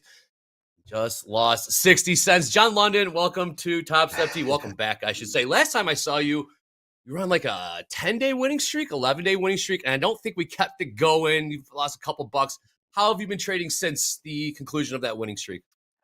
I've been trading okay. Kind of break even since then, to be honest, but I'm okay with being break even for now. Today we got a lot of stuff going on. We got the Fed meeting, we got big earnings, we got GDP tomorrow, PCE Friday. So I think leading into all that stuff, it might be kind of choppiness. And so, yeah, I think it's probably smart to slow down for the next hour or so, but I'll try to get into some trades today. We'll see. Like where your head's at. Dolby time. What's good, my friend? House Accountant has not taken any trades today, so you got the keys. What's your read on the market so far? So, what's your read on the market so far, Dolby time? I mean, we got a lot of stuff going on this week. So, as expected, we're kind of in Chop City right now. Anytime I see the NASDAQ provide multiple nice 5-minute, it typically means that there's not a lot of volatility in the market. So, it looks like a great day for scalping some ranges. But we're probably going to be waiting, a lot of waiting today. It's part of the game of trading. Not every day is going to be super tradable or exciting. And when you have days like this where you have FOMC, then you have a bunch of big time earnings, the market tends to wait, which is fine because that means we can kind of get an idea of what the market state could be. And if we know what the market state is, then that can help us inform our trades. So for some traders, maybe this is actually a really good day because it's not so volatile. And for others, they're probably miserable because they want the NASDAQ to be up 200 points and down 200 points. Yeah. Makes sense. Yeah. I don't know trades where are on the table. long. Yeah, exactly. I would go short. I mean, we're top of range. Right, that's what I'm thinking about. There we go. Yeah. I want to see us hold. I want to see us hold under 514. If we can hold under there for maybe like a minute, I'm okay with shorting down to like 480. I think I could use a risk level right above the 200 exponential at about 540. And I think that gives me a pretty good reward to risk ratio there. It looks like about 2-to-1 if we can leave a risk level of like 535 and then enter around 513 and then use a reward target back down at the bottom of the range at like 480 is the current idea that I have right now, but we're going to see if we can hold underneath it. Okay, 514 key level right now, trading 520s. You guys are remaining patient. Right. Dolby's, are you seeing it the same way? Yeah, I mean, I'm looking at this 30-minute range in NASDAQ, 21,457 to 21,530. So I think I'd actually say if we can get up to 530, I think shorts would be a little bit cheaper up there. You might lose on some of like that momentum confirmation that some momentum traders like having, but if you're just purely range trading, I think trying to nibble at 530s would be a nice cheap short. You can just set a stop at like, I don't know, 545, gives you about 10, 15 points of risk there. And the range has been really good so far. So might as well keep on doing the range trade until it says otherwise. Right. We got that 200 exponential right there at 532, so I do like that level as well. Cool. Makes sense. Nice. Yeah. A little added confirmation. You could probably squeeze out 20 points, 20, 30 points maybe. Risk 15, go to 2-to-1. Right. The question is, how choppy do we get? I think that's the big question. Like, if we can get really, really choppy for the next 2 hours leading into the FOMC decisions at 2 p.m., we already know what we're going to do, almost certainly, which is pause interest rates. We're not going to move them. I think we're at 4.25 to 4.5. So what Jerome Powell says during the press conference will probably matter more. The Q&A, what his tone is like, whether he's restrictive or loose monetary policy-wise, dovish. So it'll be fun. What do y'all think the earnings season is going to be? Do y'all think we're going to get good or bad action from this earnings season? I mean, it's going to help volatility for sure. We have Meta, Tesla, IBM all reporting after the bell. So that should be very exciting. I think the forward-looking guidance. Yeah. I think the forward-looking guidance is going to be very positive. Just based on what we saw at the inauguration, who was sitting in the important seats. And I think that will definitely play into it. Get some investment. things like that. Earnings looking back in Q4, probably strong. We saw what the stock prices did going into the end of the year, so I think we should expect some strength. But obviously, forward-looking guidance is what a lot of the analysts are looking for. So I'm guessing, do we really know slow trades? No, we don't really know. Oh no, you We never never know. know. Anything All could happen. speculation. You know. All right, 530 is coming in here. 21,529. Yep. 529 We are straight. right Now there. 526 is. Where'd you say your risk level was, Dolby, if you take one at 530s? Like hypothetically, you know, because I drew out the 30-minute range, and so we would just want to have a stop anywhere above, I would say 534, so 21,534. I think anything above that would be good. I've been talking about midpoints for a while.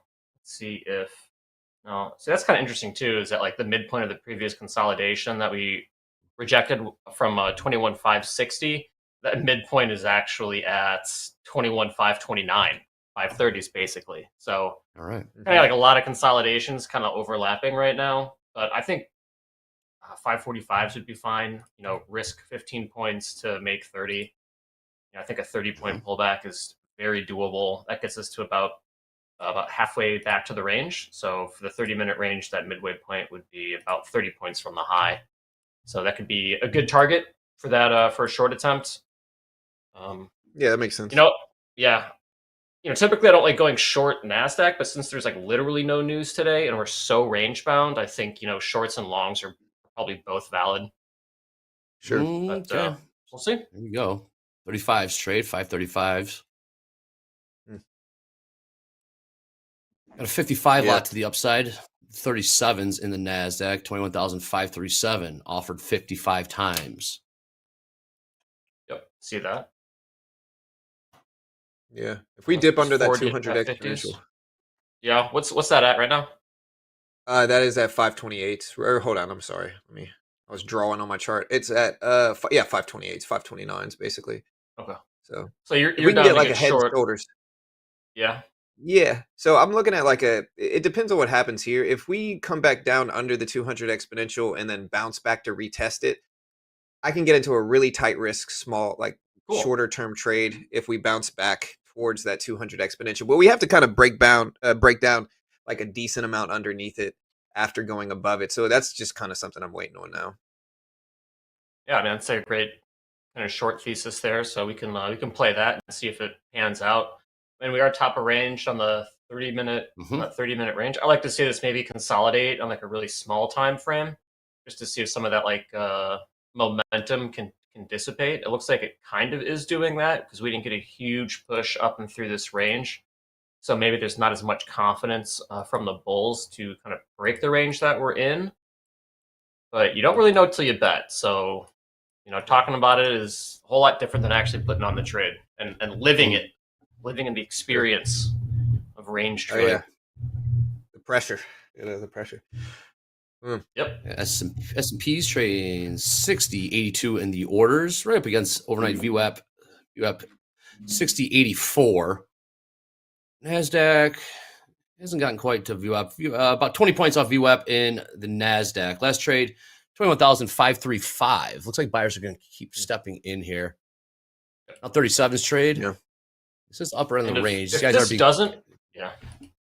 this one doesn't hold, I think another level that could be really interesting is 21,560, which is where we had our latest kind of support become resistance. And so maybe we get back up there again, and then maybe run stops and then head back down below. Right there.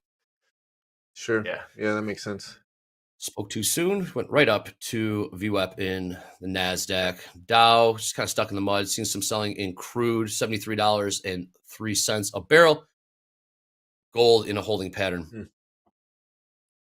Yeah, that was it Everseek news from China? DeepSeek. Earlier this week. DeepSeek. Yeah, DeepSeek. Yeah, that's what it was. Yeah, man, crazy news there. Market's still kind of, rebounding from that a little bit. I'm wondering what all this economic stuff today is going to do to it. Tesla down. Nvidia down about almost 5%. Yeah. Already. Wow. I know. 21,005. Ooh, crude selling off here. Just dipped beneath $73. Crude is on the sell off right now. $72.93. Crude down about 20 cents in the last 6 minutes or so. Oh yeah, just broke those range lows. Yep. Huh. We got that really I was thinking isolated that- low on crude We're at like selling in crude here. 72.40. 72.40. Okay. New lows in crude. That's what I'm looking at. Yeah. Crude on the move. Hmm. More selling. Nasdaq's still going up though. Yeah. Yep. Crude down about 40 cents in the last 6 minutes. Because we had Europe close at 10:30. I'm kind of just wondering if it's just like passive buyers coming back in again. Yeah. D in the Would've been chat. nice to be Head long coach 480s. of the Chameleonaires Yes, saying head coach. CL woke up. Wakey. Yeah, crude's still selling off. Down about 40 cents now in the last 7 minutes. Nasdaq trading about 4 21,000. attempts 540s. Go ahead, Dolby. No, I'll say it took me about 4 attempts to spell chameleonaires right when I was on crying on. The rapper? Yeah. Well, it's not the rapper. It's a mix of chameleon and millionaire. That's how I got confused. That was my generation rapper. You know, the rapper of my Yeah. generation. Oh yeah. See me rolling. Yeah, that's right. $72.77. 76 cents now new lows. 75 cents new lows in crude. Yeah, still breaking down. I want to trade, Shorts might but be interesting. Yeah. yeah. I mean, if we get back underneath that 30-minute range high, maybe this ends up going back down to the middle of the range. Maybe this is like a stop run. Did we get to the middle of something? Not really. Let's see if that 530 bounces here at the 200 exponential. This is like right here, so I don't know if I'm confident enough to take the trade, but really I'd rather a head and shoulders here on the short side. So if we can really break down under it, great, but nope. Yeah, there's a bounce. Say the magic words. Say Yeah. the magic words. All right, hovering around these 530s, 21,000, 530. These are the level. John London, Dolby Time watching right here, right now. Topstep TV. Huge day. 3,800 people watching us. Trade with Topstep. Click like, click, follow, subscribe. Hit us up on the X. I see people are watching us live on X these days. Pretty cool. Shout out to those watching us on X right now. Nice. Yeah. That's cool. It's been finance industry on X has been growing a lot. So Sure has, John.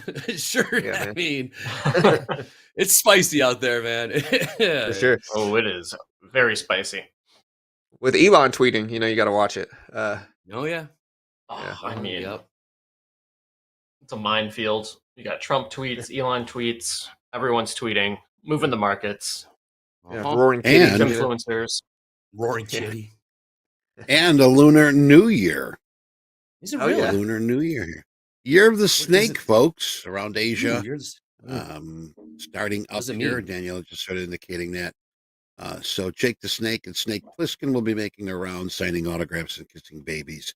Not really, but hundreds of people are going to be lining up before midnight today at the Wong Tai Temple in Hong Kong in a bid to be among the first to put their incense sticks in stands in front of Look the at that. temple's main hall. And they're going to be having, they're wishing the best. I wish my family to be blessed. I hope my business will run well. I pray for my country and wish people peace. And yes, you can do that too. Put an incense up. And I hope my trading for 2025 is positive. So have a good, happy Lunar New Year. Back to you, Andre. Thank you. Year of the Snake. Find out what that means. What is the meaning behind Year of the Snake? All right, hey, those 30s, man. 21,516 last trade in the NASDAQ. I'll start off that view app around 549. About 20, 25 points lower there. Crude still seeming pretty heavy. Selling in the S&Ps as well. Yeah. Nothing on the I tilt. don't mind to short it. If we can get up to 530, I'll short it. I don't mind to short it right there now. On a retest? Up and handle.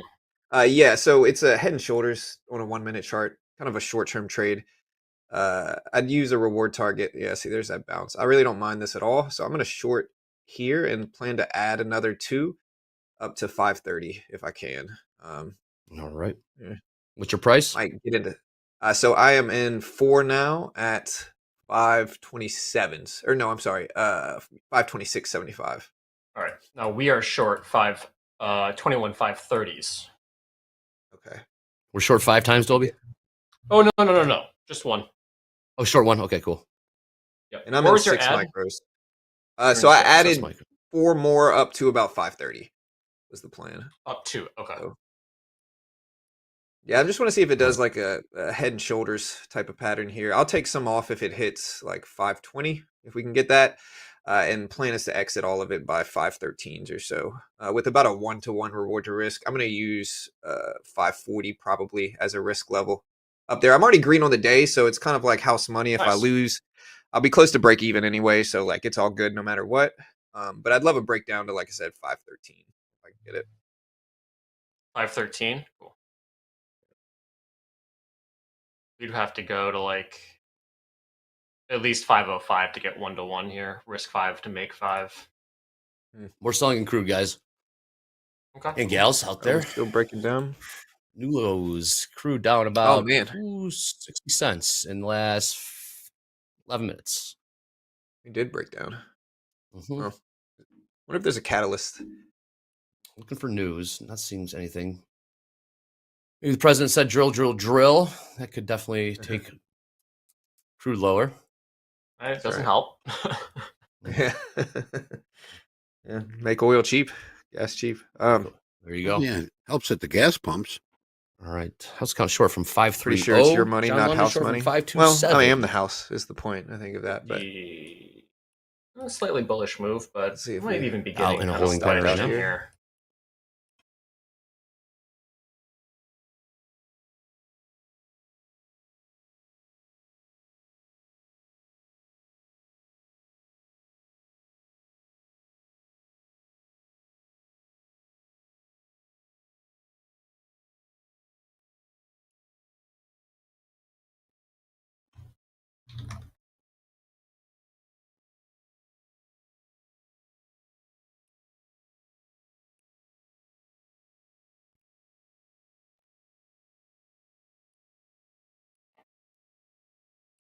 Are we good? I think I crashed or something. Yeah. I think John needs to log in. I have no idea what's going on right now. Hmm. I like froze, and now I'm just. Are we even live? Yeah. I'm back. We're back. I think so. I'm back. Okay. That was weird. Yep. You say they can hear us. Yes, you're live, Danielle says. All caps. You guys are live. Okay. All right. Sorry. For a second, we weren't live. I don't know what happened. Couldn't feel pulse. Yeah, I couldn't feel my pulse there. We got to get the pedals. That was weird. All right. Yep. Come on. Okay, cool. Game back. Game on, right? All right. Last trade 21,536. Okay. Yeah. I was watching myself on the TV. I froze. So strange. At least we're back. It was very strange. Do we like shorts any higher than this? I know you got an average in at a lower price. Yeah. We got 550 up there, kind of a milestone level, I think. But we can add one there if we can get up there. That only add 5 points to risk. What's that? $100? Yeah, that's not that much. yeah. I'm not going to add to mine. I'm going to keep it kind of risk free. I think we could have choppiness too, and so I'll just wait. I definitely worry about 560s. We'll see if we can get up there. Coach Vince looking to sell crude around $72.80. About 10 cents away from that. See if he can get that short. Nothing on the tilt. John and the house short. A rare just- NASDAQ short. We're just at the top of the range. It's the FOMC decision, so like if we go sideways and we're at the top of the range, maybe we'll come down. Was my logic, you know? Yeah, no, I think that's a range trade. You know, Sure. That's exactly what that is. Mm. Nothing wrong with teasing me now. Trading your plan.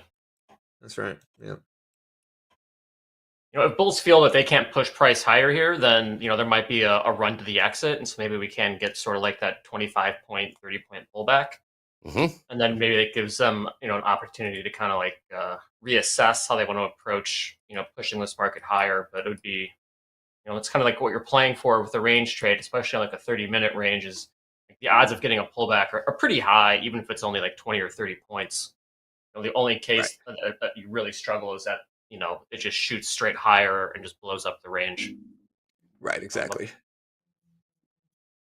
But yeah, we're about flat. Really, yeah. Which is better than being red. I'd much rather see this. And also, having our entry become support is also not ideal. That might be happening here. Yeah. But the jury's kind of still out on that one. Right. Yeah, it's that 200 exponential. We ended up ripping over it pretty quick as soon as I got in, so just hoping it fails. Yeah, maybe we have kind of like this higher low thing. I could see maybe 520s or 530s or 520. Maybe 525s support. We're kind of wedged right now. This is getting kind of Dorito-y, actually. Pinching. It's the old pinch. Keep an eye on the crude here. Still about 7 cents off the lows there. $72.68. And we got about 20 minutes left here in trade with Topstep. We got shoulder tap coming up. Mick in the house. Hoping maybe it was going to be Ben. Ben, it was Top Stepper of the Month from Risk. Yeah, he was. We got Ben on tomorrow for shoulder tap. So everyone tune in for tomorrow for check out shoulder tap with Ben from Risk. Everyone say congratulations, Ben. You are the Top Stepper of the Month and much deserved. He's doing a great job over there. Yeah, man. Congrats. ZT in chat. Why are you shorting? Top of the 30-minute range. This is basically a range trade off the 30-minute. So from 21,456 up to about 21,530 has kind of been the range that we've been stuck in. So kind of the thesis is that we're just expecting this range to maintain. And if it does, then we should see a continuation back to the downside. How this trade loses is if this range breaks and then just shoots straight up. Some issues that we might run into is maybe it ends up targeting this 560 level and then rolling over. So there's a potential that we're early. Those are probably like the only two situations in which this really kind of doesn't pan out. But so far, I think the kind of how this trade has behaved has been favorable for what we're looking for, which is it's being indecisive, it's not moving around a ton, and it's not ripping to the upside. Right. Yeah. We just got to get onto this 200 exponential and that 230 or that 530 support. If we could do that, I think we'll be okay. But we just got to maintain the range. Maintain the range indeed. All right. Looks like crude's going to give another shot for the low, making some new lows here. About a penny off the lows right now. $72.61 low in crude. Got away, canceling all orders. Yeah, Vince did run away. Never got those. What was it, 80s or 70s? I think you were looking for 80s. Never got there. All right. These guys are short markets in a bit of a holding period right now. If anything does change, please jump in. But I want to bring in Eddie. Eddie, we got some more announced big news coming out this week on Top 7, TopstepTV. What do you got over there, Eddie? Oh, yeah. Yes. We've got, hey, you want to join us here at Topstep TV? You want to be here with the crew? We're looking for more traders who want to trade with the Topstep crew. Trade live with us. Share your story with our community. Great community we've got here. Whether you're on the big board or you're still jamming away at the trading combine, we want you. If you want to mix it up with the crew, then we want you. Put your name here, and I got the link. Going to put the link here in chat. Make sure I got this right. And click on it. That's if you want to be part of the Topstep team. We'd love to have you. Step in the batter's box, take a few pitches, have some fun. That's what we're about here. So there is that casting call for Topstep TV. Also, if you do notice, we have pinned submit questions for Jim Dalton. That has been pinned to the top of the chat here for most of the morning. Reason being is, well, this Thursday, 11 a.m. tomorrow, Jim Dalton's going to be here. Yes, live. Jim Dalton, market expert, author of The Mind Over Markets. He's going to be here to talk about his experience. He's going to take your questions and get your questions in today. If you got a question today, get it in because these are going to be looked at earlier than ones that will be entered tomorrow. So remember, Jim's the market profile master. And so honored to have him here. and Hoag's greatest inspiration. We don't want to miss it. So we're pinning the form here in chat where you can submit your questions. And that's what I've got so far. Back to Andre. All right, thanks. Go ahead, guys. We are selling off. Right. What's our target on this one, guys? So I just took a third off. I took a third off right here at about 521. So I'm going to take another third off here and just kind of slowly scale out of it. And then I'm going to try to let the last third of it go down to 513s, but I'll cut the rest break even. So if it goes up, I'll cut the rest break even. Kind of a risk-free trade for me now.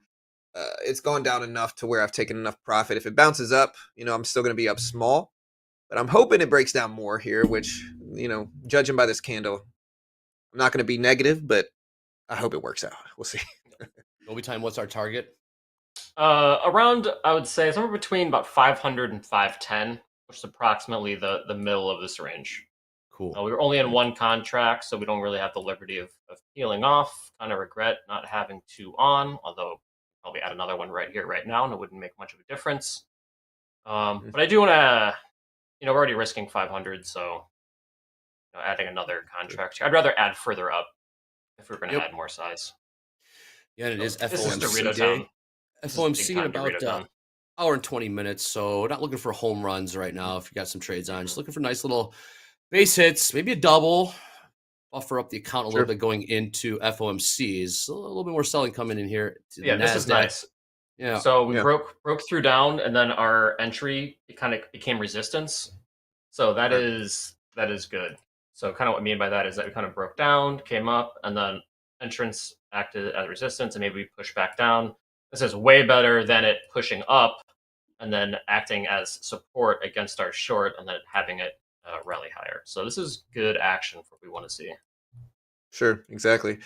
And it kind of shows like sideways action can be predictable and profitable. I know like the exciting thing to do is attack breakouts and like breakdowns, but ranges, especially ahead of big economic events, can be, profitable if you're patient enough for it. So yeah, that's a great point. The patience thing is super important for range trading, because really what you're waiting for is the event to happen of the range break, and that could take theoretically all day. So you don't really know, and so you can kind of get baited into maybe flattening those range trades early, maybe interpreting volatility or momentum incorrectly and getting flat. I mean, all we really care about is do we break higher and get above this, or do we break lower and get below that?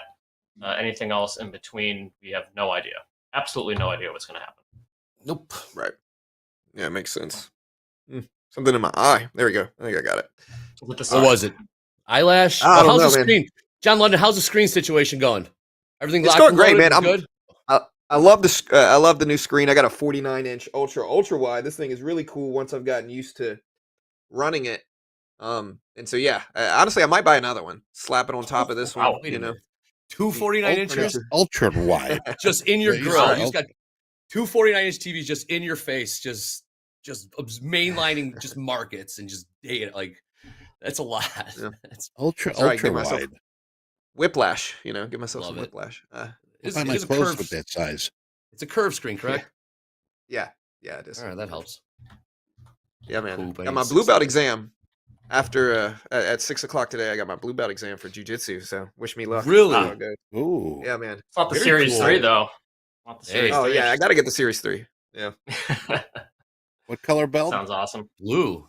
Blue, but it's jiu-jitsu, so it takes years to do it. It takes years to get one. So I'm a little nervous. But Do they just hand them out in karate? Are you saying they just hand out black belts in karate? Is that what you're going with? you could get a black belt in about like 2 years in karate. Jiu-jitsu, it'll take like a decade at least. Oh, wow. Usually, unless you like speed run it with like competitions. But yeah, jiu-jitsu is the hard one. So. Nulo's crude. I'm going for my periwinkle belt. That's Is that a color? Man, what is that? periwinkle. now. Periwinkle is a color. No, it is a color. Hold on, yeah.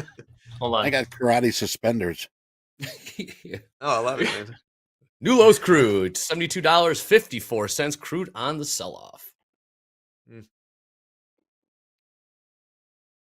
Hey, nice. Dead Cat Bounce says, enjoy your afternoon ass whipping. All right, thank you, Dead Cat Bounce. Appreciate that. Not nice. Thank you, sir. May we have another? That was spicy today. Yes. Let's see. And if we can get below 520s, that'd be amazing. We're just higher lows, lower highs. This market is stuck. Yes, it is. Super stuck. Yeah, we'll have David Green with a on knuckle for... hug. Yeah, knuckle hug. Eddie's watching the X Games. You were watching. You know X what? Games. You know what I tell you. I'm watching it on YouTube, and I tell you that algorithm. I'm all my options are just all X Games now. X Games and Hot Dog Hans. So my wife is The like, algo will do that. watching that hot dog guy again. Like, oh, yeah, I'm watching him again. He's so funny. Love it. Yeah. It's more selling. The algo will give S&P you selling. S&P selling off, Yeah. Dow selling off. See if the NASDAQ wants Halfway to there. follow suit. 10 more points. Can we get 10 more points? I'm gonna get out here at my reward target right here. This might be a good time to. You're out. Yeah, I just cut the last piece of it. This might be a good time to go to break even. Typically, I don't like going to break even, but I do have one exception. If we get a test of our entry and then it rolls over, that's kind of when I'm okay with going to break even. It's when, personally, I go to break even too fast. Then I feel like I get stopped out and then it ends up rallying. So kind of like that one test rule has helped keep me in trades a lot. It's a little bit nerve wracking, but it has helped. But we can go to break even on this one. I don't think we need to see this jump, 20 points against us or 30 Working points against 500s, us at Dolby? this point. Working 500s? Yeah, 504s. 504. Yeah. Beautiful. Yeah. So very, Nice very little range close. trade. Nice range Yeah, trade. it's Let's a great, get that great, fill. Great range That trade. fill. Let's. Yeah. You gonna be a jerk about it, Nazi?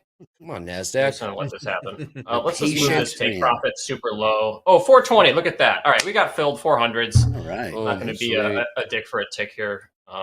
Yeah. Hoag's 10% rule is in effect. Yep. If we did get filled at 420s, or this will be Well done. 420 in profit. Yeah, so that's a really cool range trade. That's like very standard. Yeah. Short of the high. Hey, 170 lot, range. 171 lot just showed up in the NASDAQ downside Yeah. filled on the bid. Yeah. We were having 1,000 lots earlier. My God. 170 No, lot. It's chicken scratch.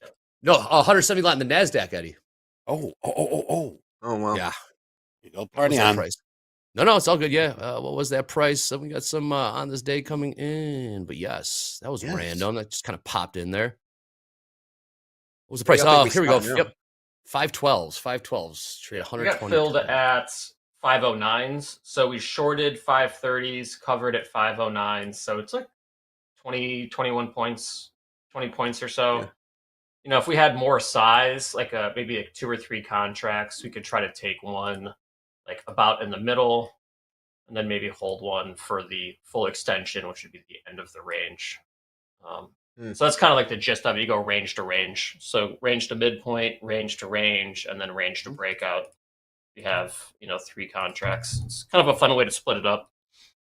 Definitely. So when you're when you're in your trades, do you use the tick, like how much you're up and down in ticks versus like profit and loss? And if you do, does that help the psychology behind it? I don't switch that up at all. Okay. As far as I've like seen other ticks people use dollar amount. Yeah. Okay. I think Gotcha. if you're range trading, and it can be, at least for me, this is really tough. Like I'm by far not a perfect range trader. It takes a lot of discipline to trade ranges really well because it just requires a lot of patience. But like ideally, I think for range trading, if you're trading a bigger range, it allows you to capture more profit because like the markets are like fractal and that whole thing. So if you can get like a 30-minute or 1 hour range, that could be 100 points. Well, a midpoint of that would be 50 points, which is a pretty sweet trade. And if you can go 50 plus 100, that's 150 points. If you get the whole breakout, then it is a lot larger. So I kind of like want to change my take profit and risk based on the formation itself, just because that is the playground in which I'm envisioning the market. Like if the market goes range to range, then we should let the trade play to the technicals of the market, not just whatever the P&L is. Yep. Right. Okay, that makes sense. Let's trade On the trading floor, they would you'd never mention monetary profit. It'd always be ticks. You'd never hear anybody say, "I'm up $1,200 and I'm up 80 ticks." You'd never hear the monetary version of your trade day. Yep. Charles Chapman. That makes sense though. Trade for points /ticks, but keep scoring dollars. I like that. Oh, that's cool. Right. it's got to help you psychology wise. Like I know for me at least, everybody's different, but I know I might switch it up and try looking at just ticks versus dollars. It's, I've said this a bunch of times, but I've always been my own worst enemy when it comes to like position management, and often it's just, for me at least, it's way better just to let the trades play out. Don't mess with your stop too much. Don't mess with your take profits too much, because like every time I want to get cute with moving my take profit, if that was a base hit, and then the ones that you try to let run, you end up taking a base hit on those, and those end up being like the big winners. And it's just like playing whack-a-mole, right? You're never going to be right every single time. It's never going to be perfect every single time. So, in my opinion, just let it play out. Let the trades play out. If it happens, it happens. If it doesn't, it doesn't. But all you can do is manage risk. That's right. Yeah. C'est la vie, as our friend Jerome would say. Yep. Okay. Much. 21,500 last trade. Looks like Dow might be leading us lower. See, S&P's following suit as well. But if Professor Horn, are you back there somewhere? I saw you earlier with the announcement. We're back in. We've got on this day. So let's hit that flea market magic gong. Get it started. We're gonna go back in time. Back to the year. Back. Trestle, tron. Time for this one to come home. On this day, January 29th, 1845. Did I give you a little clue? Edgar Allan Poe's famous poem, The Raven, beginning once upon a midnight dreary, is published on this day in the New York Evening Mirror. Poe's dark and macabre work reflected his own tumultuous and difficult life. Born in 1809, Poe was an orphan at the age of 3. Went on to live with a family in Richmond, Virginia. A businessman. Poe studied University of Virginia, was expelled. You know what he was expelled for? Gambling. He was a gambler. He later enrolled briefly at Military Academy. In 1827, Poe self-published a collection of poems. 6 years later, his short story won $50 in a story contest. He edited a series of journals, including the Southern Messenger in Richmond. But the thing is, good old Edgar, his excessive drinking had him fired from several positions from his macabre work, often portraying motionless crimes and intolerable guilt that induced his growing mania of his characters. So The Raven, January 29th, 1845. Nevermore. Back to you, Andre. Thank you, Professor. Really, really funny. I was just That's talking about that poem yesterday. My kind of guy, man. He's into gambling. He's into all kind of stuff, man. Who knew? And he wrote a famous poem. All right, more selling here in the Dow. Beneath 45,000 now, 44,964. S&P 6073. Seems like crude has found a bit of a bottom consolidation. Some might call it a bear flag if this little range continues to hold. $72.59 last trade there. Gold, quite tame today. Gold about $13 range. During the day here, last trade $27.70. About $6 off the lows and $7 off the high. So right in the middle over there in the gold. Yeah. Close to all-time highs, too. Wow. Back on gold the is? up, huh? Yeah. Yeah, gold, all-time highs for gold are... What is it? 2802. Oh, shoot. Right. 2790s. We are not Close far enough. at all. I think maybe like fear from the AI news earlier in the week. Maybe people hedge with gold. I don't know. Maybe. I'm looking at 21.5s on the NASDAQ. I like that level, but as we get closer to the Fed meeting, I'm less confident. Hey, shout out to Lisa. Shout out to Lisa R. Yay, I made it to Chameleonaires. Yes, you did, Lisa. Congratulations. Nice job. That's awesome. You are in good hands. You are in good hands with Coach D. 60.74 last trade in ES. Hey, coming up next, we got JD. We got shoulder tap. Mick in the house. Someone asked Mick about that signature of his that he puts on those Live funded certificates, man. That signature is very sloppy. We got to work on that, Mick. We got Mick coming in to shoulder tab with JD, talk through some live funded trader performance, shoulder tab. Then we got David Green. Yes, it is David Green Wednesday. It's also FOMC Wednesday. No one does it better from Wall Street Global Trading Academy. He'll be joining us from start to finish this afternoon. A couple minutes left here on Trade with Topstep. Yeah, now we're under that 21.5 spot. I see 21.480, 21 as like a low level, but I don't know if I like it enough here. Thinking about it. For shorts or longs? Yeah, just a short down to the low. A lot of the time, like when we're in rangey, we'll come back down to like a really confirmed low at the bottom of the range and then bounce back up. But I just don't know if I like it enough here, to be honest. Yeah, it'd be like a continuation short. So it's like I think it's like what I call a mid-range continuation short. So we're like pretty much perfectly in the middle of the range, and we got like a little bit of consolidation. So the continuation short or continuation long, if we're trying to get long, would be like we identified another range that's on a small time frame, and basically just be the exact same trade, but you would just take the short at the high of that little mini range within the range. So say around like 21.509, and then hope that you get the continuation for like the other half of that range, which would be from say 509 down to like 460 or however far down you want to draw it. Anywhere between like 460 and 480s. It'd be like a mid-range continuation short. This is like the time if you have two contracts, like we would have taken the one off at like 500s, let the second one run, and then you just wait. But this trade took a long time to come to fruition. I think you were talking about it probably at like 11:10, 11:15. I don't think we got filled on it until about 11:20s or so. Actually, I think I have the order here. 11:30, and it took about 20 minutes for us to get filled. And if you ended up kept on holding, this whole trade could have taken 30 minutes, maybe even 35. So that's one of the skills that's really important for range traders, is to just make sure you let the range play, let it do its thing. New lows incoming in the S&Ps. Might be the bottom end of that range. All right, nice little trade there, fellas. Trade with Topsteps. Squeezing out some ticks pre-FOMC. Nice job, guys. Bottom of the range, Coach Hoop says. Yes, it is. Looking at the 6071. John London, well done.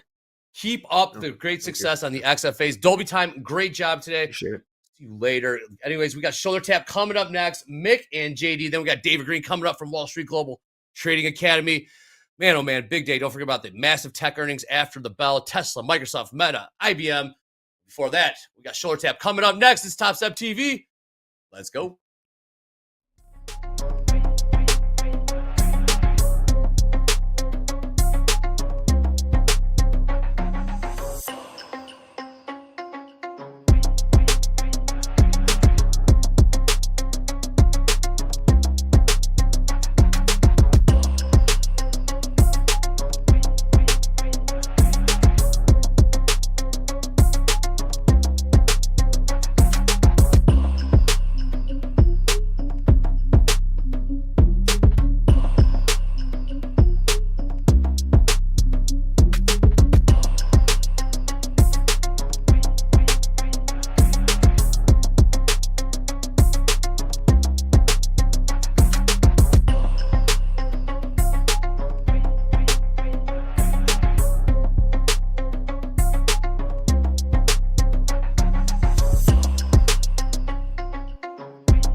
Welcome back, friends and traders. It is time for the shoulder tap, and it couldn't have come at a better time.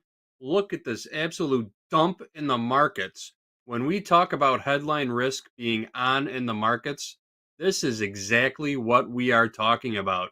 Rogue headlines coming out of nowhere, policies that we had no idea were coming down the pipeline, especially at the start of a new administration.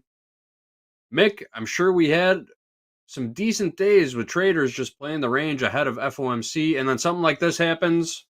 Does it turn the tables? I know you don't have your risk board directly in front of you, but man, when we make a 150-point move in a couple seconds in the NQ, I'm sure people are getting wiped out. Well, you betcha. And you know what? Actually, JD, on about 9 out of 10 days, you would be accurate around that. But right now, at least I'm looking at the top of our leaderboard here on the day today with some of our live accounts, not with some of our live accounts, with all of them. I do have my stuff up right now in front of me. Oh, cool. Our top dogs have they've been sitting on their hands, or they're done for the day. Lunchtime hour here in Chicago, 1 Eastern in New York. Everybody who was up big money is still up money. So I haven't seen anything get flip-flopped, fortunately, because like I said, 9 times out of 10, you would be right. I'm happy you're wrong today. And well, let's I talk know our about some of traders those. who don't have any long exposure right now are happy you're wrong also. Excellent. That's good to hear. Yeah. Well, let's talk about some of those good traders. Who's in the green on our live funded side? We got some. I saw a risk update a little while ago. What are those guys have locked in their profits? Well, we got a couple notable people to talk about today, and I haven't been here for 2 weeks now. Ben's been holding down the fort, so I am happy to be back, and I'm feeling a little spicy today, so I'm going to be doing some shoulder tapping when we get to it. But before we get to it, I got to say I was pretty pleased. This is not live P&L today, but I was flipping through my Instagram last night. I saw that Coach Dakota had taken like a $227,000 payout. That is, in fact, true. $227,800 payout on Monday. Did it live on TopstepTV. I was really happy to see that. So I reached out to him this morning, gave him a little emoji with the muscles. Nice effing job there, Dakota. Shout out to you, man. That's a lot of cash. He really changed his tune. He came out late last year saying his goal for 2025 was to have $1 million live funded account here at Topstep. And then I don't really know what happened, but he decided that there was no point in keeping all that money in the account doing nothing. So he's putting it to work. He took it out. Yeah. And it's in circulation. He's not a big spender. That's just seed money for him, you know? That's a good thing. I mean, as a trader, number one, a couple things here. He's not a big spender, to my knowledge. I know he hacks it up on the golf course from time to time. But as far as him changing his tune for what you were saying he described for 2025, what he wanted to do, I'm not surprised. Do you remember last year when he had this big trading account and we had MP? Patak was asking him to take a payout.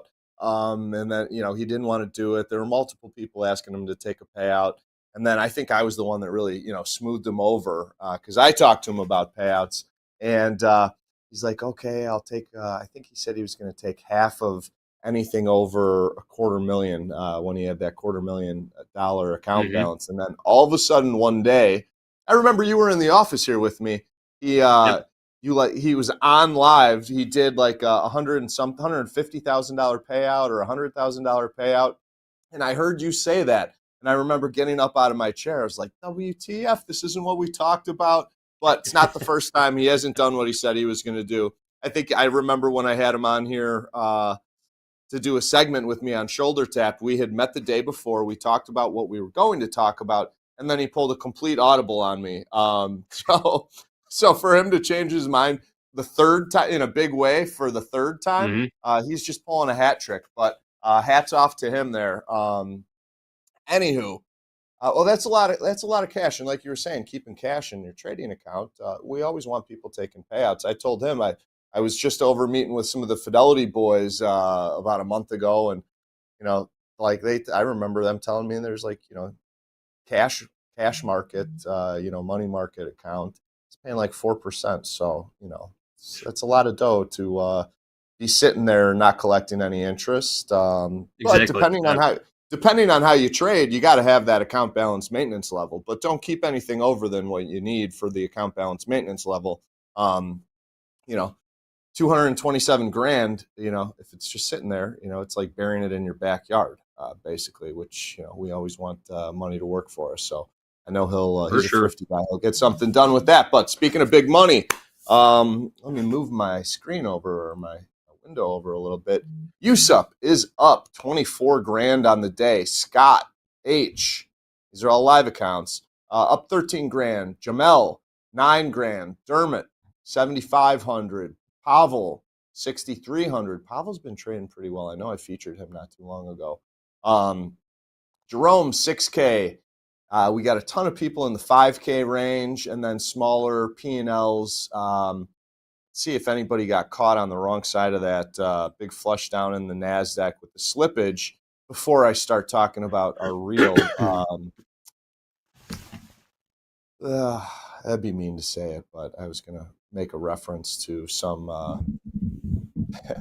I'll just skip that. Let's go to the card, though. Let's go to the card because I want to talk to someone here. Let's get Robert, you said you might be slow on the draw, and look at that. I couldn't even say pull up Shane S.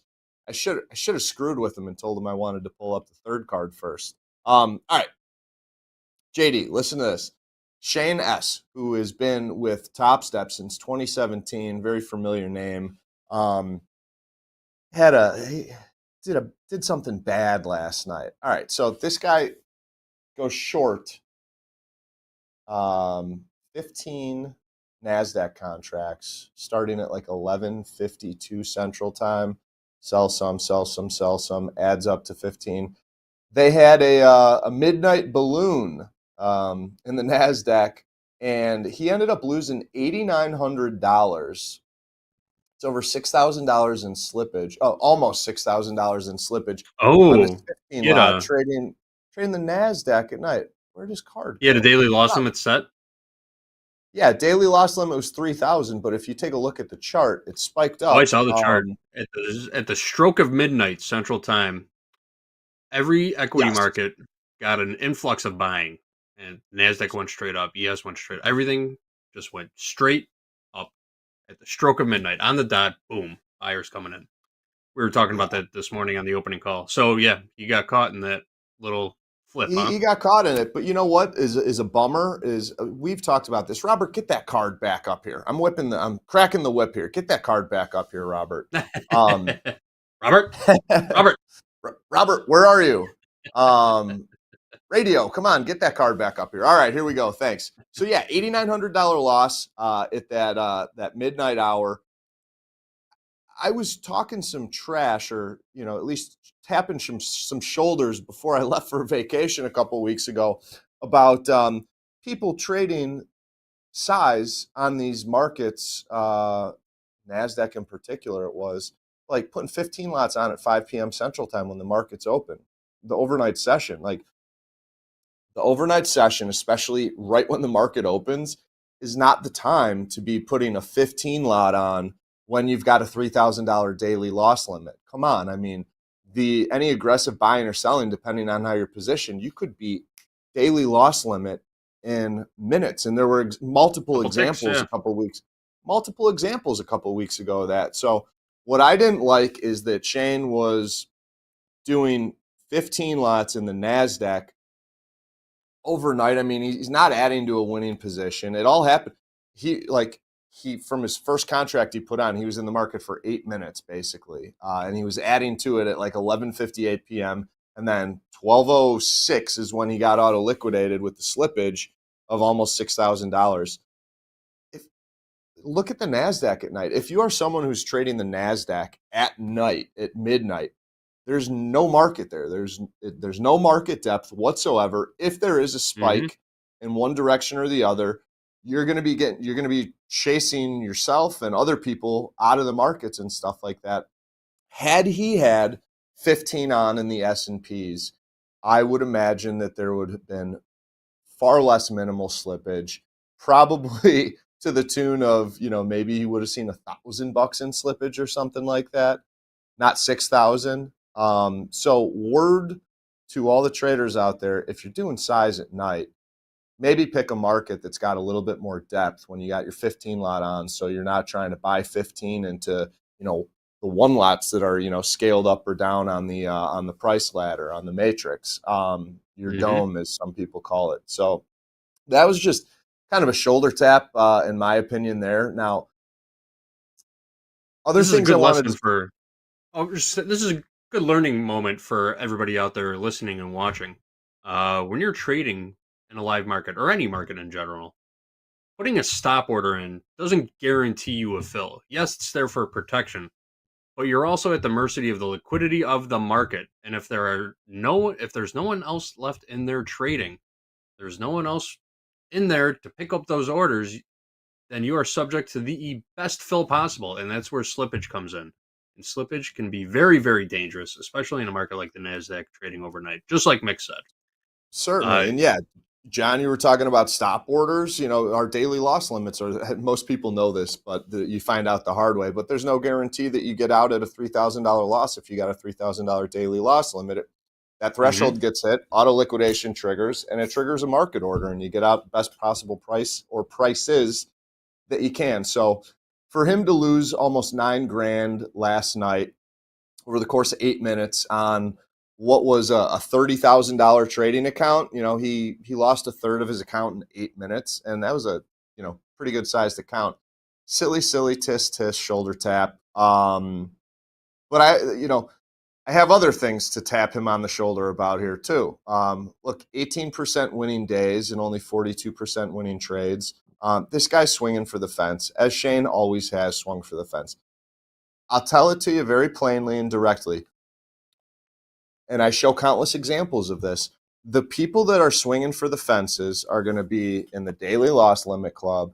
They're either going to have a big winning day or they're going to hit the daily loss limit very, very regularly.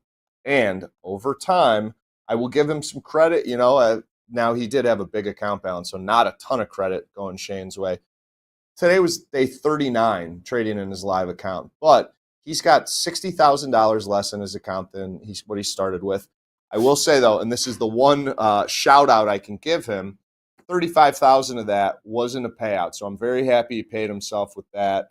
So that's very good. But the trading activity has been, look at it here. Average daily P&L minus $64. You're treading water there. So that's not awful, but there's things that he could be doing to better himself and the trading. Like I said, I see a ton of daily loss limits. The average losing day is $3,500. His average winning day is $15,000. He's had a couple pretty good days. I'm looking at $6,500 here. There was a $30,000 winning day. There was a $25,000 winning day. It's looking like this. 1, 2. I think I listed 3, 4, 5. Another $20,000 winning day. He's got like 5 or 6 winning days in this account. That's a lot of losing trading days, and they're all at $3,000. And so if I'm not mistaken, Mick, this isn't Shane's first live account either, is it? I know we've been talking about Shane for quite a while, over a year, I want to say. No, it's definitely not his first live account. He's been in and out of funded pretty much since 2017. I know he changed. He's got a new profile. He's got 2 profiles. One's an old one. One's the new one. So, yeah. But I mean, you think about it.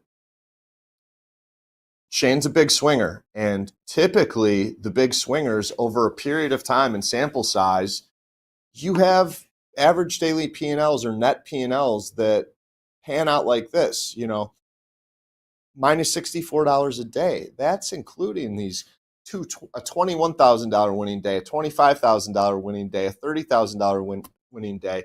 But it's all these losses. Like, that's why I always say I am way more impressed with the person that can put up $100 or $200 a day, 4 or 5 days a week. I'm more impressed with those people than the people that go, up big, down big, up big, down big, and down big a lot. So, there's changes that can be made here. And kind of like my third to last bullet there, like, he's go big or DLL. It doesn't pay off over time. He did take a $35,000 payout. Now he's got 20 days left in his 20K left in his account.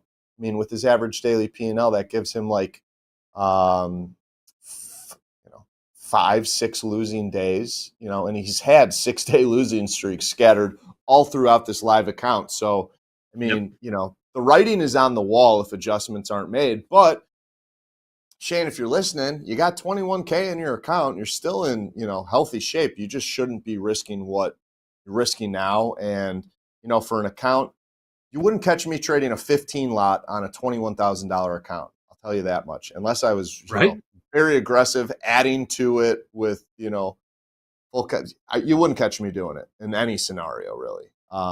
So trim down that size a little bit. I mean, seriously, like, Shane, at least pretend like you've been here before, bro. Like, on our competition board for 2025, you're number 28 on the board right now. This isn't your first time in the funded level or in the live funded account. You know better than this. F&A, JD. F&A. You're not the only one cracking the whip here today. All right, well, enough about Shane. I have another shoulder tap. Let's pull up Omar's card if we could, please, Robert.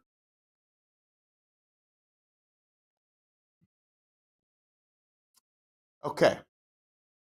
This is kind of okay, so Omar's a shoulder tap here. This is a classic tale of a trader who, the math doesn't add up when their average losing day is greater than their average winning day. Omar's been in this account for 57 days, which is pretty good. He didn't start with a ton of cash in the account. His net P&L is, on the smaller side. It's essentially a scratch every day. But when you're allowing yourself to lose more money on average, on your losing days, then you're taking it down on your winning days, it's only a matter of time. And,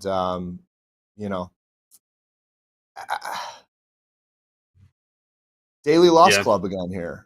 Daily loss club here, 56% winning days. So he's winning more than half the time, but those losers are bigger than the winners, and the math is playing out. 38% winning trades. That's okay if your risk reward's there, but and the risk reward is there for him on a trade by trade basis. But this is predominantly a shoulder tap. I will give him kudos for his ability to grind it out. He's got an easy problem to fix, John. If he just risks less on a daily basis, this would be a profitable trading account. So what I've seen here is he's too comfortable hitting that $1,000 daily loss limit, and he's too shy when it comes to letting those winners run.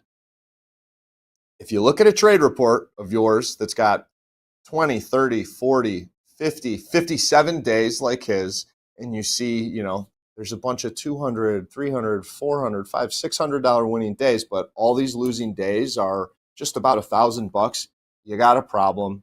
The writing's right there on the wall for you. You just make the adjustments and do it. So if his average winning day is 500, he's got no business losing twice that with his daily loss limit. There's got to be a personal loss limit you put in place. If you can't do that yourself, you can talk to the risk team and have them put a hard personal daily loss limit in place. We can adjust the risk parameters. Unfortunately for Omar there, day late and $1 short. He had a $1,500 trading account. His account balance was $1,500, and he had a $1,000 daily loss limit today. So Omar. Yeah. Omar. I mean, there's a label for that. It's not wise, not unwise, and that's put in nicely. But I don't see. the trading activity, looking at this trade report, it's not absolutely horrible. He's not going from 4 or 5 figure winning days to DLL days, like he's consistent. If he goes down a couple $100, he's hitting that daily loss limit. So exactly like you said, shaving that DLL down to $500, well, now you don't have a choice. You got one day with $500 DLL, Omar. But wish we would have caught this sooner. We could have told you last week to shave it down to $500. Maybe you would have saved yourself a couple trading days, but give it a shot tomorrow. Scale down to micros, give yourself a $150, $250 loss limit, and just start rebuilding that cushion. I think that's it. It. At this point, I mean, the account's pretty much lost. Back is against the wall. If you're willing to risk, 2/3 of a $1,500 trading account in a single day,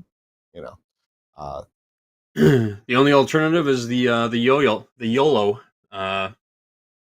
Go max position size and close your eyes for 20 seconds and see what happens, which I do not recommend doing. Yeah. There's a disclaimer there. Don't say that shit, John. Did I say that live on TV? Sorry, guys. I'd rather just send them the cash than have them donate it to the markets. Yeah, right.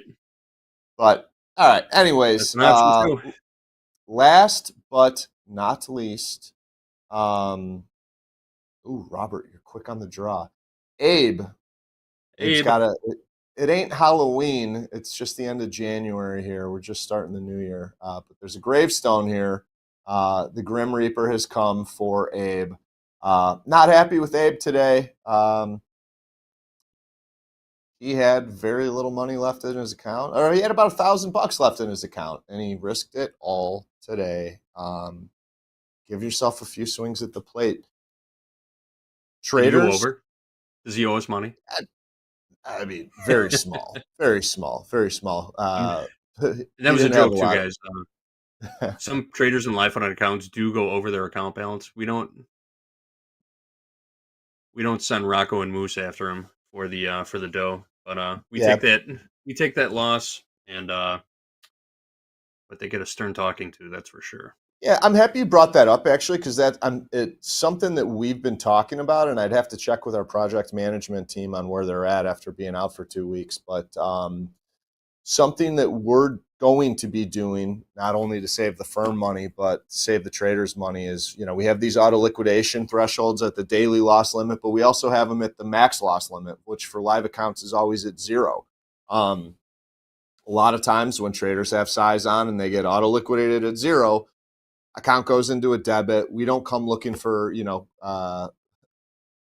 people to pay us back the debit that we go to in these accounts. Sometimes it's small, sometimes it's big.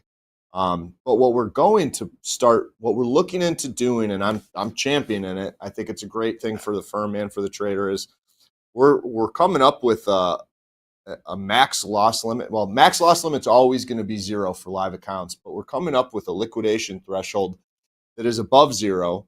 So if if someone hits 500, for example, position's going to get liquidated, and instead of the trader going debit, whatever's left that is positive in that account balance, we're just going to consider it max loss limit hit, and we're not going to keep the money. The firm is not keeping the money. We're going to send you whatever you have left in the account. So if you get liquidated and you got at $500 and you got $495 left in the account, we're just going to send it to you. It's better than doing what John just mentioned, YOLOing it with $500 left, and then just busting it and donating it to the market. So it's a way of saving the firm money and putting money back in the traders' pockets. And let's be realistic. If you've got an account that started with 80 grand, 20 grand, whatever you start with when we call you up to live, if you've got your back against the wall at $500, you're probably toast. And I'm not saying that to you, but you're probably toast. That's what I see. Because not enough people, sadly, will make the decision to grind it out. Like Omar, he's got 500 left in his account. Like, is he really going to risk only $100 a day and try and turn things around? He could. I don't think he's going to. And that's not picking on Omar. I just think from my own experiences, over almost 10 years now watching traders in the live accounts, it's few and far between the people do that. But people do that, and I'll tell you, if you're one of those people that attempts to do that, not even successfully, but if you attempt to do that, you're going to be so much better off because you're making good decisions, you're managing your money, even if it doesn't work out. I got mad respect for those traders. And I have very little for the people that, risk 2/3 of a $1,500 account in a single day when their back's already up against the wall. If you try and grind it out, even if you're unsuccessful, if you are successful, great. If you're unsuccessful, who cares? You tried, you made the right decisions, and as a trader, it's all about making right decisions, the correct, proper decisions, doing what you should be doing over a long period of time versus what you want to be doing over a period of time. And you are always going to fare far better than those that do what they want to do and not what they should do. You'll never hear true words from a risk manager, ladies and gentlemen. All right. Thank you, Mick. We appreciate your time. That's all the time we have today for the Shoulder Tap. Stick around. We got Lunchbox Trading with David Green coming up in just a few minutes. We're going to pin a form to the top of the chat. If you have a question for either me or David Green, grab that link in a few minutes and submit it. Other than that, we're going to take a look at some charts, maybe pull out a trade or two, and then we're going to talk our way through the FOMC announcement at 1 o'clock Central Time. Hoag, Andre, David Green, and me. 4 of us will be there for you through the FOMC announcement and the Fed Chair press conference. All right, Mick, once again, thanks for being here. Always appreciate your insight. And let's get some more traders to roast tomorrow because that's fun. You bet. All right, we're going to take a short break. We'll be right back with David Green and Lunchbox Trading, TopstepTV. Let's go.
Welcome back, friends and traders. It is time for Lunchbox Trading. We've got David Green from Wall Street Global Trading Academy here with us.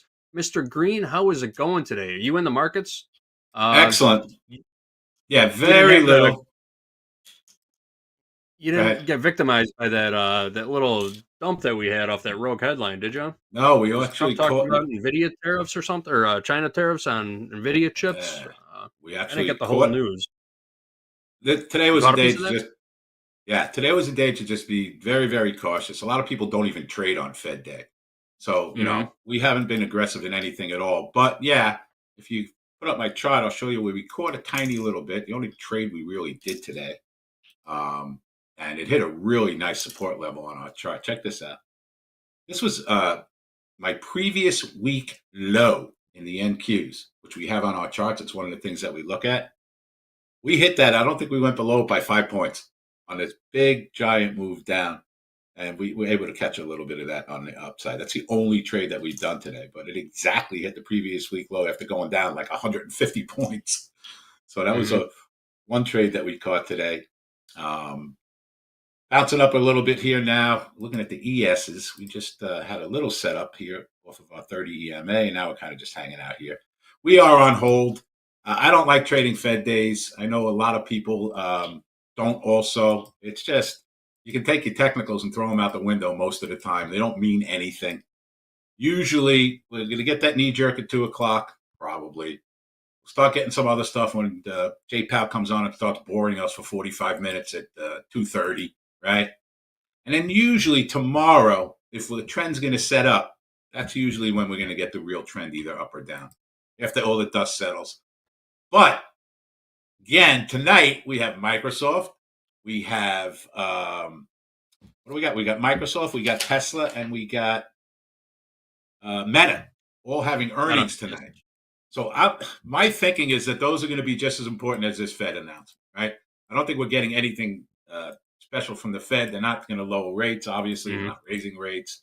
The language will be important. What are they doing going forward? That'll be important. But what happens tonight with these three mega stocks is going to be just as important. That will be the really market set mover, the tone. Yeah, it'll set the tone for the markets for tomorrow, certainly. Anyway. Very nice. So, in a nice little trade, we're up a little bit of money. We don't have the question form pinned in the chat, but if any of you in the chat have a question for me or David Green, go ahead and drop it in the chat. We'll be monitoring it. All right. Absolutely. What are we looking at right now? You're currently not in the market. Currently no neither positions. am I. Currently no positions. Same here. Let me pull up the live account, actually. Did you have anything set up today that we can talk about, maybe? Dolby had a trade set up earlier in the NQ. He was short, right at the upper end of a 30-minute range in the NQ. Let's see if we could kind of play that or take a look at what he was looking at. Yeah, sure. So he was just, Dolby, he likes to play his ranges. So we were right in this area right here, and he took about 30 points out of a one lot, just selling the top of this 30-minute range and flipping it back right in the middle. I believe that was the only house account trade that we put on today. We had nothing during fast markets, nothing pre-open. I don't know if you knew we started the stream earlier now. We're starting at 7:20 a.m. Central Time, so we can talk through those early.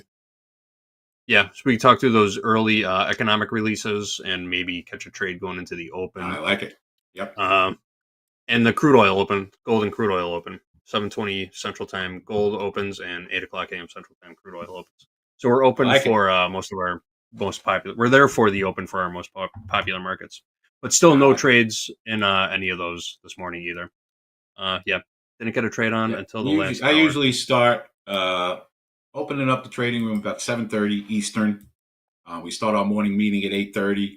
Always looking at the economic data before it comes out for the day, so we're prepared. And, we're not going to have any orders when we have one of the bigger economic numbers come out. But yeah, if stuff sets up, I'm trading at 7:30, certainly 8:30 off the news events. Yep. All right, checking in on the markets now. Is this looking like a kind of look like a 5-minute bear flag to me? But that little dip and rip I want to call the exchange. That was all our president, our illustrious president. Yeah, I tweeted something about Nvidia and China tariffs. Tariffs on computer chips to China. Yeah, so a little dip and rip. My thought process on that whole thing, and I mean, I've been a big Nvidia fan for many years. They're not going anywhere. I mean, this morning the stock actually traded at $133, right, pre-market. So it got a little follow through from yesterday's bounce, all the way up to what was it, like $133 this morning, and we've just see it down. Yeah, 132, 6% again. Yep, just a straight line down. 121.30, 121.40 last trade. So yeah, it's been a rough week for Nvidia, that's for sure. It has. I think long term it'll be. Look, we don't give financial advice to anybody, but they're not going anywhere. Yep, I don't think. And it took all the chip names down with it. It did. It took the. I love reading about do I teach what? Oh, I was going to ask you. You guys don't teach individual stock trading anymore, do you? You just focus on futures? We do. We're about. You do. Look, we're 85% futures, but no, we teach stocks, we teach options, we talk about everything, short term, long term. I mean, we're in our live boot camp right now, which I have once a month, Monday through Friday. We're 85 to 90% futures, but we teach the entire course live during this week as we're trading and posting every single trade that we do. And it's just a great learning week. It's not even so much about trading. We don't even concentrate on trading this week. I have I think 75 people in there that signed up for the course and came into the boot camp. Yeah. So it's just a huge learning week for us. So not really concentrating on trading. How often do you do those boot camps? Once a month. Times a year? Once a month? Once a month we do the boot camps. Yeah. We have our monthly webinar once a month, and we usually get, bunch of people signing up for the course that want to stay with us, and then we do the boot camp the week right after that. So we get everybody. I've been to that webinar. I've been to that webinar. It's very informational, informative, I should say. When's the next one? Next one will be, where are we? January. I think the week of, matter of fact, Tooch just texted me. You guys know who Peter Toochman is. Tooch. That would be Peter Tuchman to you guys. Tooch. Yeah. The Tooch. I think it's on the 19th of March. We're in February. Yeah, 19th of March, I think is the next one. 19th of March. All right, we're not here to talk about Wall Street Global. We're here to help as many people as we can. Unfortunately, there is 0.0 going on in the markets right now. Yep. We not a whole lot to talk about. We got 14 minutes, so nobody's doing anything now. I don't think.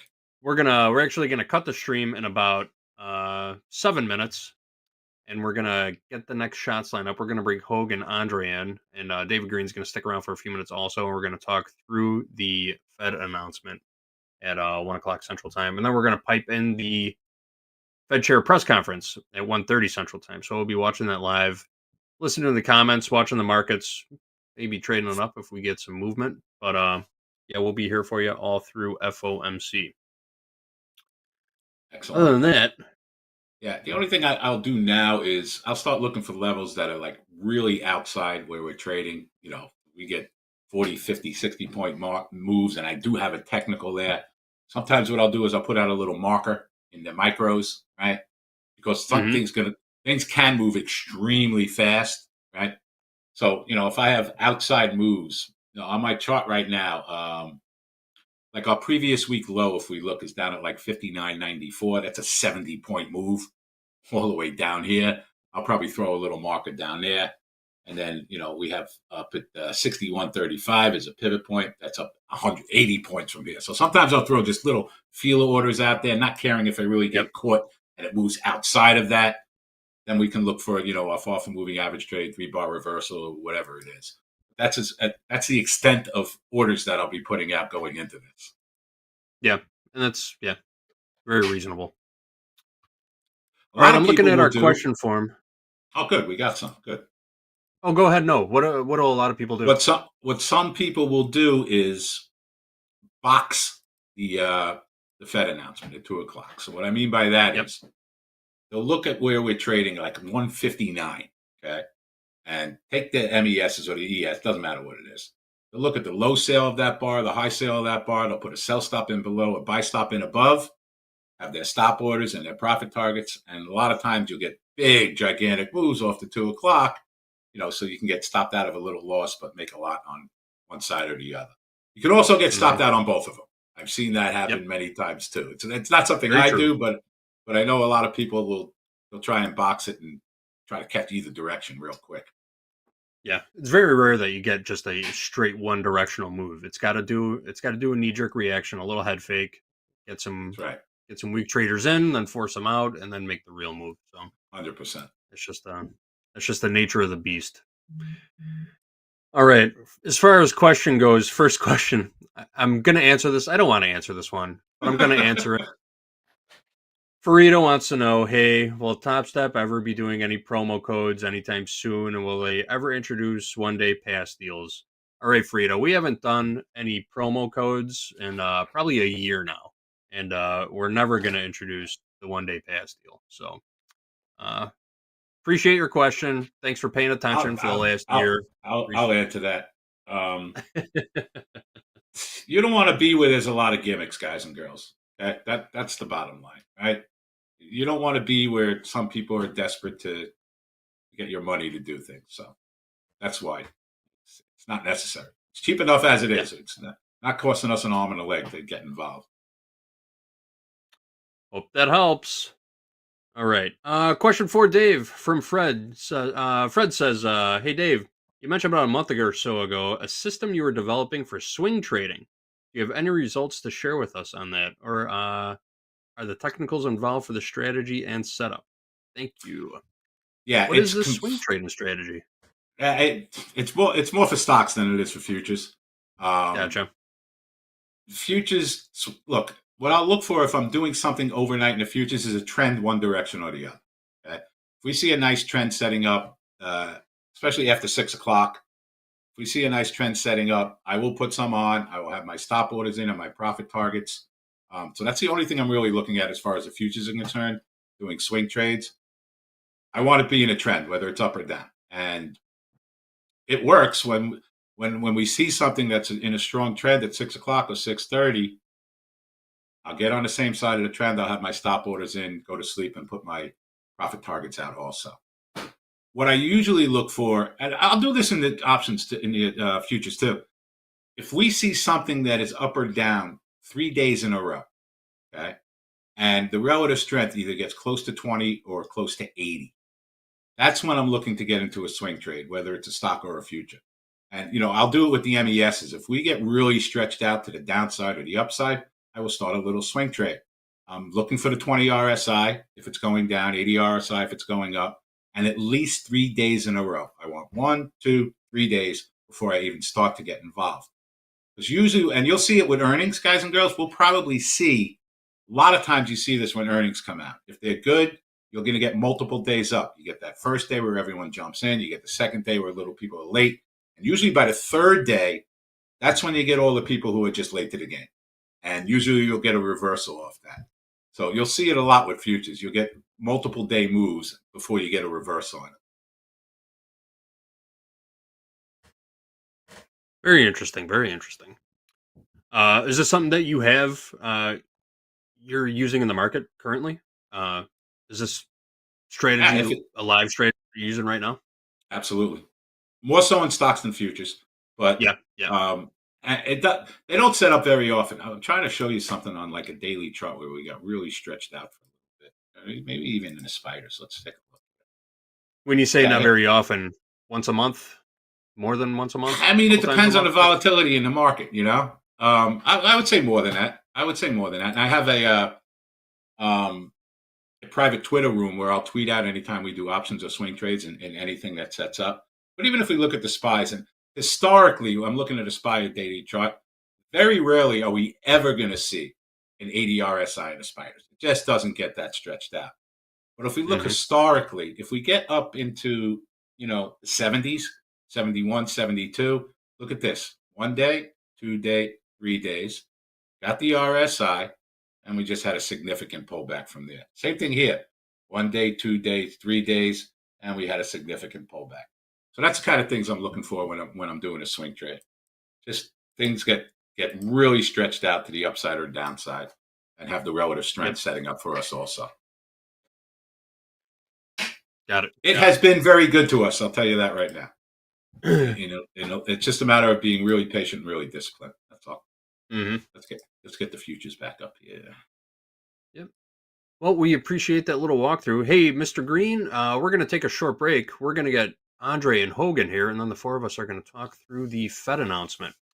So we're going to go take a short break while we set up the next couple of shots, and we will be right back for the FOMC 1 o'clock p.m. Central Time announcement. Give us just a couple of minutes, folks. TopstepTV. Let's go. We'll be back.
And we are on. All right, everyone, welcome back to Topstep TV. FOMC decision is imminent. Less than 60 seconds. We got David Green, JD, and the Hoag in the house.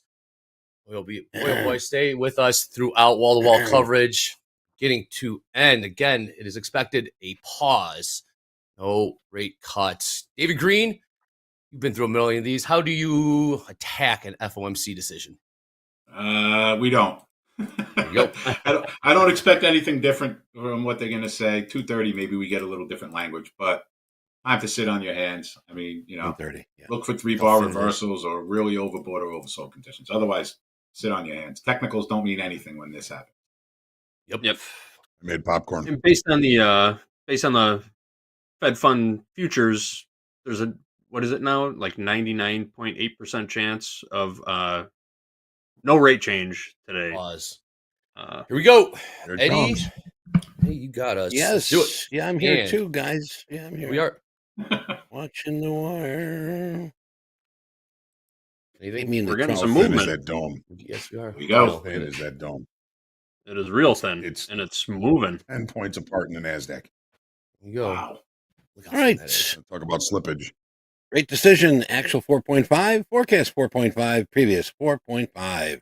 There you go. Right. 95%, 95.5%. If you put your money in that, congratulations. You won 95.5%. Okay, keep us Put your posted money back. on the remarks as well, Eddie. See what the statement is. See what they got to say. A little bit of selling here. I don't know if you could See what consider they- selling just gap on the ladder. Questions are going to be what's going to be really good. Fed statement does not include language that inflation has made progress, lowered 2% objective, as it had in December's statement. Also, the Fed is achieving employment and inflation goals are roughly in balance. The statement does not include language. And then, there we go. Unemployment Where the rate hell is has Wilson? stabilized at a low level. Labor market conditions remain solid, replacing reference in previous statement to conditions having eased. Okay.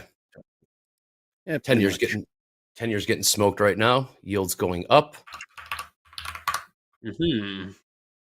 Economic activity has continued in a solid pace.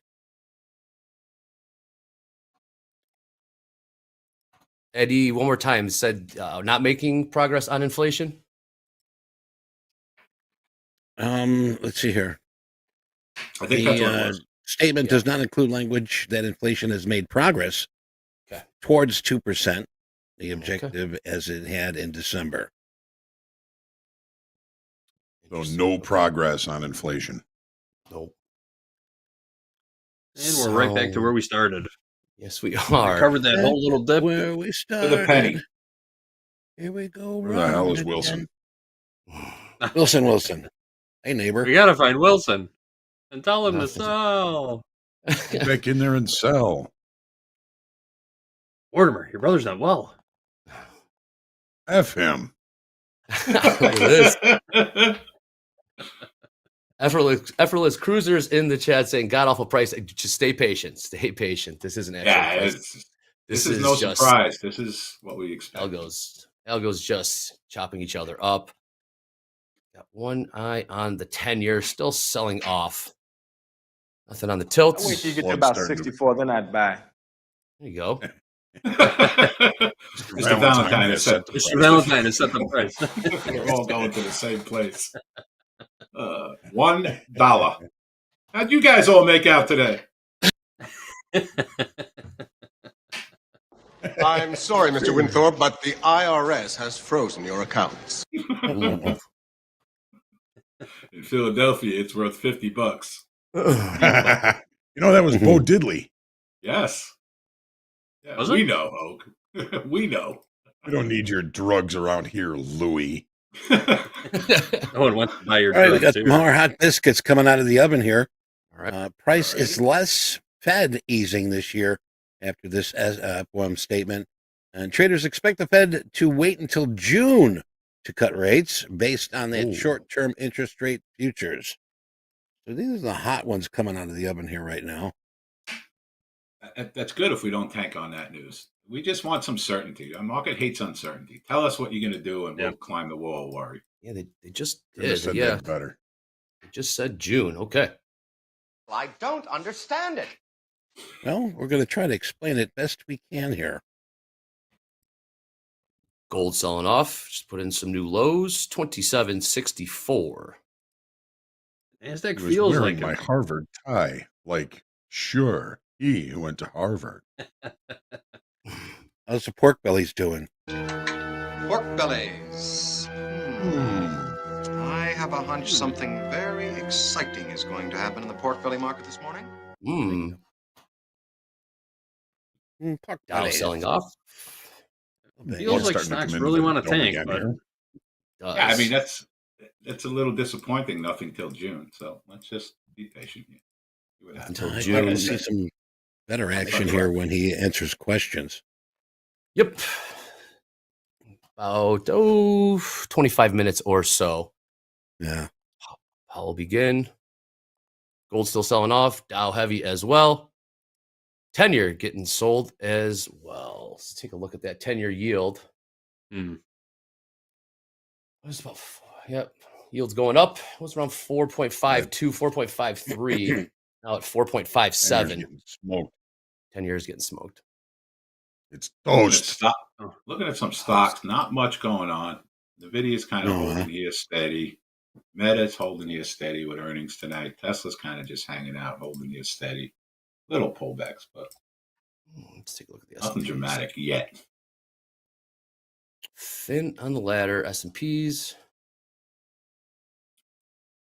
Did see a couple. Got a little level down here. Pivot point at 41, which I'm not interested. It's only 10 points.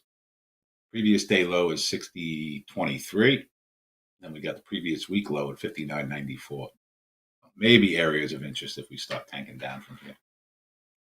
So David, are we going higher or lower? Yes. Yes. We are. Yes. Touche. Yes, we are. That's Both. what everybody always adds. Yeah, probably both. And probably both. So far, just lower. But nothing. This is nothing. Literally. Watch that 10-year. 10-year on the lows right now. Might be a correlation trade going on. 10-year goes lower. Equities might follow. See if that holds. Now I'm looking at the TLT. We are sitting on a previous day low in the TLT too, right here. Gold just took out the IB low, looking like it's driving lower now. Yeah, and gold sitting on a little pivot point here. Coach Jay in the chat says 1,000 lot in the ES just got filled on the 55s. 55s, I missed it. Another 1,000 lot. Here's a 500 lot on the 55s. Oh, wow. I'm getting a little bounce. Yeah. Look at that. Big bounce. They must know something. Gold had a huge. How much size on? Yeah. Gold just bounced perfectly off the pivot point to the penny. Look at that. Filled. Oh, look at that. I think that 1,000 lot was the Dukes. It was. It was, yeah. It's the 4,000 lot we've seen today. Well, as far as trading, just everybody. Tuning in. Just tuning in. The Fed did not do anything. Unanimous. And the market's not doing anything. Mm-hmm. And yes. Exactly. It's pretty flat. Bonds 61 long exactly. ES, 59 long NQ. Bonds bounced off that previous day low too. Almost to the penny. Well, I think pull up in it'll the be very chat. interesting to hear what Powell has to say today. Might just kind of talk about his golf game and what he had for dinner last night. You think? Shut the effing door. You think he'll mention not being pressured by Trump to do anything? That's what we're all waiting for. Yeah. You know he'll be what asked. I'm saying? Yeah, there's a It should question be that asked, sort of right? directed that way. It should be the very first question. With you, man. When the president demands interest rates are lowered, what's your answer to that? Yep. Well, he did mention something last time, that sort of his comeback was sort of a snappy, no, I'm going to be here. And that's as far as I know,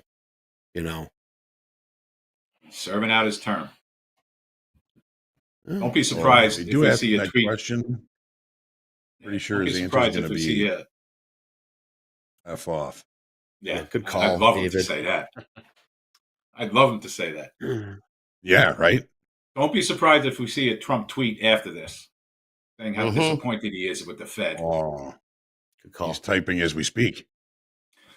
He might be. He seems to be the market mover today. 100%. He stuck it to NVIDIA He has today. he has an instant effect on the markets. It's incredible.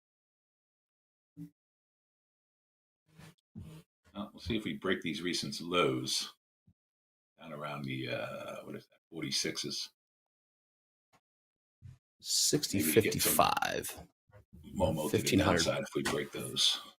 1500 fell on bid.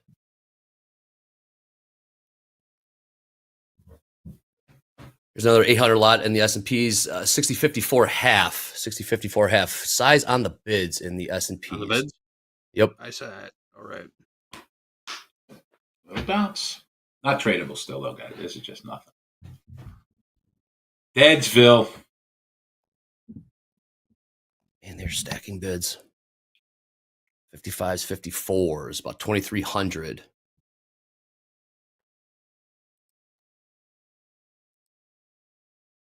A little bit of liquidity in the S&Ps up around 90, 60, 90. Oh, yep. Nothing huge, though.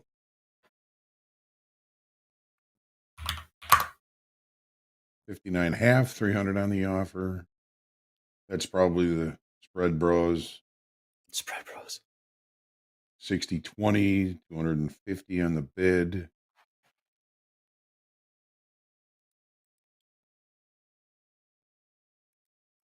All right, gents. Green Jeans going to pop out for a little bit. What'd you call yourself? Green Jeans. I like it. Green Jean. All right. We'll see you. Come back. I'll be back for Power Hour. Yes. Sounds good. Green Jeans. Be Sounds careful good, out there. Green. We'll be back. Good to see you, David. See you in a bit. That's where we used to see the dancing bear was on the Green Jeans. Kangaroo. Oh, Captain Kangaroo. Was a yeah, I think he was one of the ones on D-Day. Captain Kangaroo. Was that Fraser Thomas? Was that Fraser Thomas? Fraser Thomas. Who? Captain Kangaroo? Yeah. No, it was Bob Keeshan. Was Captain Kangaroo. Disclaimer, guys, and Boomer Brian in the chat beat me to it. Do not, I repeat, do not do a web search for dancing bear.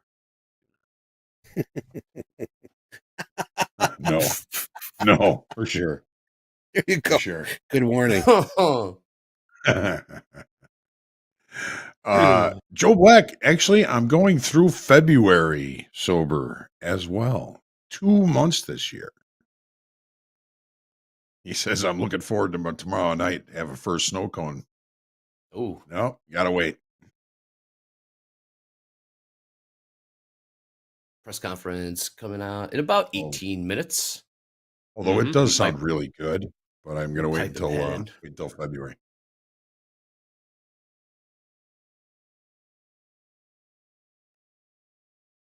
Keep an eye on this 10-year. Not a whole lot happening. It feels like we're on the verge of something. Oh, yeah. Again. Like a massive move, but I don't know. Yep. Not making progress on inflation was the big takeaway from the prepared statement. Market just seems real twitchy right now. It's about to pop some direction. Nothing on the ladder. Anything? Who's got the NQ ladder up? Anything? I have it up. No, I don't see anything. No size? No size. Chilled pretty much 50-50. I think everybody's just sort of sitting on the bench. About a So it's pretty tight. difference in the dome. Pretty tight. Blood's coming back in. Until Paul starts speaking, and it'll thin out again. Mm-hmm. Question for the pit guys. FOMC came out. How would you guys get the news? How would you guys get breaking news and stuff like that? Across the if board, we weren't or here. Yeah. They would have. I mean, there were like TVs. There were TVs all over the floor, but right. Yeah. honestly, like you It were was just always Reuters on the board. That's what I I would thought. be pacing FOMC. back and forth, sweaty palms, as stress locals. levels. You weren't even waiting for the news. You were just looking at the closest broker, Just watching orders.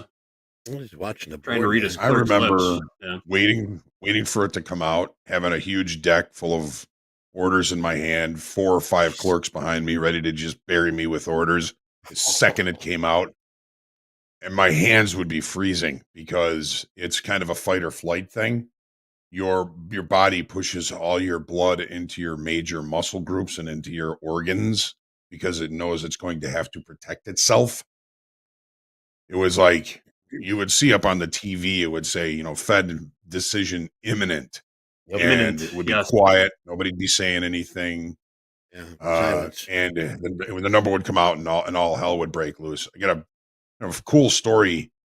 A guy from the other side of the pit, where he was working at a desk, he came up to us like a half hour before the FOMC meeting, and this was when the minis were pretty big. The arbitrage between the minis and the S&Ps was pretty big. He says, I got a 2,000 lot to sell. It's about 10 points higher, but the customer's demanding he's not going to give you not held. You're going to have to hold the market until they're filled. If it goes through you and you're not filled, you're hung. So my partner and I he says, well, you take 1,000, I'll take 1,000. So the FOMC comes out and the market, I see the minis just disappear to the upside. So my partner and I are like 1,000 at even, nothing higher. 1,000 at even, nothing higher. And I'm hoping to get 100, 100, 200, done. No problem, right? No, I'm getting 20, 30, 15. I'll take 10. I'll take 5. They're coming in pieces like that. The exchange is watching us. The minis are, 20 points higher. And I'm looking at these guys that are arbing between the bigs and the minis. And there's one guy, I'm thinking he's going to take 500 of them. So I look at him, I say 500, and he does this. Yo. So the exchange says, they gave us like a minute to try and fill those freaking orders. And I got about 150 left. I don't know that I'm right, but I know I got about 150 left. And the exchange says, we can't hold it up anymore. You guys are on your own. Joey Borsellino turns to me right when that happens and goes, buy them all. I go 150. So then I got to count everything up. I've got, 10 cards, 10, 20, 15, 20. I'm telling guys, here, figure this out. How many do I have here? I was within about 10 contracts, which is good enough because order filling was never really an exact science. I could cut somebody back 10 or have somebody take 10 because obviously it would have been a winner. But my hands are cold now just thinking about it. About it. That was extreme stress, Johnny. I mean, yes, it was. As soon as that would hit the wire, you'd have so many phone clerks screaming and yelling, trying to put orders in. You got 5 people at once trying to shoot in orders, arbitrage with their hands. And brokers had shut down, filling brokers. I can't take anymore. And then you'd be like, oh my God. And this is, you couldn't do that done when I was a clerk. I was filling orders. Here. Yeah, I did that a couple of times too. Yeah. But you had to be there for your customers. Otherwise they'd give their business away, and you did not want that to happen. Right. So there's no way in hell at my age now that I would be able to do what I was able to do back then. No way. You got, orders coming at you a second at a time. You're buy them, sell them, hold, buy them, sell them, writing it all down. Yep. Waving in the prices to the exchange. There's absolutely no way I could do it now. And a lot of those guys, like in the meets, were in their 60s and 70s, even sometimes into their 80s and still doing it. I can't figure out how they could do that. But I'm lucky I was a young man when I was doing that because I don't think I could do it.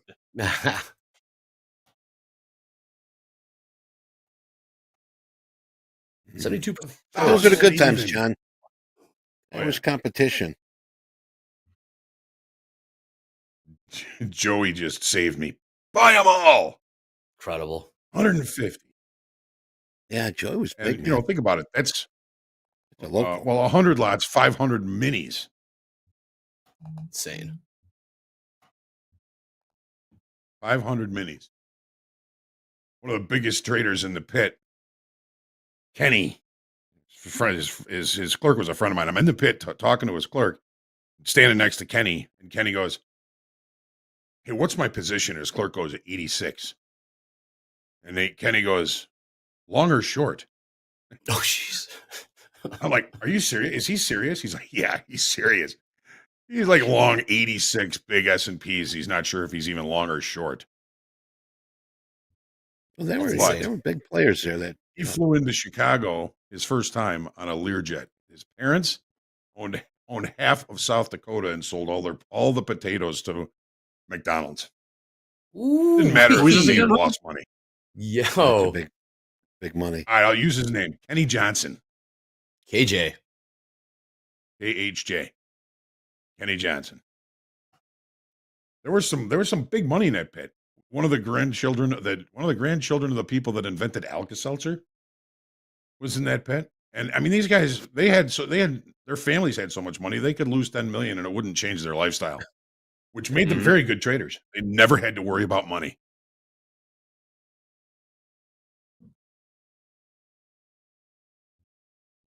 Who's who on the trading floor? Who's who?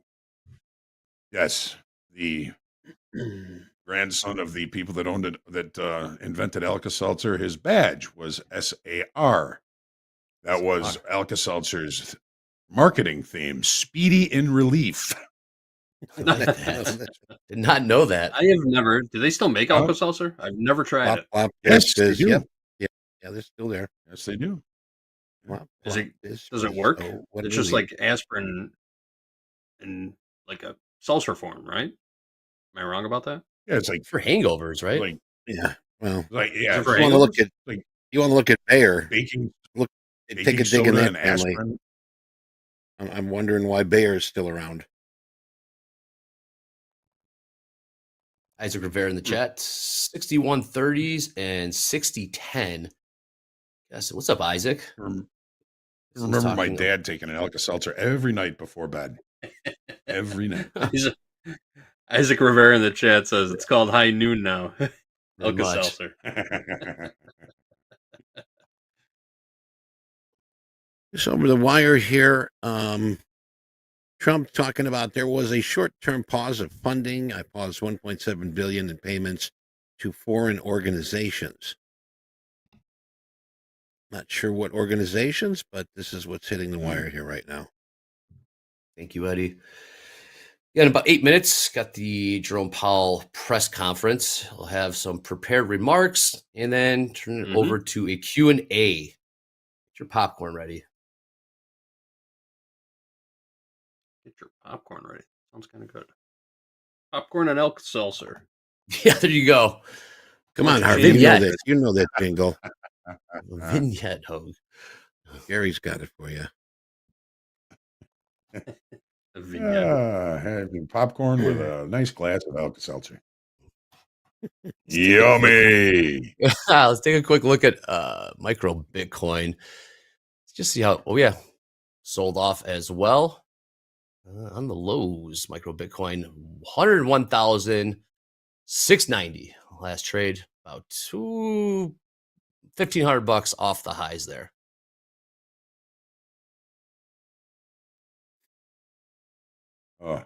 My in 7 minutes, Jerome will be answering some questions. Okay. What's it going to do?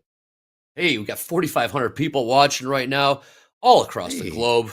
Thank you so much. 142,000 subscribers. Let's see if we get to 143. End of day. Please click like, subscribe, give us a follow on the X. Check us out in Discord as well.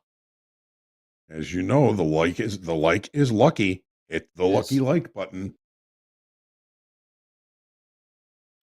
Crime in chat's talking about, thank you, FOMC meeting. Next one's going to be March 18th. Okay. Mark it down. March 18th. March 18th. The day after On St. that Patrick's day. Day. St. Patrick's Day. Correction, March 19th, actually. March 19th. March 19th. I was gonna say, is March 18th National Alka-Seltzer Day then? March 17th. Wow. Day. We're bringing this full circle. You know, we all knew. Yeah, we are. We all knew when FOMC meeting was going to be or an unemployment was going to be, and everybody was told, "Now go straight home. You know, come in feeling good tomorrow. You know it's going to be a crazy day." And it seemed like the eves of those days were the biggest party nights.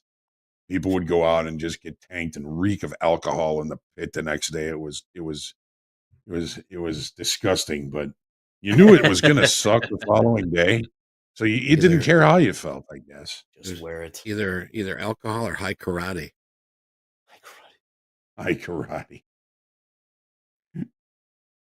You're dating yourself and me, Eddie, with that name. That stuff didn't smell bad. I mean, it was okay. Like tick, Mr. Powell, are we so back, or is it over? Is it so over? Great question. Nick for a tip. He's going to be our TopstepTV Fed correspondent. We're going to send him to DC to ask the hard-hitting questions to Mr. Powell. We are applying for a White House press pass, actually. I don't know if you guys saw really those. All those announcements that were made yesterday, the very first White House press conference. They're opening up the press room to all forms of media. So we're doing our best. We want boots on the ground in Washington ASAP. Please let us in. Nick, ask him if he'll meet me at the Sphere in Vegas for a Dead show this summer. Now you're talking. Come Andre, on, if Jerry. you get that spot asking questions, you got to wear your or your Blues Brothers outfit. If they let us in, I'm 100%. Topstep Chicago. 100%.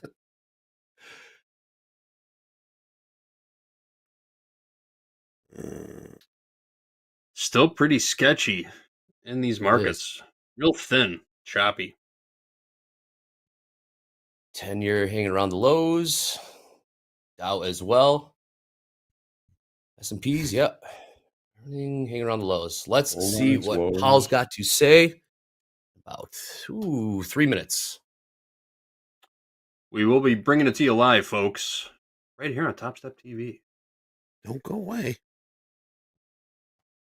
You know, Jerome his nickname is Jerry, kind of like Jerry Garcia. I wonder if that's why he likes the dead. Oh, that's right. He was at a he was at a Dead and Company show. Yeah, he was. That's right. We have a picture. Can we find a picture of that? I don't know if we have time, but yeah, wasn't he wearing like a tie-dye or something too? Was that real? I thought that was I don't know. I thought someone put that together. No, he was not. He was dressed like a dad. He's old enough to have seen Jerry live. I've seen Jerry live about 30 times. I saw him once with Frank Zappa and Chad Wackerman at UIC. That was a trip. I'm going to see Weasel Zappa in May. There you go. Got a good band, man. Real good. Jerry Garcia died August 9th, 1995. No, it's not the, played his last show in Chicago. Is that true? Field. Yep. Kidding. Yeah, it was Soldier Field. Yep.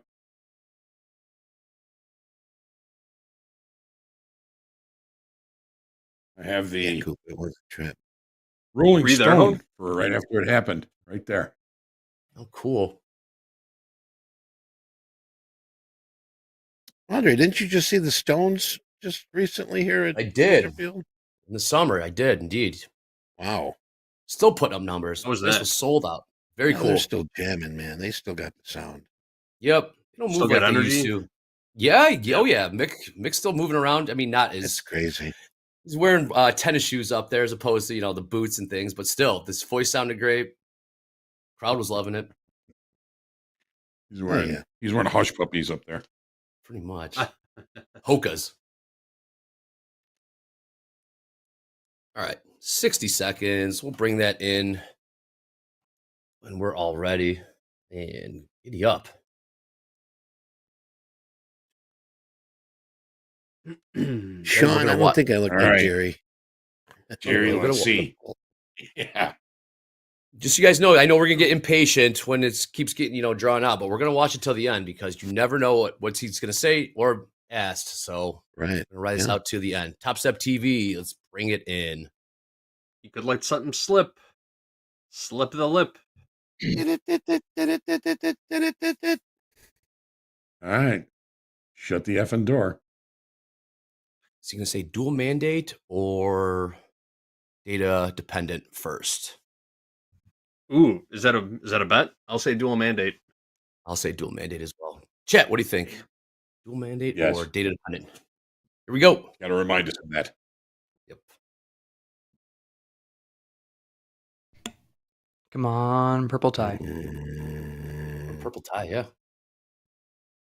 What color tie? Oh, Nick, what's he gonna wear today? Nick for a tick's going deep. And pasties. He's gonna say after he says dual mandate, he's gonna say 2% inflation first. Okay. Or dual mandate of 2% inflation. And what did he first say? Stealing your girl? Here he comes with his purple tie. Here's the man. Let's do this. All right, heads up, people. Good afternoon.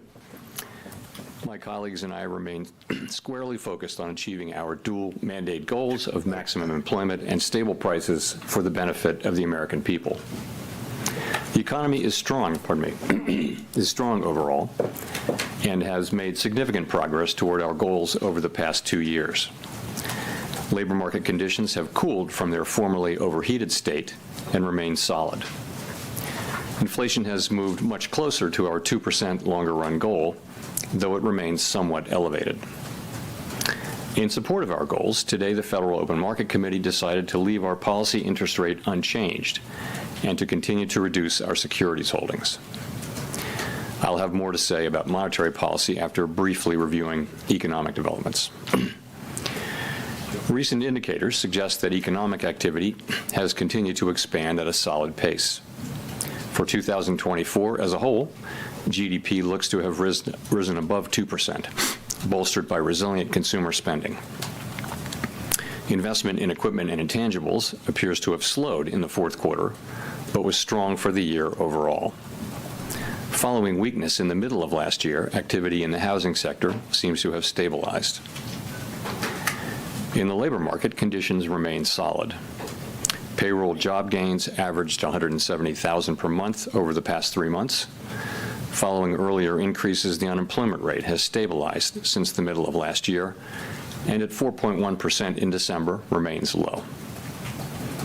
Nominal wage growth has eased over the past year, and the jobs to workers gap has narrowed. Overall, a wide set of indicators suggests that conditions in the labor market are broadly in balance. The labor market is not a source of significant inflationary pressures. Inflation has eased significantly over the past 2 years, but remains somewhat elevated relative to our 2% longer-run goal. Estimates based on the Consumer Price Index and other data indicate that total PCE prices rose 2.6% over the 12 months ending in December, and that, excluding the volatile food and energy categories, core PCE prices rose 2.8%. Longer-term inflation expectations appear to remain well anchored, as reflected in a broad range of surveys of households, businesses, and forecasters, as well as measures from financial markets. Our monetary policy actions are guided by our dual mandate to promote maximum employment and stable prices for the American people. We see the risks to achieving our employment and inflation goals as being roughly in balance, and we are attentive to the risks on both sides of our mandate. Over the course of our 3 previous meetings, we lowered our policy rate by a full percentage point from its peak. That recalibration of our policy stance was appropriate in light of the progress on inflation and the rebalancing in the labor market. With our policy stance significantly less restrictive than it had been, and the economy remaining strong, we do not need to be in a hurry to adjust our policy stance. At today's meeting, the committee decided to maintain the target range for the federal funds rate at 4.25% to 4.5%. We know that reducing policy restraint too fast or too much could hinder progress on inflation. At the same time, reducing policy restraint too slowly or too little could unduly weaken economic activity and employment. In considering the extent and timing of additional adjustments to the target range for the federal funds rate, the committee will assess incoming data, the evolving outlook, and the balance of risks.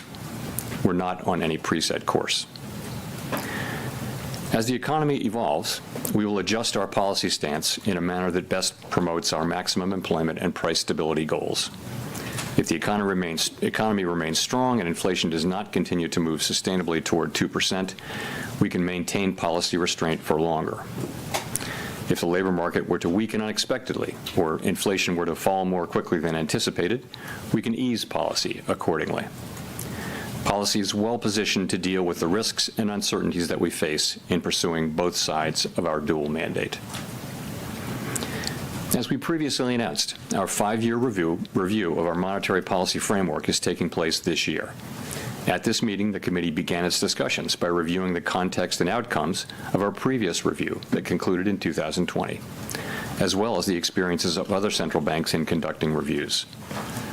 Our review will again include outreach and public events involving a wide range of parties, including Fed Listens events around the country and a research conference in May. Throughout this process, we will be open to new ideas and critical feedback, and we will take on board lessons of the last 5 years in determining our findings. We intend to wrap up the review by late summer. I would note that the committee's 2% longer run inflation goal will be retained and will not be a focus of the review.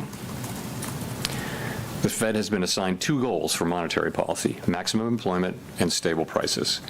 We remain committed to supporting maximum employment, bringing inflation sustainably to our 2% goal, and keeping longer-run inflation expectations well anchored.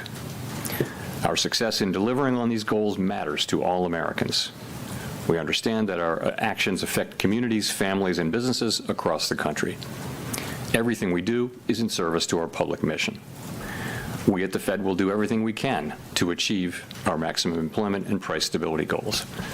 Thank you. I look forward to your questions. Steve. Here we go. Mr. Chairman, Steve Leisman from CNBC. Mr. Chairman, at a event in Davos, or to Davos anyway, the president said he'll demand that interest rates drop immediately. So I guess I have a 3-part question. Has the president done this to you? Has he made that demand? Secondly, what is your response to that? And third, what effect, if anything, if any, does a president making these kind of remarks have on policy? Thank you. 3 questions. I'm seeing it really as one question, though. So I'm not going to have any response or comment whatsoever on what the president said. It's not appropriate for me to do so. The public should be confident that we will continue to do our work as we always have, focusing on using our tools to achieve our goals and really keeping our heads down and doing our work, and that's how we best serve the public. Can you just comment on whether he's physically communicated this demand to you?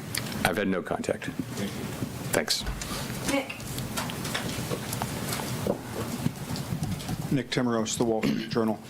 Chair Powell, you and several of your colleagues said around the time of the last meeting that your policy stance was meaningfully restrictive. Given economic and financial market developments since then, how has your confidence changed in an assessment that says interest rates are meaningfully restrictive? I don't think that my assessment really has changed. I mean, a couple of things have happened. We've gotten more strong data, but we've also seen rates move up at the long end, which could represent a tightening in financial conditions. I think if we look back over the past year or so, we can see that policy is restrictive. If you look at the effect of high rates on interest-sensitive spending, for example, in housing, and if you look at the achievement of our goal variables, we're seeing the economy move toward 2% inflation, and and has moved largely to maximum employment. So we literally look at movement toward the goal variables to make that assessment. Now, policy is meaningfully less restrictive than it was before we began to cut. It's 100 basis points less restrictive, and for that reason, we're going to be focusing on seeing real progress on inflation, or alternatively some weakness in the labor market before we consider making adjustments. If I could follow up, does the economy here warrant meaningfully restrictive interest rates? And would you judge interest rates to still be meaningfully restrictive if you were to lower them by another quarter point? So I think our policy stance is very well calibrated, as I mentioned, to balance the achievement of our two goals. We want policy to be restrictive enough to continue to foster further progress toward a 2% inflation goal. At the same time, we don't need to see further weakening in the labor market to achieve that goal, and that's kind of what we've been getting. The labor market has really been broadly stable. The unemployment rate has been broadly stable now for 6 months. Conditions seem to be broadly in balance, and I'd say you look at the last couple of inflation readings and you see we don't overreact to two good readings or two bad readings, but nonetheless the last couple of readings have suggested more positive readings. So I think policy is well positioned. Colby from the New York Times. Colby Smith with the New York Times. Chair Powell, how should we interpret the removal of the line from the statement that inflation has made progress towards the 2% goal? Is that no longer the case? No. So let me look. If you just look at the first paragraph, we did a little bit of language cleanup there. We took out a reference to since earlier in the year as it related to the labor market, and we just chose to shorten that sentence. Again, I mean, if you look at the sort of intermeeting data, it was good, and there was another inflation reading, I guess, just before the December meeting. So we've got two good readings in a row that are consistent with 2% inflation. Again, we're not going to overinterpret two good or two bad readings, but this was not meant to send a signal. Other than this, you can take away from all of this that we remain committed to achieving our 2% inflation goal sustainably. And just to follow up, we've seen inflation expectations across a number of measures rise sharply, which has in part been linked to tariff concerns. But there's also been this encouraging data that you mentioned in terms of CPI and rent indices. So how would you characterize concerns about upside risks to inflation across the committee, especially those tied to policies related to the Trump administration? Well, I'd say you see expectations moving up a little bit at the short end, but not at the longer run, where it really matters. And those could be related to what you mentioned, some of the new policies. I think where the committee is very much in the mode of waiting to see what policies are enacted. We don't know what will happen with tariffs, with immigration, with fiscal policy, and with regulatory policy. We're only just beginning to see, actually are not really beginning to see much, and I think we need to let those policies be articulated before we can even begin to make a plausible assessment of what their implications for the economy will be. So we're going to be watching carefully, and as we always do, this is no different than any other set of policy changes at the beginning of an administration. We'll patiently watch and understand, and kind of not be in a hurry to get to a place of understanding what our policy response should be until we see how it plays out. Michael McKee. Michael McKee from Bloomberg Television and Radio. You and your colleagues normally condition future policy moves with the phrase, if the economy develops as we anticipate. Is it fair to say that since there's a lot unknown about what this administration's fiscal policies are actually going to be, that you don't have a medium to long-term economic forecast that you can have confidence in? Or if that's not true, can you lay out what you think is going to happen in the economy, how you see it developing? Well, at all times, forecasts are conditional at a minimum on just a set of expectations, and they're highly uncertain in both directions. We know that economic forecasting is really difficult beyond just a month or two out. So in the current situation, there's probably some elevated uncertainty because of significant policy shifts in those 4 areas that I mentioned: tariffs, immigration, fiscal policy, and regulatory policy. So there's probably some additional uncertainty, but that should be passing. We should go through that, and then we'll be back to the regular amount of uncertainty. So, what forecasters are doing, not just us, but everybody's doing, is they've got sort of just a set of assumptions about what might happen, but they're really kind of in the nature of a placeholder, and meaning, plausible could be, but honestly, you wouldn't stand behind it because you just don't know, and so you're just on hold, waiting to see what comes down. It's a very large economy, and policy is affected at the margin, but we're going to wait and see. If I can follow up, the idea that you feel that policy is restrictive suggests that the Fed in general wants to continue to lower interest rates. So when you look at the data that you are dependent on, are you looking for data that tell you that you can cut, or data that will tell you you should hold? We're looking. It's more the other. The way it works is we are looking at the data to guide us in what we should do, and that's what we do. And right now, we feel like we're in a very good place. Policy's well positioned. The economy's in quite a good place, actually, as well. And what we do expect is to see further progress on inflation, and as I mentioned, as we see that, or if we were to see weakening in the labor market, that could foster, we could then be in a position of making further adjustments. But right now, we don't see that, and we see things as in a really good place for policy and for the economy, and so we feel like we don't need to be in a hurry to make any adjustments. Howard. Howard Schneider with Reuters. Thank you very much. In 2021 at a central bank conference, you said, quote, throughout my career in both public and private sectors, I've seen that the best and most successful organizations are often the ones that have a strong and persistent commitment to diversity and inclusion. These organizations consistently attract the best talent by investing in and retaining a world-class workforce. First question is, do you still believe that? And if so, how do you intend to put that belief into practice while remaining consistent with the recent executive order prohibiting diversity and inclusion efforts? So let me say yes in answer to your first question, but to the second question, I want to say this. We are, like others, we're reviewing the orders and the associated details as they're made available, and as has been our practice over many administrations, we are working to align our policies with the executive orders as appropriate and consistent with applicable law. And I want to add that I'm not going to have anything more specific for you today on this whole set of issues. Well, if I could just follow up quickly on that, I'm wondering how you're getting that to be consistent with the Dodd-Frank law's stipulations about maintaining an Office of Minority and Women's Inclusion. So I did mention consistent with applicable law, right? Which is governing. Elizabeth. Thanks so much. Elizabeth Schulze with ABC News. Just to follow up on Steve's question, what reassurance can you give the American public that the Fed will continue to operate independent of politics under this administration?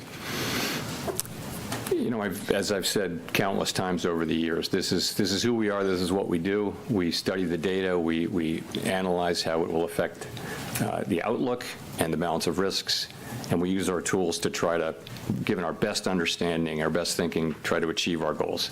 That's what we do. That's always what we do. Don't look for us to do anything else. And that's, lots of research shows that's the best way for a central bank to operate. That'll give us the best possible chance to achieve these goals for the benefit of the American people. That's always what we're going to do, and people should have confidence in that, as I said a few minutes ago. You've said that the Fed is in wait-and-see mode based on the policies that come out of this administration. Has the Fed started to model what policies like mass deportations, changes in immigration policy specifically, would look like for the workforce and for inflation? So one of the things our staff does is they look at a range of possible outcomes, and they tend to go from really good to really bad, and it's one of the best things that they do. And in each teal book, you can look at the 5-year-old teal books and see they're alternative simulations. So that's what they do. It'll be a baseline, and then they'll show 6 or 7 alternative scenarios, including really good ones and not so good ones.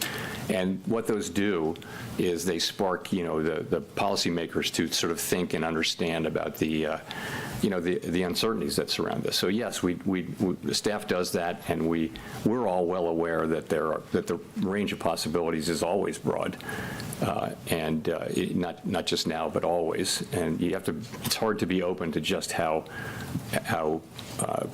broad the possibilities are for an economy. No one saw the pandemic coming, and it changed everything. So things happen, but yes, we do that. But it's different. It's one thing to do that, to make assessments about what might happen and begin to think about what you might do in that case, but you don't act until you see much more than we see now. Katerina. Katerina Saraiva, Bloomberg News.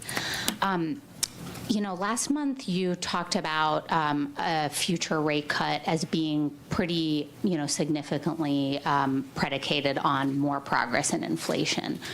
With the characterization of the labor market in the statement today, would you say that that's even more so the case now? I'd say it's the same. We want to see, further progress on inflation.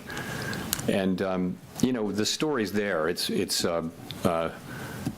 We're just going to have to see the data. At the end of the day, it comes down to 12-month inflation, because that takes out the seasonality issues that may exist. And, we're just going to need to see that. We think we see the pathway for that to happen. One example, a key example, is that you now do see owner's equivalent rent and housing services, the way it's calculated for PCE. You see that coming down pretty steadily now, and that's the place where most of the remaining, a big part of the overrun, as you will know, was from non-market services, which don't tend to send much signal. So you can look through all that and think, okay, that then we seem to be set up for further progress, but being seemed to set up for it is one thing, having it is another. So we're going to want to see further progress on inflation. But remember, we're not, we're under 2%, but our goal is 2%, and we do mean to get back sustainably to 2%. And in terms of the labor market, I mean, how is that broadly, you said a broad set of indicators show that it's in pretty solid place. Was there broad agreement on that? There's been a few underlying indicators that are showing perhaps some weakness, a low hiring rate, workers reporting that it's increasingly difficult to find a job. Is that of concern to the committee? So you're right. I mean, we look at, of course, a very broad range. So it starts with unemployment, with the unemployment rate, employment participation, wages, job quits, are people quitting, that kind of thing, the ratio of vacancies to unemployed. We look at all those things, and you put your finger, though, on it's a low hiring environment. So if you have a job, it's all good, but if you have to find a job, the job finding rate, the hiring rates have come down, and that's more typical of a. Let's say that the unemployment, that the labor market is at a sustainable level. It's not overheated anymore. We don't think we need it to cool off anymore. We do watch it extremely carefully. It's one of our 2 goal variables.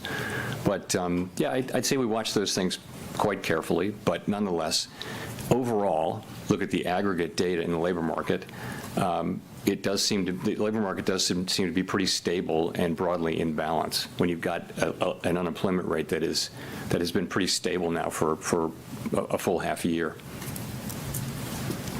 Edward. Thank you. Thank you, Mr. Chairman. Edward Lawrence with Fox Business. On employment, you said there's a broad range of possibilities, but last September you said, quote, "We understand that there's been quite an influx across the borders, and that has actually been one of the things that's allowed unemployment rate to rise." Now that the flow of the border has slowed and we're seeing deportations, how do you expect the unemployment rate to react? So what's happening is that the flows across the border have decreased very significantly, and there's every reason to expect that to continue. But job creation has come down a bit too. So if those two things come down together, that sort of can be a reason for the unemployment rate to stabilize. In other words, the break-even rate, as population growth slows, the break-even rate that you need in new jobs to make make jobs for workers declines as well.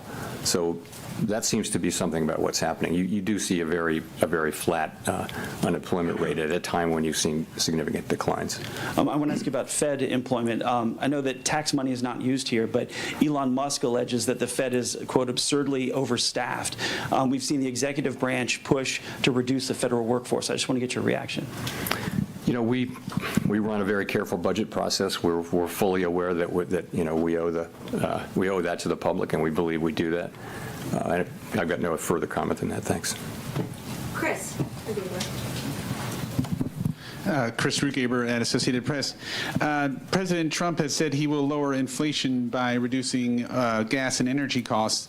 Do you see such costs as a particular driver of inflation, and would lowering them have a dramatic effect? Chris, I'm not going to react or discuss anything that any elected politician might say. So I'll give you a mulligan. Okay, thank you. Well, nearly 2 weeks ago, the Fed said it was withdrawing from the network for greening the financial system, even as we have significant wildfires in Los Angeles doing billions of dollars in damage. And of course, the NGFS, as you know, is a group to talk about how the financial system could address climate change. Many commentators did see the timing as political. Why did you leave that organization? Can you explain that decision? Sure, I'd be glad to. So we considered this, really at length, and we did decide to withdraw from the NGFS. And really the reason is that the work that the NGFS does has broadened very significantly. Think about nature-related risks and biodiversity and things like that. In addition, the work of the NGFS is in significant part intended to, and this is a quote, mobilize mainstream finance to support the transition toward a sustainable economy. So we joined to get the benefit of understanding what other central banks were doing and seeing research and things like that.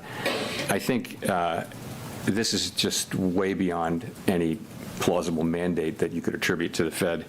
And so we have a quite narrow role, as I've said many times, and I think that the activities of the NGFS are not a good fit for the Fed, given our current mandate and authority. So, and I just think it was time to acknowledge that, this process dates back, thinking about it dates back a couple of years. I made the decision to bring this to the board, some months ago. The process just took time to get here, and this is when we got it and voted on it. So, and I'm aware of how it can look, but it was really not driven by politics. It was driven by kind of the disconnect between the work of the NGFS and our mandate. Other central banks have different mandates and belong to the NGFS. We have no criticism of them, but it just isn't. It's not right for the Fed. Andrew. Thanks. Andrew Ackerman with the Washington Post. I'm wondering if you could talk more about what further progress would look like for consumers. Well, 2% inflation down to 2% sustainably is what we're trying to achieve. We're somewhat above that, as you know, and we want to see serial readings that suggest that we're making further progress on inflation. That's what we want to see, and consumers will pick that up, of course, in the things that they buy at the grocery store or at the store. The other thing I wanted to ask was just how far away you think you are from neutral.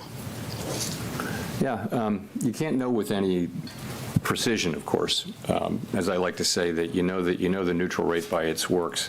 So I think at 4.3%, we're above pretty much everyone on the committee's estimates of the longer run neutral. I think our eyes are telling us that our policy is having the effects on the economy. That's really the question we ask. You can consult models, empirical models, theoretical models. You really have to just look out the window and see how your policy rate is affecting the economy. And I think we see that it's having meaningful effects in bringing inflation under control. It has helped bring the labor market into balance as well. So that's what we think. I would say we're meaningfully above it. I have no illusion that anyone knows precisely how much that is. But not knowing that and having cut 100 basis points means that it's appropriate that we not be in a hurry to make further adjustments. Victoria. Victoria Guido with Politico. So as a general matter, when it comes to executive orders and OMB memos, do those always apply to the Fed, sometimes never, or do you just often voluntarily comply? What is the legality there? So it's been our practice, as I mentioned, to work to align our policies to those that are mentioned in the executive orders, and I'm just going to leave it at that. As I mentioned, I'm not going to go any deeper than that or get into any deeper into this set of issues today. Claire. Claire Jones from the Financial Times. Two questions, if I may, on tariffs. Well, first of all, we've seen global trade wars before, notably in 2019, last time around, but then we were in a very different place on both inflation and growth. If we see tariffs of the same sort of magnitude that we got then, which I know is big if, what do you think might be different this time around? And secondly, Tiff Macklem said there was no doubt that the threat of tariffs was a big driver of the cut by the Bank of Canada today.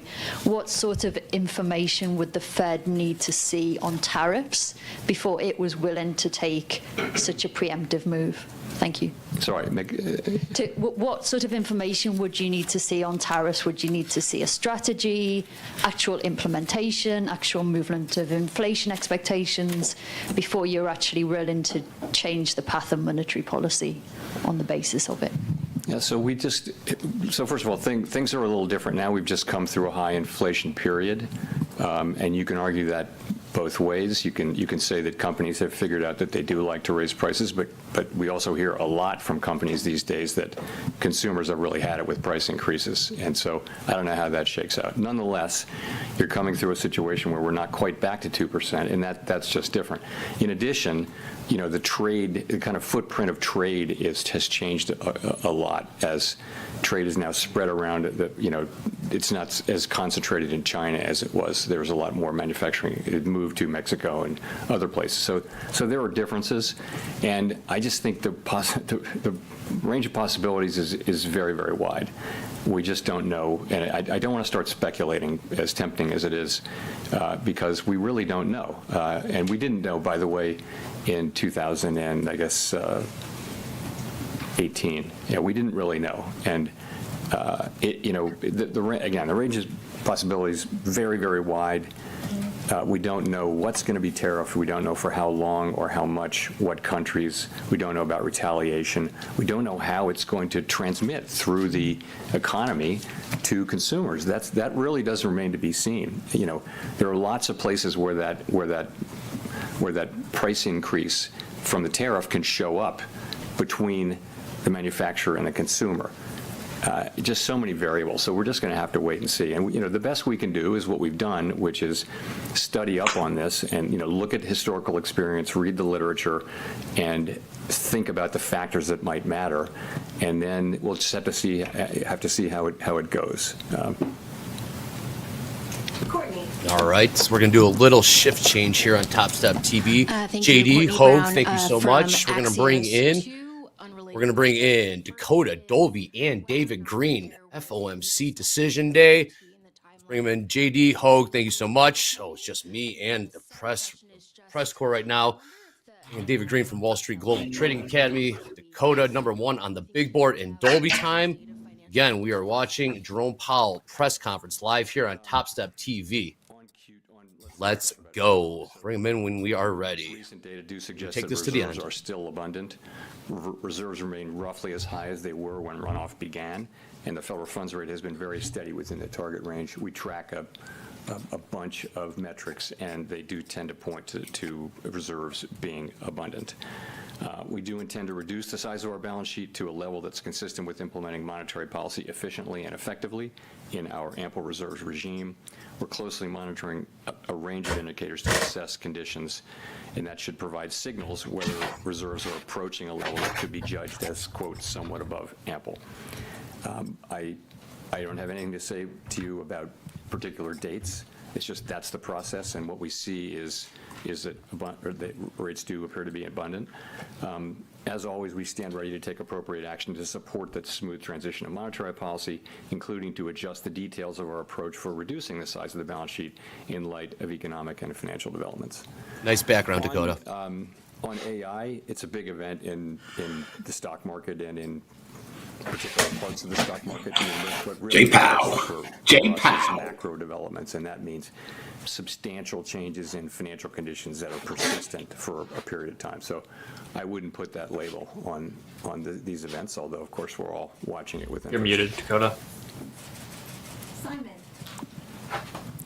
Simon Urbanovich with The Economist.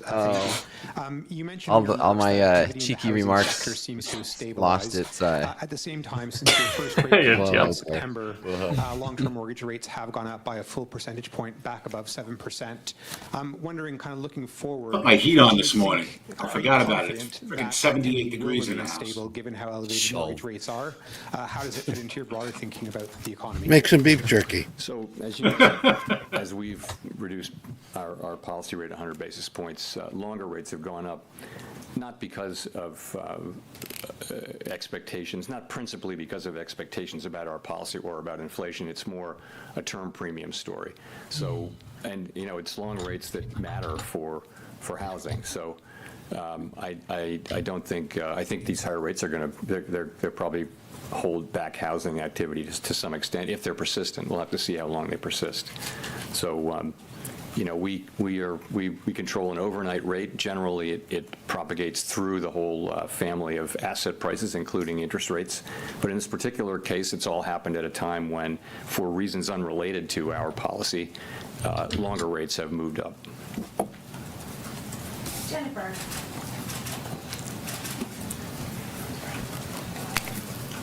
Thank you, Chair Powell. Jennifer Schonberger with Yahoo Finance. You said you want to see further progress in inflation. Given that households appear to be unhappy with the elevated level of prices, do you believe the committee should wait until inflation has fallen back to target to cut rates again? No, I wouldn't say that. We've never said we need to be all the way at target to reduce rates. At any time, what we're doing is we're looking at the economy and asking whether our policy stance is the right one to achieve maximum employment and price stability.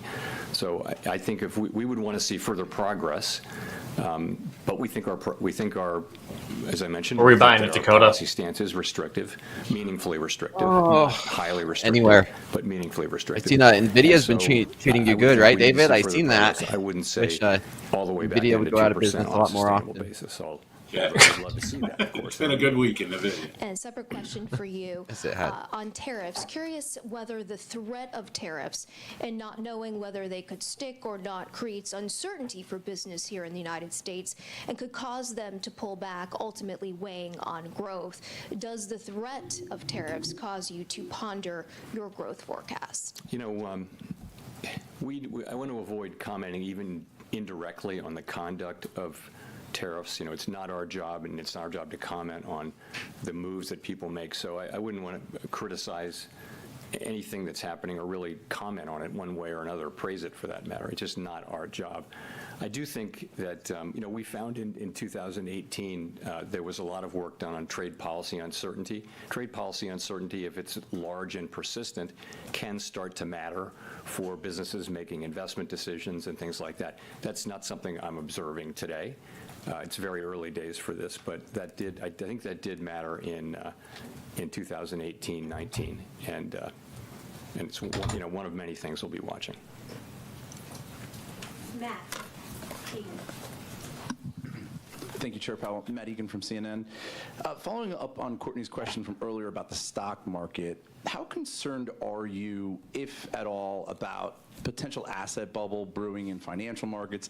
How do relatively high market valuations factor into considerations about potentially lowering interest rates further? Is that something that's in the back of your mind? So we look from a financial stability perspective at asset prices generally, along with things like leverage in the household sector, leverage in the banking system, funding risk for banks and things like that. But it's just one of the four things asset prices are. And yeah, I'd say they're elevated by many metrics right now. A good part of that, of course, is this thing around tech and AI. But we look at that. But we look at how resilient the households and businesses and the financial. Someone said the first question someone asked him was about Trump. Was that true? Financial stability perspective. Yeah. And we think that. Well, right? Didn't we say that? Yeah. No contact. Has not spoken to him. And households are actually overall, not all households, but in the aggregate, households are in pretty good shape financially these days. So that's how we think about that. We look at overall financial conditions, and you can't just take equity prices. You've got to look at rates too, and that represents a tightening in conditions with higher rates. So overall, financial conditions are probably still somewhat accommodative, but it's a mixed bag.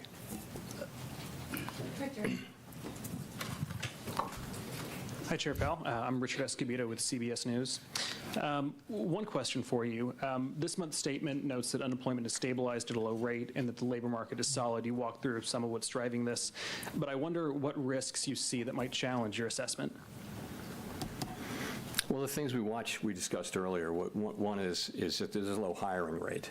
And so that if there were to be a spike in layoffs, if companies were to start to reduce headcount, you would see unemployment go up pretty quickly because the hiring rate is quite low. So that's one thing we look at.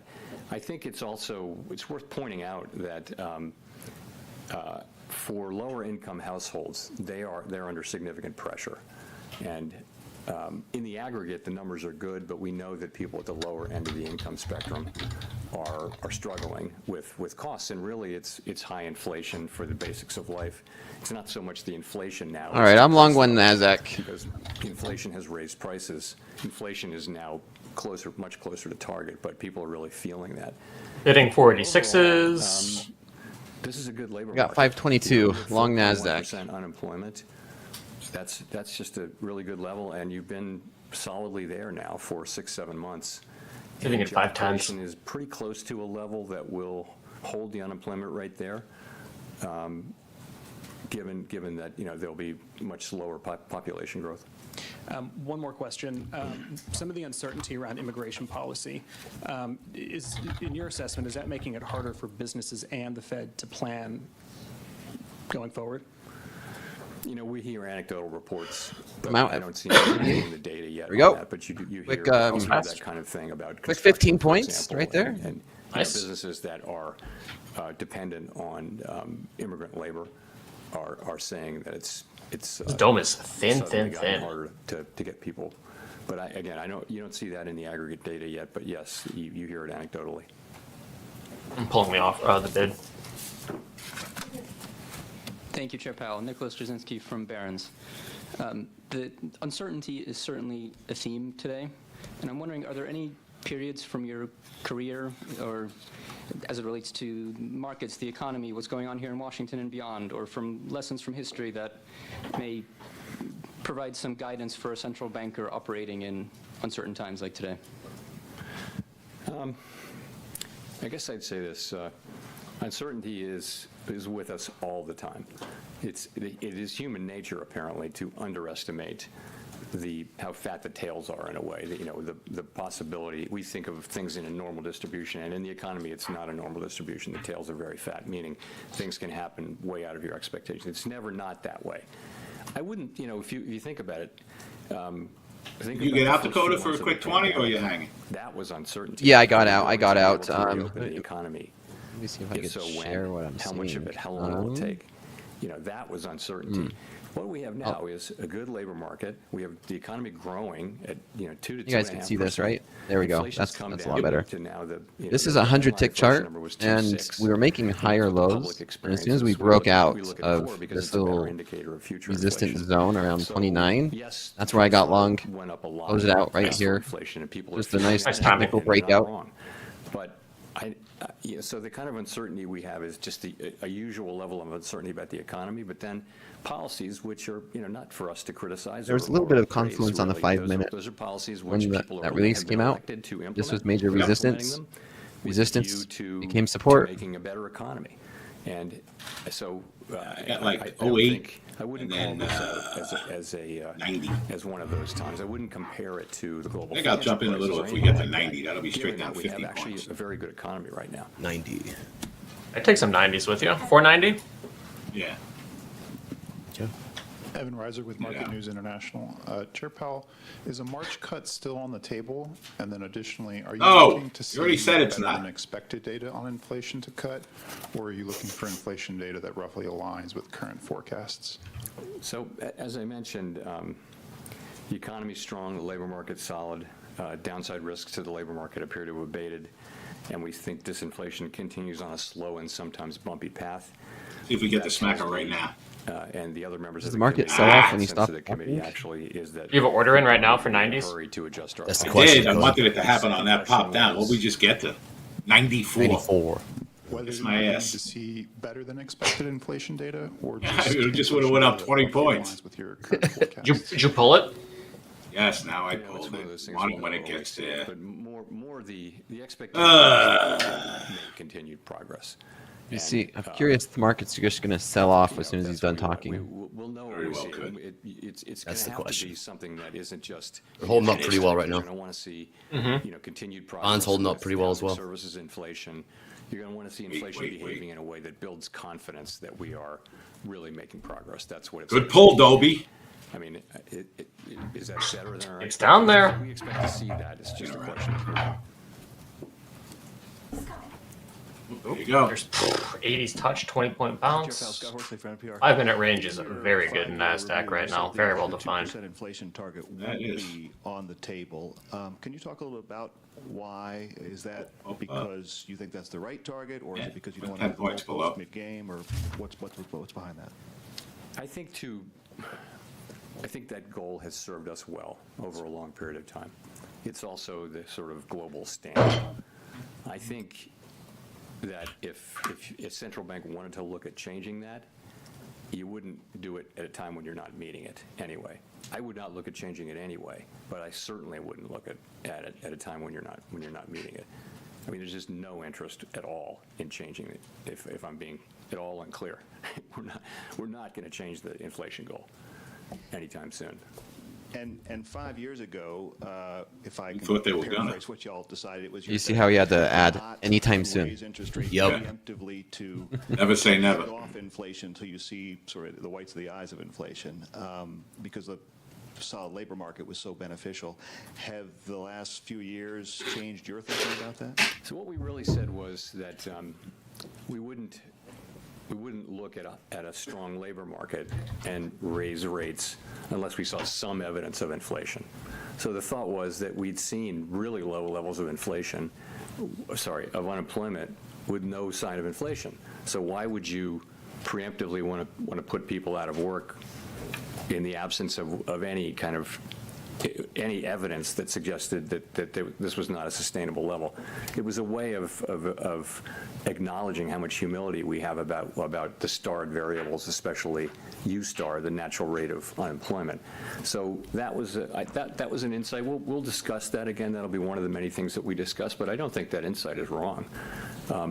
We didn't, we said, what we said was that, at times when inflation persistently undershot 2%, we would likely allow inflation to run moderately above 2% for some time. That's what we said. That turned out not to be relevant to what actually happened. There was nothing moderate about the overshoot. It was an exogenous event. It was the pandemic, and it happened. And Exogenous? Our Is that framework even a word? permitted us to Great word. I don't know what that means. quite vigorously. It's a word if he's saying it. We I don't know what it decided means that's either. what we should do. The framework had Teal really book. nothing to do with the decision. Didn't know that was a thing either. How about We it? looked at the inflation as transitory, and right up to the point where the data turned against that. And when the data turned against that in late 21, we changed our view and we raised rates a lot. And here we are at 4.1% unemployment and inflation way down. But the framework was more irrelevant than anything else. That part of it was irrelevant. The rest of the framework What about was just elephants? fine as we used it, as it supported what we did to bring inflation down. There we go. Uh-oh. Uh-oh. Getting close to the end. This might be last question. Hello, Chairman Powell. Mark Hamrick with Bankrate. As you know, in the annual report from the Financial Stability Oversight Council, Got a little among the support risks at the outlined 48 is level. cryptocurrency. Could you talk about those risks now? And regarding individuals and households, perhaps distinct from the concern about the financial system, do you worry that speculation in this unregulated asset class could hurt their financial well-being, or do you think it has a place in a household's portfolio? You know, so our role with Bitcoin really is to look at, with crypto, really is to look at the banks, and you know, we think it's, you know, banks are perfectly able to serve crypto customers as long as they understand and can manage the risks, and it's safe and sound. As many of a good number of our banks that we regulate and supervise do that. You know, the threshold has been a little higher for banks engaging in crypto activities, and that's because they're so new, and you know, we don't want to make the mistake. If you're jump over to that activity inside, you gonna finish before market on close, which is inside the federal safety net, with Bro, I don't know. then you want to be pretty sure that it's a safe and sound activity. So. You know, we're not against innovation. My laptop's running out of copy and paste. To take actions that would cause banks to, you know, to terminate customers who are perfectly legal just because of that's bullish Bitcoin right there. Bullish crypto. Regulation and supervision. So. Getting a little pop too. You know, that's kind of a. It's not really our bailiwick. You want people to be knowledgeable. Oh, he's using Other nice good word. Hey, Alleyway, exogenous, bailiwick. Man, And that's why we have, you know. Someone read the dictionary last night. Seriously. Mutual fund prospectus or. Hey, look up Alleyway real quick. Stock That's a good one prospectus. too. You want households to have the chance to understand the risk that they're taking, and when he uses the word yabbersmack, then we got to question if there it. were a Can't greater even spell regulatory it right. apparatus around crypto, and Can't I you think just say it that's into your something phone? Congress was working on quite a lot. We actually spent a It's lot of Bail I time, you know, Wick. with members of Congress crazy. working together with them on various things, and I think that would be a Bitcoin's very going up. thing for Buy it. Congress to do. Buy it. We could break through the tie. Session highs. All right. Let's see it. All right, Jerome Powell press conference has concluded. We're watching Power Hour on TopstepTV. We got Dolby Time. We got David Green. And number one on the big board, Dakota in the house. Let's do a quick market recap. S&P's 60.71 last trade. NASDAQ 21,552. Bonds holding up pretty well. Definitely did not get worked based on the comments out of Powell. All right, let's get right into it. Dakota, you did buy a little bit. What are you thinking going into the last 39 minutes of Power Hour? I don't know. That was the only trade I seen. It was a pure technical trade. Earlier that I showed just a little breakout, extremely high volatility. So only one contract, 15 points, $300. That was my only trade today. I haven't really even looked at the markets until I sat down, and I mean, that's it. Maybe if we could, you know, maybe it's the same trade could come into play if we could break through these 20s again. I mean, it looks like we might be doing that right now. There it is. I mean, that would be a breakout play into these 40s. Let's see if NASDAQ could get these 40s.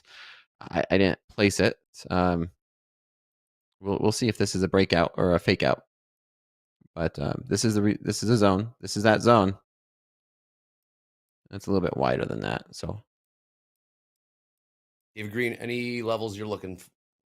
We had the same kind of thing. We're waiting for this guy to be finished talking to see if we pick one direction or not. We'll see if we get any follow through above these 22, 23s. I tend not to even trade these days. There you go. Boom. Quick 8 points. Only in combines today. You know, we caught a couple of really nice trades when Trump came out. There's a 300 lot sitting above in the NASDAQ, 21,545. Oh, yeah. Get it. Watch this. Just get filled. Damn, every time. It's gone. Yeah, there's a breakout. That was a nice little breakout trade. All day trade right there. We were trading the 30s. Wow. The second you see that order come in, just buy market. Here we go. Cooking on the upside. 21,550. Man, oh man. Second that came in. Soon as well, we didn't know if it was going to go up or down when he finished the coats, but it's certainly picked a little direction here. Well, Tilt ES 73% long, NASDAQ 71% long. That's a trade I wish I would have taken right after the fact. It looked good. Break out of those 20s and target those 40s, and that 300 contracts came in. Yep. Recent highs are around 77. If we see more size come in to the upside. Yeah, it's looking like we could just break through all this. Let's get to these session highs. Let's get up to these lower 600s.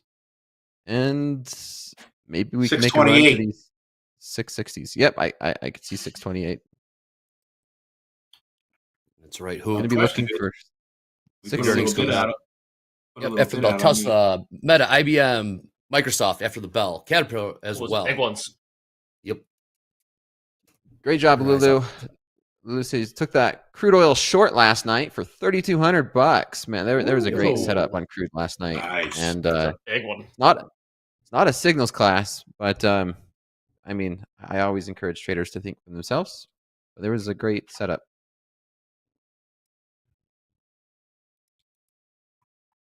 Looking for pullbacks here for longs or breakout and pullback? What are we kind of looking at here? I'd see a pullback to the 20s again. Cool. Yeah, I want some type of a pullback. See if we can get one. NASDAQ, please be nice. It's not going to happen. Keep my eyes. You know what the market be waiting for now? We have some major events after the bell. Major. Yeah, we got some earnings, right? So on with Meta, Microsoft, and Tesla. Yeah. So doesn't get much bigger than that. Pretty good. We get passed on from PAL to this. So yep.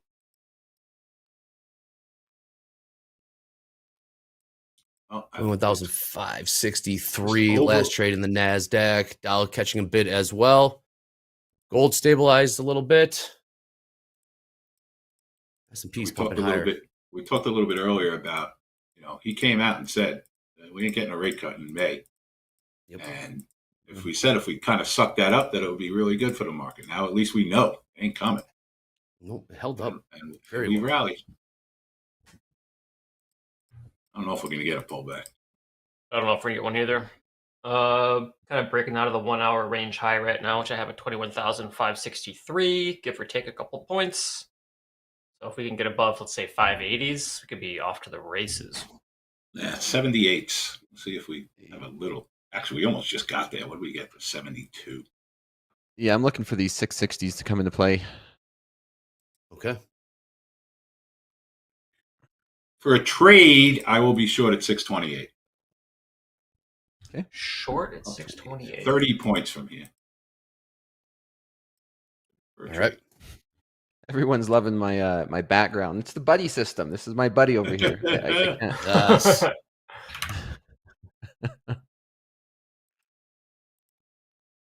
gotta hand it to him. I think he did a pretty good job massaging the message, saying no rate cuts, higher for longer, and the market held up pretty well. So yeah, perfectly. Mission accomplished on his end. Even a pullback to the mid 40s now, I think would be viable. 40s, 30s. Yeah, all of that looks good. Pushing higher. Debbie C says she's passed 3 combines today. Nice work. Hold on. Very nice. Nice job.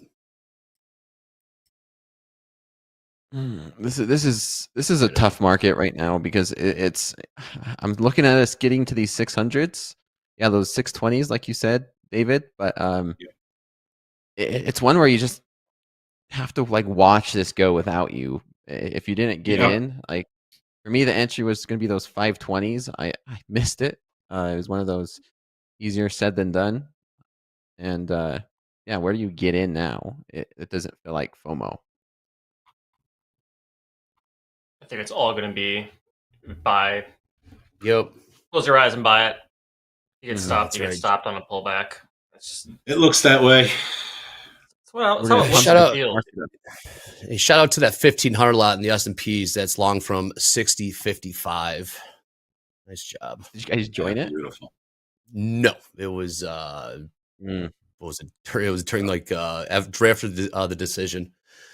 I know. We got what do we got? Got like 58s and 46s. Definitely going to put something out of 46s if we can pull back. We could pump this market up so we could just dump it after the bell during the earnings. Wouldn't shock me either. Right? Yeah.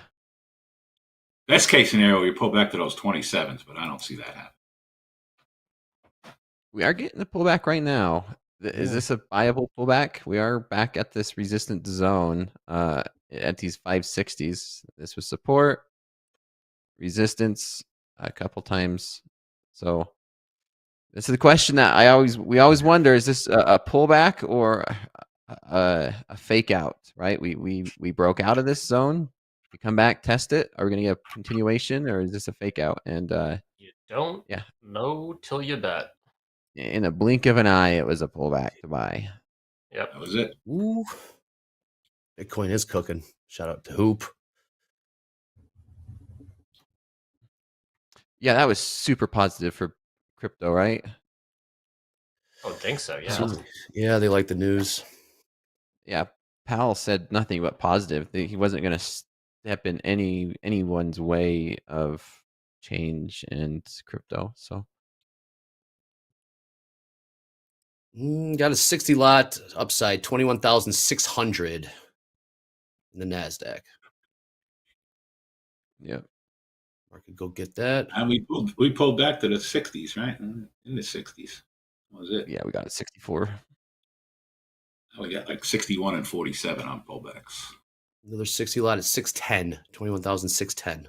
Oh, 100 lot came on the downside. Bid. Yep. 583 half. I mean, we like try to rebid 650s or sorry, 65s. Get along with this. Ooh, it was 100. Yep, get along with that bid. What was that 80? Yeah, you could. It's valid for this pullback to these 80s. Well, Damn, now it's just not. like that. What a fill! What a fill! Man, oh man. Wowza. And then they went and filled those 600s, right? They filled those 600s. Really? Yeah, it filled You got the 600s also? Hot damn! Yeah, Look at that. And right back. Wow. Wow. So we got about volatility. What do we got? 49. Yeah, I'm definitely going to bid like 49 if we pull back enough. That's 50 points. Damn. 49s. I'll put one in. Yeah. We'll work some orders. That was insane. Our last trade in the S&P 60.82 half. Dow is chilled out. Crude not doing anything. Right now, watching the NASDAQ and the S&Ps. What I'm going to do, Andre, I'm going to go over here and click this button that says, oh, really? Lock me out. I like it. Let's do it. 307 day. Yeah, ever since I took that payout, I'm up 6.7% on this account, which nice. That's awesome. a year's worth of. You can't beat 6% in a week. You can't beat 6% in a quarter. Nobody can. Almost a $250,000 payout.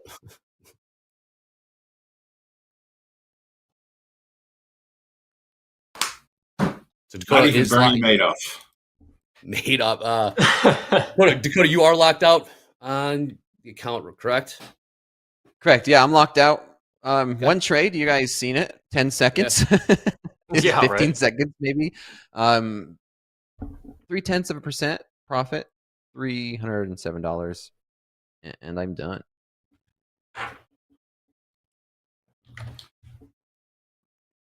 Dolby, what bid are we working, Dolby? 47 and a quarter.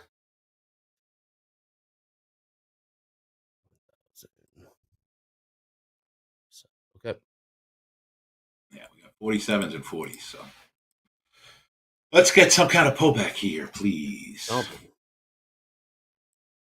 We are seeing some size flash in there. It's getting filled. But I still like long. Okay. Yep. These pullbacks are very viable. Yep. Man, every single time I say something, it's just it just goes. Even like 60s now. I don't think we're going to get it, guys and gals. Got a 70 lot up Hello. at 21,610. 610. 70 offered. I would vote buy in these 80s. Yep. If it gives us an opportunity. When 64s. 70 was the recent All right, low. Maybe we can start there. Where would Sorry, our stop 70s? loss be? Yeah. My stop loss would be about 61, so maybe we could get in at 60s.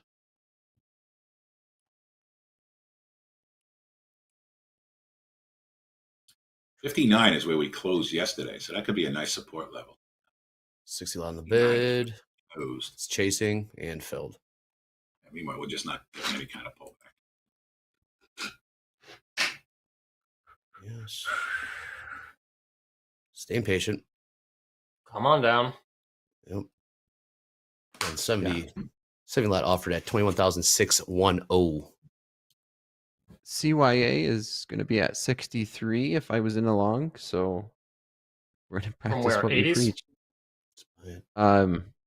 Just if I'm in a long at any of this chop, just thinking out loud, thinking where would a good entry be? Typically, good entry where your stop loss is. Your stop loss is going to be right around those lower 60s. So you mean then we have to put an entry at 60s, right? Isn't that the rule, Dakota? That's how it's been playing out. Yeah, that's how it's been playing out. Is if I'm long throughout any of this chop, I would want my stop loss right below this pivot. And so, would it surprise me we come down, make a run, and then turn it reverse? No. Does it happen 100% of the time? No. No. Should we bid 560s? We can see how it reacts when it gets there. Okay. Can always jump in if it holds. Mm-hmm. I said the previous day close is 58. So if we pull back to that 58.60, I like it too if we get a little bounce off that. Don't forget we got MOC in 15 minutes. Oh yeah, we're almost done with the day, huh? Oh, yeah. Flying by. Actually, movement here. Yep. Powell took the whole power hour up. Powell hour. Powell hour. Make sure you stay tuned for the earnings at the buzzer. Coach Jay and Paul. Big earnings coming out after the bell. Huge. They're gonna have some. Yep. They're gonna We have got Dalton. fun. We got Dalton tomorrow. There we go. You can see pin at the top of the chat. Let's make your questions for I am actually going Dalton. to cut out like 10 minutes early because I got to get into the room and start trading earnings if something sets up. Nice. Okay, right. Yeah, But first, let's get a pullback to the 60s. See if it holds. right to my stop. So that means we enter in, right? Let's see. Buy your Maybe a stop. 3-bar reversal on the 5-minute. Thank you, Hoag. Delta minus 2,500, ES minus 2,500, NQ. Okay, Selling off. that's the entry right there. That's the entry, right? 50, Yep. 61s. Yeah, that's the entry. If it's if you're buying my stop, that would have been it. Let's see how this market plays out. I'm okay with the long there, Dobie. In. Where's your stop price? at? Long one, 21,560. 560, thank you. Risking $500, so our stop see. is 21,535 unless Dakota wants to move it. 35, you said? It's at 535s right now. Okay, 535s. Ooh, I just got hit at 48s. I left it out there, Nick. Did you leave that out there? No, we got filled at 560s. I had pulled the 48s, but might be a good fill. We'll see. Nice, David. David's long from 548. We'll see. If we get a little bouncy here. Let's see. I'll have I'm the same okay with- stop, though. All right, sounds good, James. The one thing that's against us is this 3-bar reversal on the 5-minute, and Yep. Take this to 610. we're right at that support. This is where we broke out. This is Back it. out. Smacked. Smack. Smack. Smack. Maybe it comes back to the midpoint. What would that be? Oh, really? Wow. Next real support we got is down around. I know. Yeah, don't do it. 25 is the next real support we got. 25s. 25. Where was our stop loss at? Wherever the low of that candle was, is sure what it feels like. Let's see where we got stopped at. We got stopped at 535.5. And So, all right. Pretty close. All right, market sell off. Don't prove us right. Don't bounce. Nah. 11 minutes till MOC. Let's trade 21,544. We can get back in. If we reclaim the 48, but it doesn't look like if we reclaim. Heavy. Yep.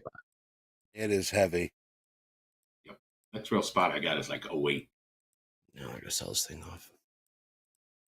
508. Oh my. Yep. 480s could be interesting for a long. I bounced previously for 100 points.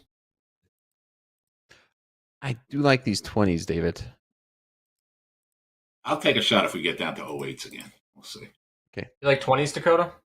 I do like these 20s. All right, let's try it. We're in. 20? What price? Do we get 20? 534s. I love you, Dobie. I love you. I want to get into the 20s. I didn't join bid. I mean, that's what I said here. All right. No, it's good. It's good. It's fine. It's fine. It should be fine. Let's see.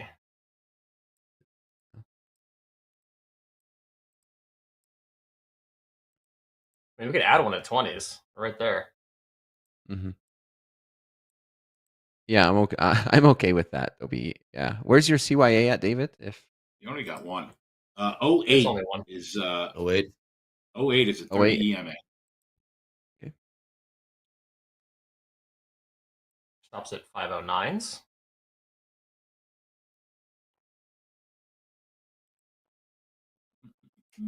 $10 minutes till MOC. Coming up.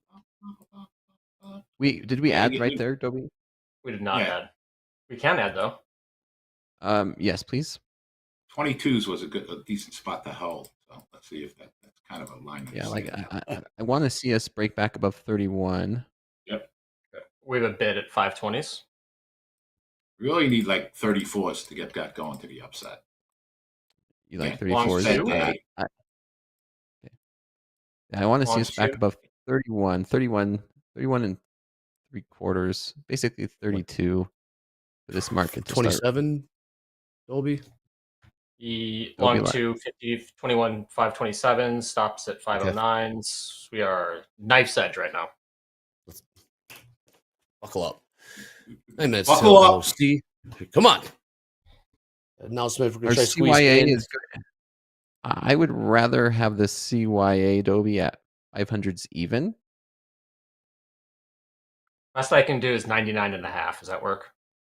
Yeah, that's fine. That's fine because that's where David's wanting to get in is at 508, which I can agree if we get down there. We could even add right now. Oh, well, it's too late. We're starting. We did bounce a little. Getting a We little need bit over of 30. bounce. We need over 34s here. Get going. Do you mean a take profit on one of these, Dakota? Come on, here we go. Yeah, 70s. Sure. 73% long on the ES tilt, 69% long on the NQ tilt. We need over 34, and then we got a little resistance at 47. Go in that direction. When we get out, let's get out at the ask. What's our entry at? 31? 527s and a quarter for 2. Okay. Then we're offering. Good. I would put a little out of 45 if we got up to that level. 45? Just to take some profits. Yeah. Can we get out at the ask once we get there? There we go. My one thing is we could just blow through it really fast. At 45? Right. Yeah, What do you mean by there? I got a little off at 45, guys. Okay. Let's hope we blast right. And a little bit wiggly in this ladder. 74% long ES. It's getting very wiggly. Yeah, I mean, we just got up to the resistance on our 200 EMA at 45, so we got to bust through that. Okay. Do we get out of one, or are we still in both? We're still in both. Okay. What time is it? View up. We've got 18 minutes, and we got market on closes. Mark. Okay. I like to see. I like that we're holding these 20s again. If we get back above 30, 34, this could be very, very good for us, making a higher low. Yep. See that? Yeah. And we got 45s and 58s. Candy cane just passed my challenge. Thanks, guys. Well done. Chakalaka. Holding view up. The wiggle. Okay, this is looking really good. Getting these 40s. Getting really these good. 40s. I like this. Let's break through these into the 50s. We need the 45s. We break out, there we go. Boom. 45s. Come on. Yep, we got 45s. I think we could break into these 60s. I got 58 out for my next sale if we go there. Okay. There we go. Yeah, we could put a sell limit at 58. I'm fine with that one. Okay. We're offering 58s and 70s. All right. Okay. We can hold those 70s as a runner. Okay. Big tug of war going on right now. Yeah. Wiggle City over here in NASDAQ. Yep. Mass Trader Rick, yeah, we're going to try to get in some hashtag power, hashtag fast markets content at the end if there's time. But right now, all eyes locked in on this trade and the markets. 5 minutes till MOC. Yeah, and those 45s was the 200 EMA. On what time? What time frame? 5 minute.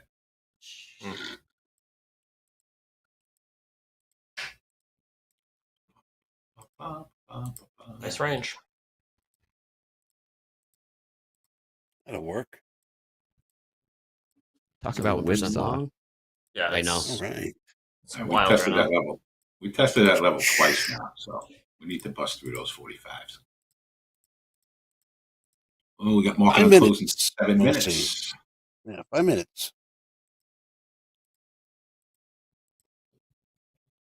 Thought we had it. How wild is this MOC going to be? With the earnings after FOMC and then pre-earnings. Yep. Giddy up. Between PAL and Giddy earnings. Up. Yup. 21,530 last trade in the NASDAQ. Iron sellers duking it out right now. All right, let's clear these 34s again. Somewhere. Feels like. Yeah.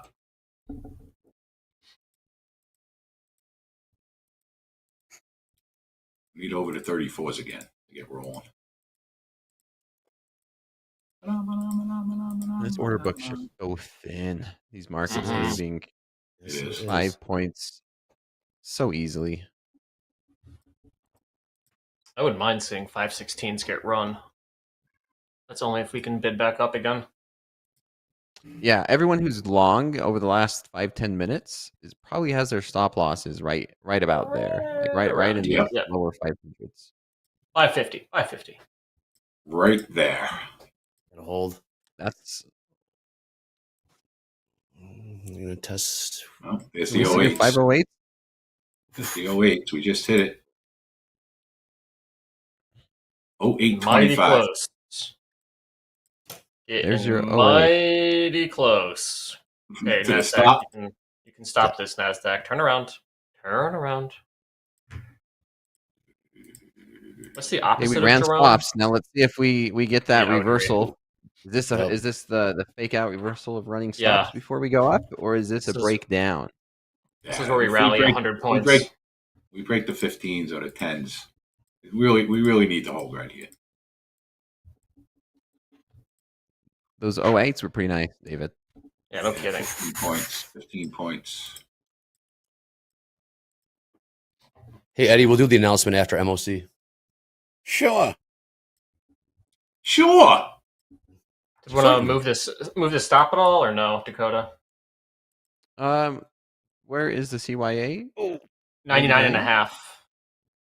I mean, it's if we get down there, you don't want to be in it, right? I mean, that is at the low of this previous pivot on the 5-minute, but we're getting ready for MOC, and we don't want to be in a position 2 minutes, going 17 into seconds. it, right?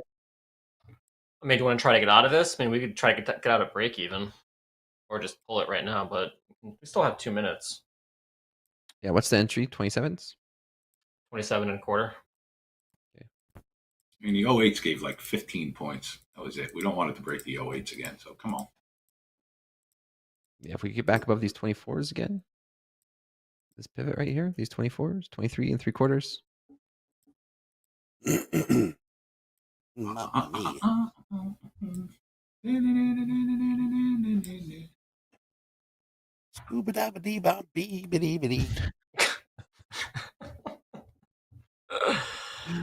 I like that. Buyers are trying. I like Let's go, trying buyers. to get back up to Buyers these are trying. 20s. I'm trying to find which time frame is the most bullish. Stick to your guns, Dolby. You can do it. You switching. This is so whipsaw. 15-second to a 4 hour. There is no time frame that's bullish right now, Dolby. Unless we can reclaim these. Come on. I mean, where's the bullish one? If you go to the 100 tick, yeah, if we can reclaim the 34s, that would be good. Paul There's said nothing nothing bullish about this chart right now. Yeah, there you go, Jay. Look at the yearly. That's very bullish. Look at the yearly chart. There you go. Toro. just can keep always zooming find out until something. it looks bullish. Yep. I'm a huge fan of this. All right, 30 seconds, kids. Seconds. Buckle up. We tested those 24s about 4 times right now.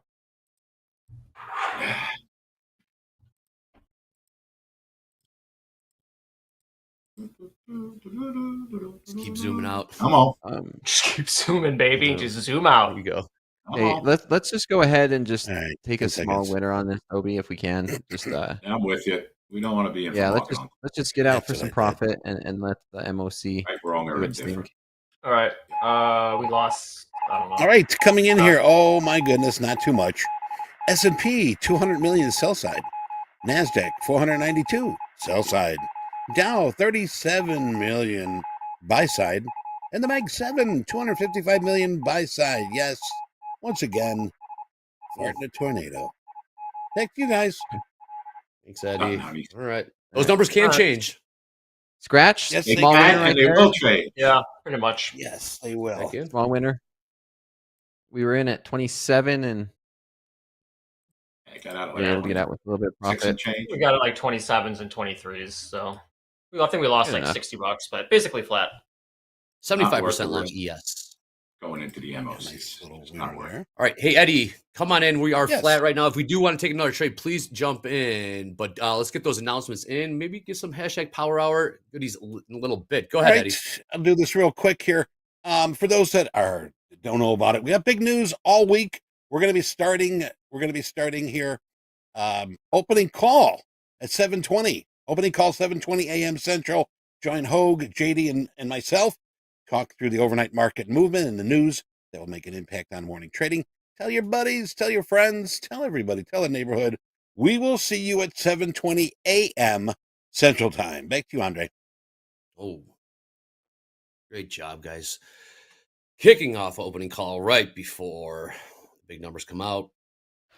More big numbers come Now out. we got PC earnings. later. Yep. All right, guys, good job. Not much happened. I got to pop into the trading room. Where are you going, Take care, Gene? David. Where are you going, Green Gene? Where are you I got to going? get ready for earnings with the whole group. There you go. Wall Street Come Global on. Trading Academy. Go check them Yeah, out. whatever. Dave. Yeah, whatever. It's a David Green Wednesday. Thank you so much for joining us. We'll see Love your you buddy guys. Tuckman on Friday. Later. See ya. Over and dude. out. Yeah, whatever he says. Market didn't like Selling off here. Market continue to Dakota, sell would out you bid 21,000. like 465s? I mean, that's like kind No. of range to range, huh? Wow. David Bottom left. out The here. market didn't like it. Yep. It is smoked. Yeah, definitely not trading the last 10 minutes before the earnings. Yeah. if we look back at today, I mean, it was a very volatile day. Not a lot happened. Right? No. If we take a look at the last couple days, not a lot happened. That FOMC didn't really do much to these markets. I mean, the 30-minute chart looks terrible. Like consolidation with big wicks and then just kind of like a big megaphone pattern. That's not fun to trade. Still selling off here. Snuffle, my prep last night helped me with this FOMC. What was my prep last night? What was the prep? I don't know. I don't know, Andre. Down below. I know they all blend together. 21,000 is almost four and filled. Wow, did that just fall out of bed from the third floor? I mean, 60s. We're getting to discount territory for bulls for sure. Earnings are going to be. It's all about the earnings. Coach Jay is going to be watching it, right? Coach Jay and Paul. Oh yeah, at the buzzer. And who's joining you on Slow Markets this evening, Dakota? Coach Jay, man, I love nice. Wednesday nights. Coach Jay joins me and takes off a lot of the talking burden, and there's some great dialogue. It's probably the best night of the week for slow markets. Hump day.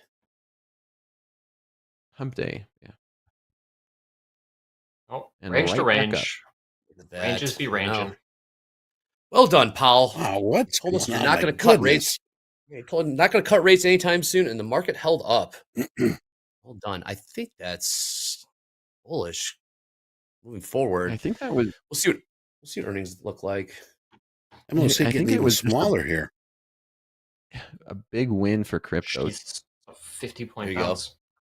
Holy moly. Yeah, it was a big win for crypto. The fact that Hal talked about it in a positive view. 1200 lot ES. 1200 lot ES. Where is it? I'm not seeing it. Oh, there it is. Yep, 66 quarter. 66 quarter. 1100 on the bid. Shout out to X Torrents. It's gone now. And pulled. Oh my goodness, what a bounce. Holy crap. They come to market. There goes NASDAQ. There goes NASDAQ indeed. All right, we got less injection liquidity. 5 minutes left. Amazing.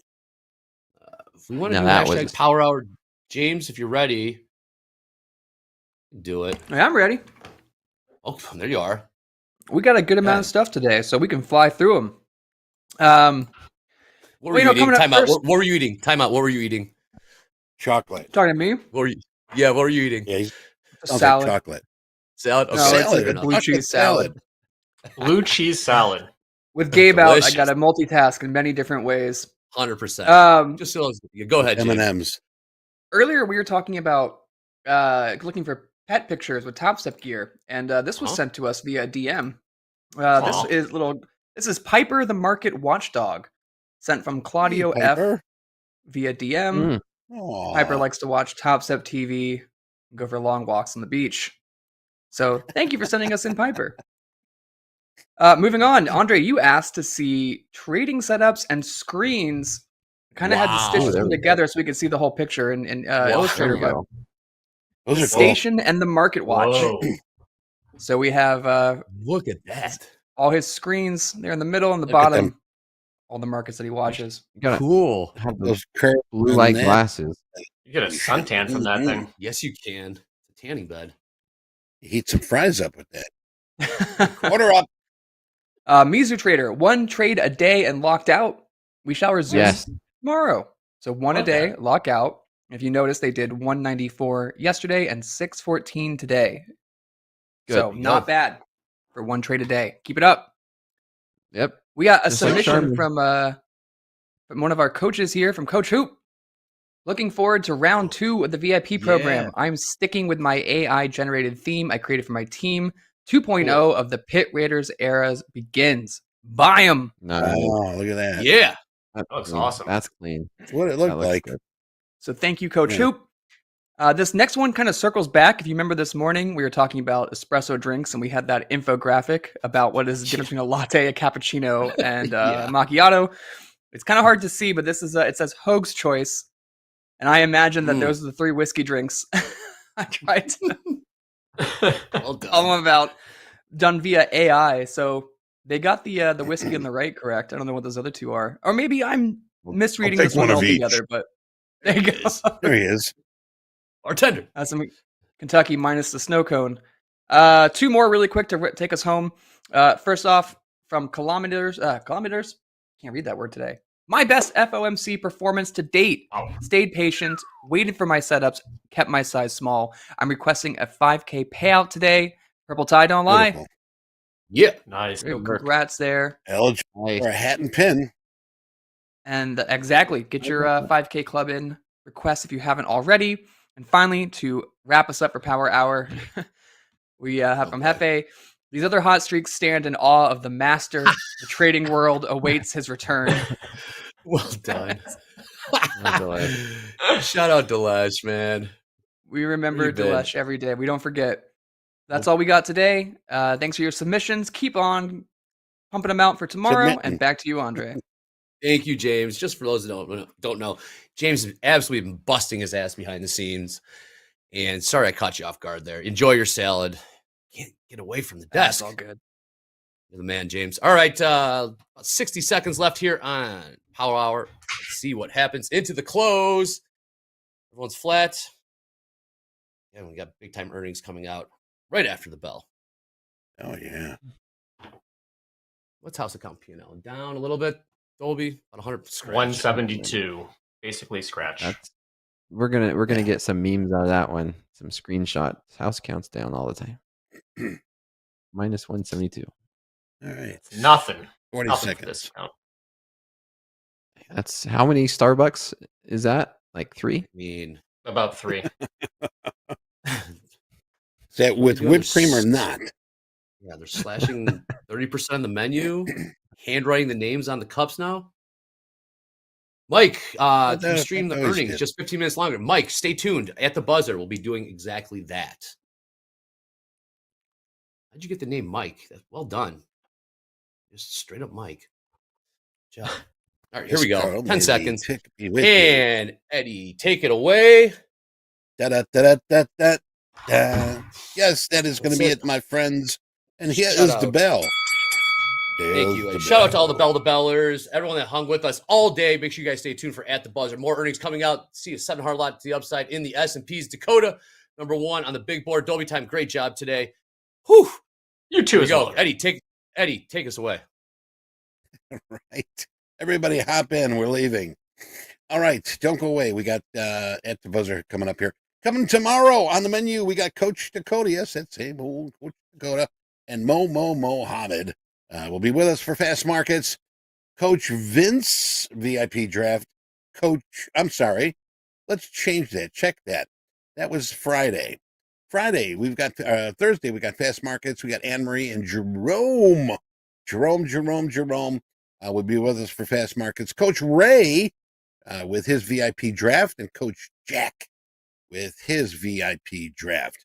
We got Jim Dalton tomorrow. Yes, profiling for profits with Jim Dalton. Hoag's going to be taking care of that. Ben, yes, the top stepper of the month here. Top Step Ben will be with us here. Also, Back to the Futures with Nathaniel and Coach Jay. And Power Hour is going to be, yes, the dynamic duo, Andre Dolby and Bobby T. Take a look at tomorrow. Tomorrow, early bird. Remember, we're going to be here at 7:20 just so we can catch all of the wonderful numbers that'll be out here tomorrow. I'm taking a look here. 7:30, we do have the GDP.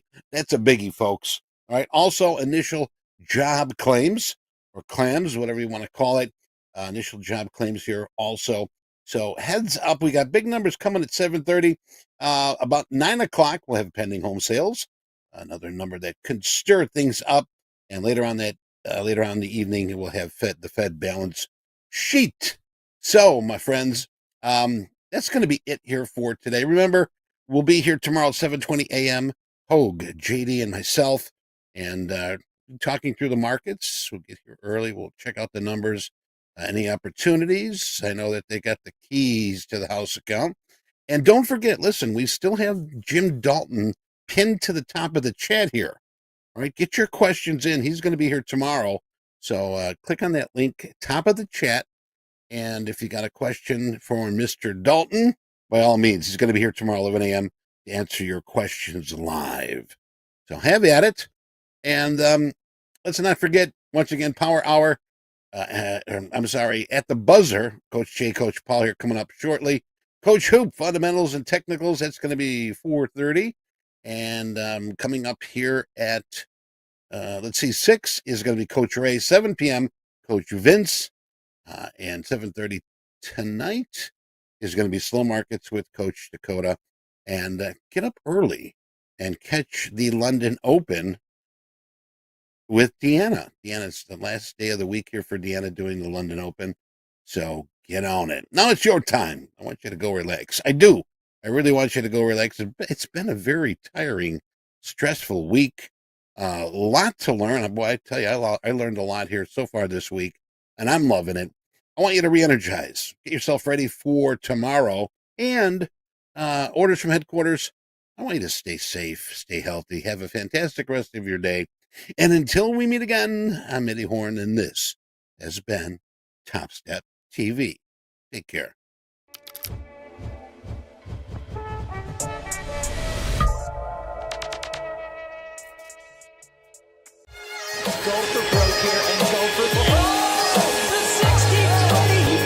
I've never felt so good in my life. I'm on an absolute roll, podiuming at every single competition during the year. 75-75 for the kid from Aspen, a tremendous showing. And this is our 5th contest, and I'm feeling like I'm on cloud 9. First thing with this system is the wind starting at 20 to 30 mile per hour range with gusts easily up and over 40. And then in one fell swoop,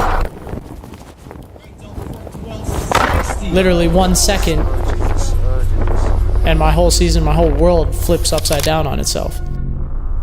I thought for sure I had broken my ankle, at least torn some tendons in my ankle, maybe have torn my ACL in my knee, and all the work I'd put in was coming to a screeching halt. When the doctor read the MRIs, it looked like he couldn't even believe the screen. No ligaments were torn, and I couldn't believe it. The dream is still alive. It had really only just begun. And I knew that I needed to work so hard in order to make it happen. My life 100% consisted of healing, day after day. Wake up, 7:30 sharp, morning meditation, PT exercises, eat breakfast, oatmeal, blueberries, physical therapy, an hour, hyperbaric chamber, an hour, Novathor bed, 30 minutes, drive to the gym, stretch 20 minutes, bike 20 minutes, workout 45 minutes, hot tub 20 minutes, drive home, sauna with visualization, every run over and over again. Heat, ice, heat, ice, heat, ice, over and over and over again. Go to sleep, do it all again. Wake up, 7:30 sharp. The only thing on my mind, the only thing I could focus on, the only thing I could possibly do was get better. Feels like the bone and the bone. I'm gonna do every single minute detail that I possibly can, because if I leave anything on the table, I'll regret it for the rest of my life. The day after I got injured at Mammoth, I was probably at 30%, exactly a month and 2 days after, close to 100%. I'm feeling like me and me more and more every day. Wake up, 7:30 sharp, repeat, every day, every day. The reality is there's no roadmap to tell you, okay, I can do this trick right now, or I can't do this trick right now. It's like, how do I feel? Okay, I feel pretty good. Can I do a 540?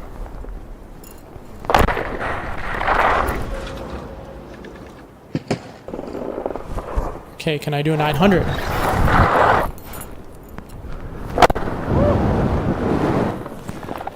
Okay, I can do the 900. Can I do the 900 the other way, to the right? Getting better every one. All right, switch left tab. Nice and big, good takeoff. You got this. Come on, baby. Backwards to the left, switch left. That feels good. Can I do backwards to the right, switch right? Come on. But that hurts pretty bad, actually.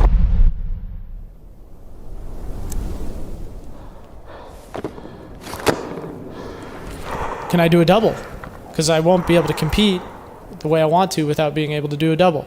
Racked up 12. Same trick I hurt myself on in Mammoth. All right, I got this. I can do this.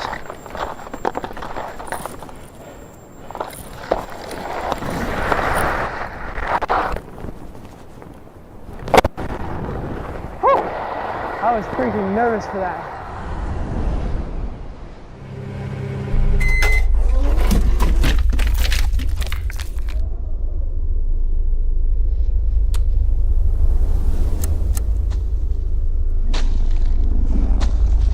There's a difference between going to the Olympics and just going, and then going knowing that you can do something great. And I'm nervous because I know I can do something great, and I believe I will, but it hasn't happened yet.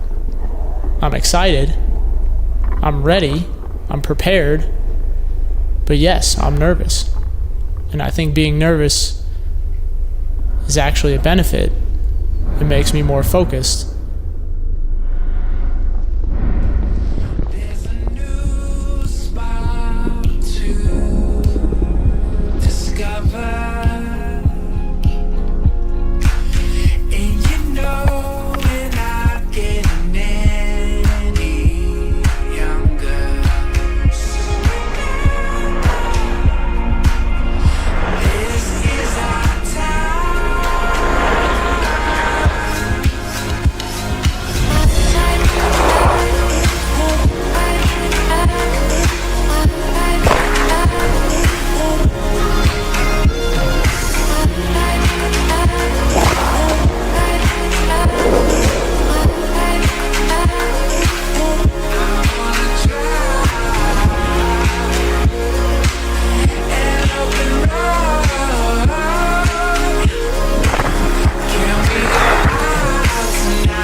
Can I do the left side double cork 1620?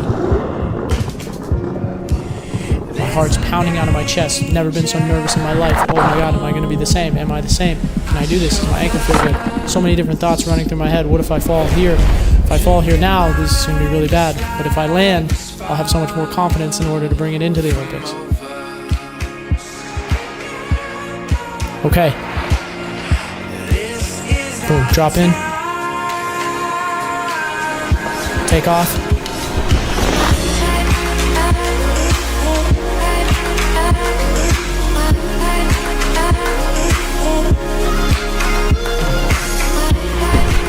Land.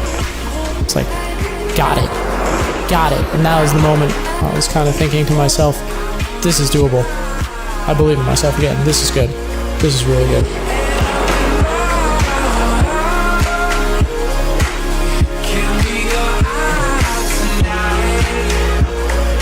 I can do this. I got this. I am this.